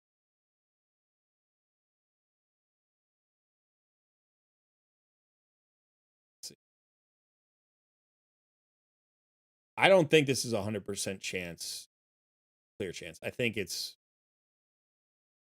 it might be, actually. You know what happened was, originally I swap her into a Blood Shield ring for Scarab Boss. That's what I do, and when I do that and I put her in Bommel, she dies because of that buff. You have to not have that buff. So the one buff difference actually will kill her. And so I had forgotten that, and I didn't take her ring off, and then I took her ring off, and it cleared it. So I don't know if it's 100% chance, but I think it might be. Um, you know, now I could put Wukong into this team. I could see if that would speed it up, but I think the last time I did that, it was like the exact same amount of time. Like the difference was like 4 seconds or something. It was basically the exact thing. And the reason why that's true is because Wukong's animations take so much time. He dies, he has to revive. He comes back, he does his hit, he dies again, he revives. And it's like, so you get all those extra animations. So even though you're taking fewer turns, you're taking longer animations. So if you build a Lady Annabelle and you're hitting the turn count, like if you're getting up to 1,500 turns, Wukong will probably speed it up in terms of turns and lower the number of turns you have to take. But it won't reduce the amount of time on the clock. And so that's all. So anyway, as you can see, it's decently fast. For a Lady Annabelle, I think, like I said, what did I say? It's about 4.5 minutes. I feel like that's right, but maybe it's a little bit longer, maybe 6. Um,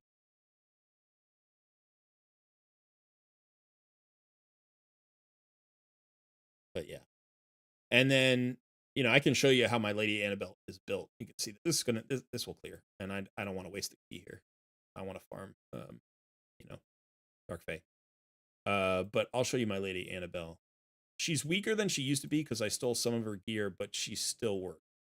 She is a +2. That's why I stole some of her. So here are the stats, right? 85,000 HP. Again, that defense is not critically important in this fight, so 2,700 defense, but 258 speed plus the Lady Kimmy aura, right? So I'm running her at 258, and she's getting a 30% speed aura, I think, in Doom Tower, and this is just fast for Bommel Knight. If I didn't have Lady Kimmy in the lead, like maybe a 19% speed aura would be enough, but if I didn't have any speed aura, it's not enough. So I've actually run, like I just showed you the team, but one team I tried before this,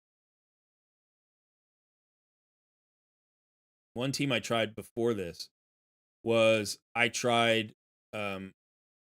tried this. Like I didn't have Lady Kimmy in. I just tried this duo, and they got to Bommel just fine, and she died. And she died because she wasn't going fast enough. So at 258, she's not fast enough, even with whatever that is, 86,000 health or whatever.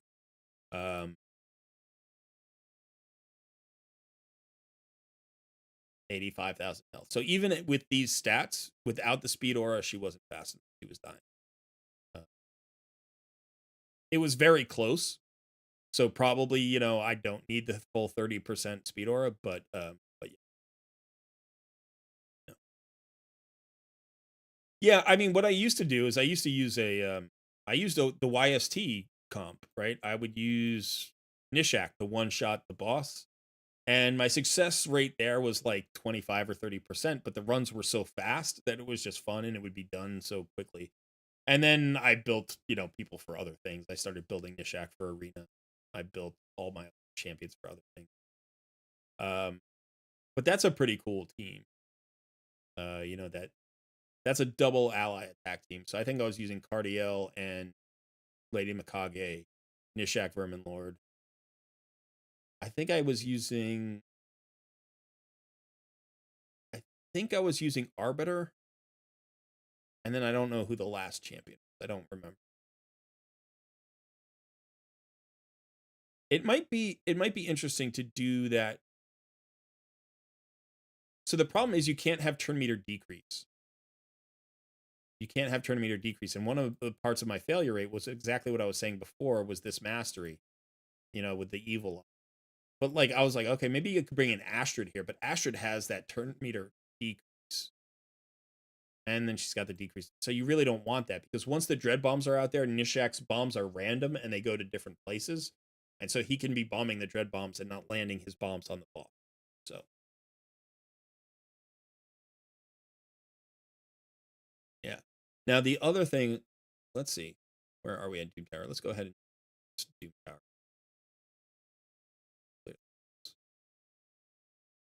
So I actually don't know if this team works anymore because I probably changed all these champions at some point. Doesn't look like a great team.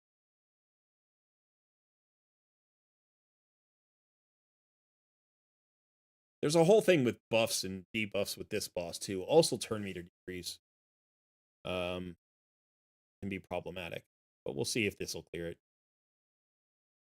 I'm assuming it does because it's loaded in, like so it must have won last rotation. But I'm trying to figure out why I have Seeker in this team. My Seeker has a pretty fast Relentless set on. I want to say he's in the 270s with Relentless. Might be like 274, 278, something like that.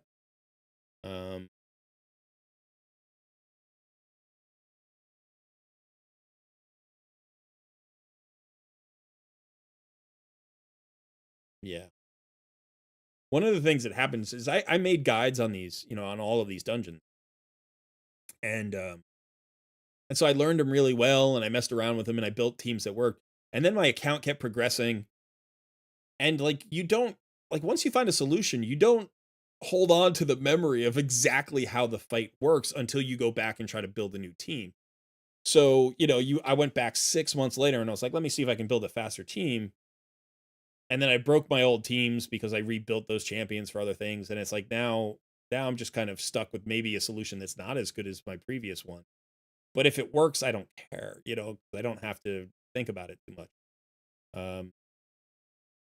So I think this one probably works just fine.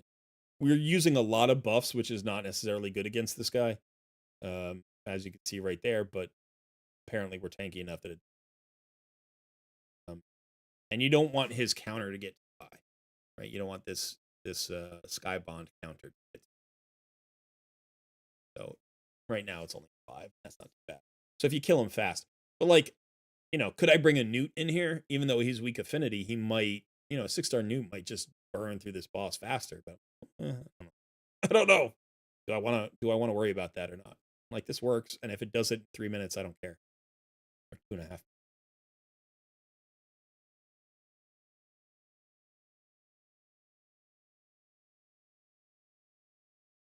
Yeah, the provoke doesn't do anything here. Seeker's provoke.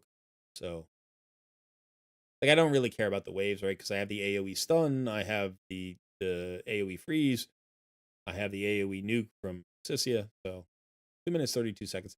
That was my best. That was my best performance. So I don't even know, what happened last rotation, but not too bad. And we've got 10 floors left. And so, today I'll farm this Dark Fae.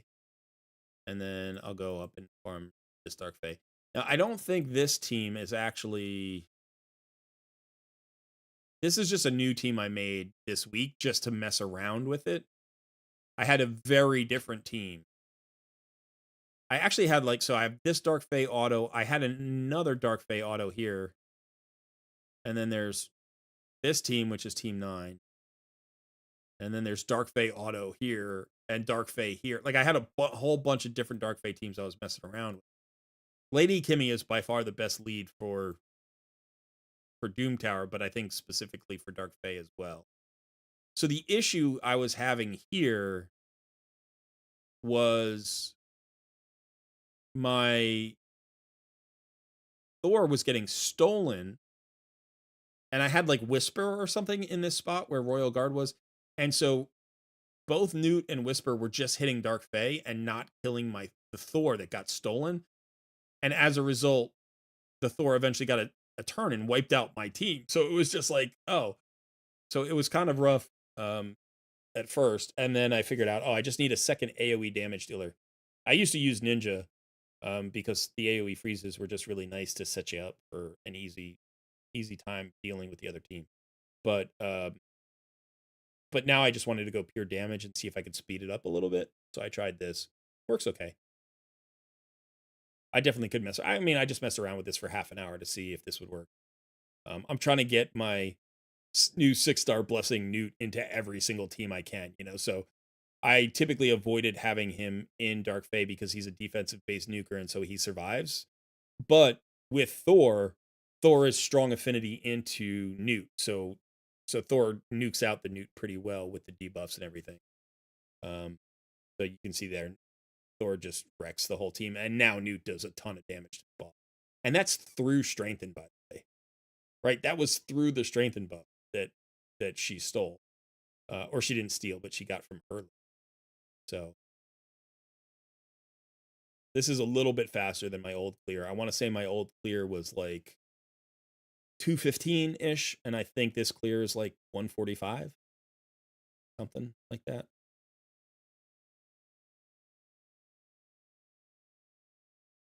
Oh, it's even faster, maybe than that. Depends.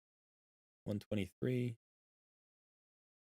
125. So yeah, it's almost a minute faster than my. And here you can see the best was 108. That is one of the teams I was messing around with. So that wasn't an old. That was a new team. My old runs were like 215, 210 to 20, something like that.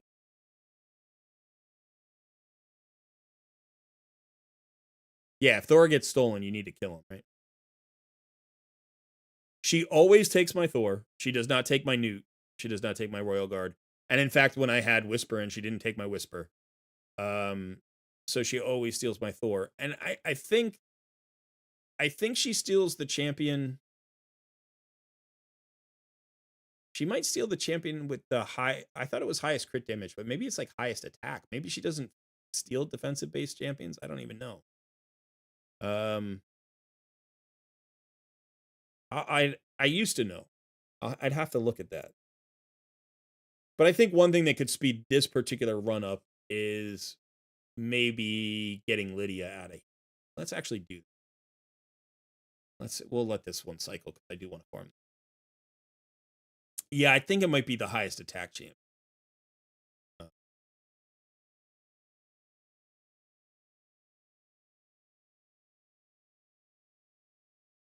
But I don't want that strengthen on that boss. So let's see if we can. Let's edit this team and let's take out the Lydia. The Lydia is kind of annoying. And then, oh, I know what I wanted. I wanted to put in my Venus. So I just got Venus. So I needed to speed tune her with this. So I think that the problem is she doesn't give a turn.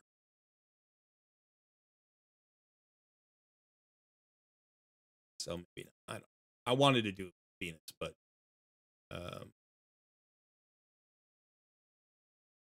maybe what I'll do instead is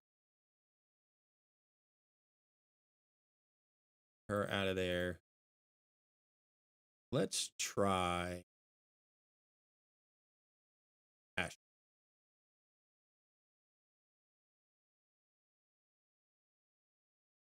So on this, we can say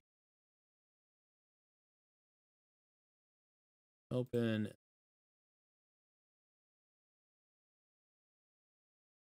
I don't care about it. Open. I use and then one. So we won't have the decreased defense, but we also won't have the strengthen. And it may be, in fact, that with the turn meter fill and the increased attack, that we do better as well. Because Lydia doesn't bring an increased attack, right? She brings a strengthen, speed buff, decreased defense, weak.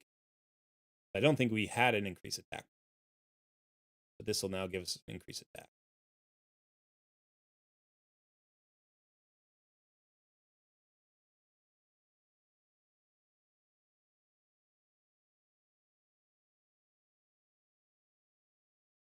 Six minutes that's a long run. Yeah. Yeah, the issue with Venus is she doesn't give turn meter fill, so.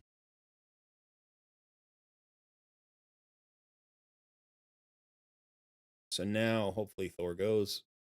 Ooh. My Astrid is pretty tanky. And then she also gives a decrease turn meter on the boss, which will help. And now the boss doesn't have the strengthen.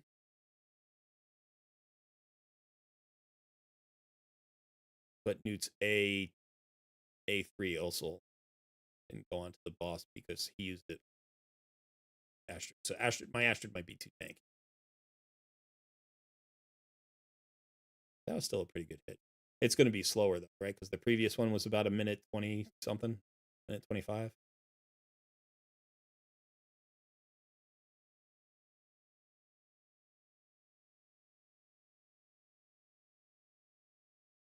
Yeah. So that was a little bit slower, not as good as the Lydia.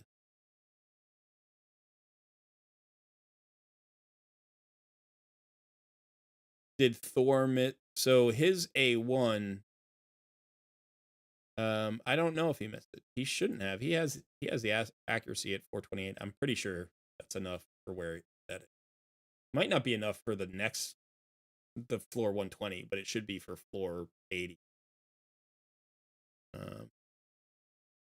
My Thor is also decently fast. He is in lifesteal gear because I was using him in a video for fighter hard mode. So he's at 253, which is not bad. But preferably, and again, I was talking about stats, right? Like, where do I run my damage dealer? So you can see this is a damage dealer. He's at 253. That's about where I want to run my damage, right? Newt is 261. I'll show you my Wukong. Wukong has 254 speed. He has 278 crit damage, and he has 357 accuracy. Plus he's over 5,300 or 5,400 attack. So it's like, this is what I'm talking about in terms of stats. Now, obviously, the longer you play, the better your gear gets. So like, if I'm 3.5 years in and you're only 2 years in or 2.5 years in, you're not going to have the same quality of gear. But it's also a focus, like, right? It's like, I could even get him faster with a little more defense. I just replaced this shield this week, and I usually will, I'll glyph during that mission, that quest, like the daily quest for glyph. So I didn't want to glyph it yet. This one still needs glyphs as well, so he can still get faster. I just replaced both of these pieces this week. And so the idea was to get him a little bit faster, to get him a little bit more accurate, and have him hit a little harder. And so it's just a constant thing where you're always going through your gear and you're like, where do I run these champions? Look at my engines, like I was talking about. Okay, so here's my Astrid. She's running at 336. She is a PvE engine for, Hydra and dungeons and stuff like that. My Necmo is not fast enough. He's at 277. Still decent, like what we were talking about with those speeds, Your engines need to be up here. He's not quite fast enough to be a really great engine. I want him around 300. But it's all relative. It's all relative. If you're not where I am, like, your engine might be running at 260 or 270 or 250. But then, your cleansers are below that, your debuffers are below that, and below everybody is your damage. So, here's Ragash running at 255. That's a damage dealer. Ninja's running at 245. He's a damage dealer. One of my slower. Mezamel is for Arena. She's running at 206, which is very slow for me. But I typically run her with Shuzhen so she can get activated instantly, right? And Shuzhen is running at 65. So, damage dealers that I use a lot run pretty fast. Here's a very slow Trunda who I don't use very much, so if I'm going to rebuild her, which I want to run her for more speed. But otherwise, let's see, Cisia, 233. A little bit slow. But I said, that 220 minimum, 225 is better. Really, for me, it's, more like 245 is where I want it on my damage dealer. So 255 feels really good for me.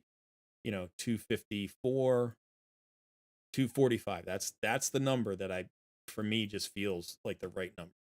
253, 261, right? And then like we said, all of those engines are faster, but what about those cleansers, right? So we have the engines up at 3. We got 410 on Arbiter. We've got 336 on Astrid here. And then you saw the Necmo. We've got a Deacon down here is probably in the 292, So there is a spread there depending on where we're using them. But then what about those supports that follow those cleansers and those debuffs? Well, here's, a 270 Mithrala, right? What about Lydia? There's 306 Lydia, right? So she's running faster than Mithrala because she's giving the increased speed. And so Mithrala is running at 270. I wouldn't mind getting more speed on Mithrala. I would like to get her to 280, 285, How's my back been? Charles, it's been better. I've been doing my PT and that's helping. Let's see. Where am I running my Freya? I just built 245. A little bit slow. She's in a curse set. Probably get some more speed on. 400 accuracy. This was just a build I threw together. I don't even remember what I was using for. I don't think I've used her for anything. Armand's 321. And then there are those tanks who kind of sit in between, so or healers who sit in between. This healer's a little bit slow at 232. You see my Nishak, a damage dealer, 270, 269. Artak, 278. Razzlevarg, 256. But the tanks who sit in between are like Helicat, 267. So usually they're in the 260s, 270s. Odin's a little slow at 249. I've been trying to speed him up.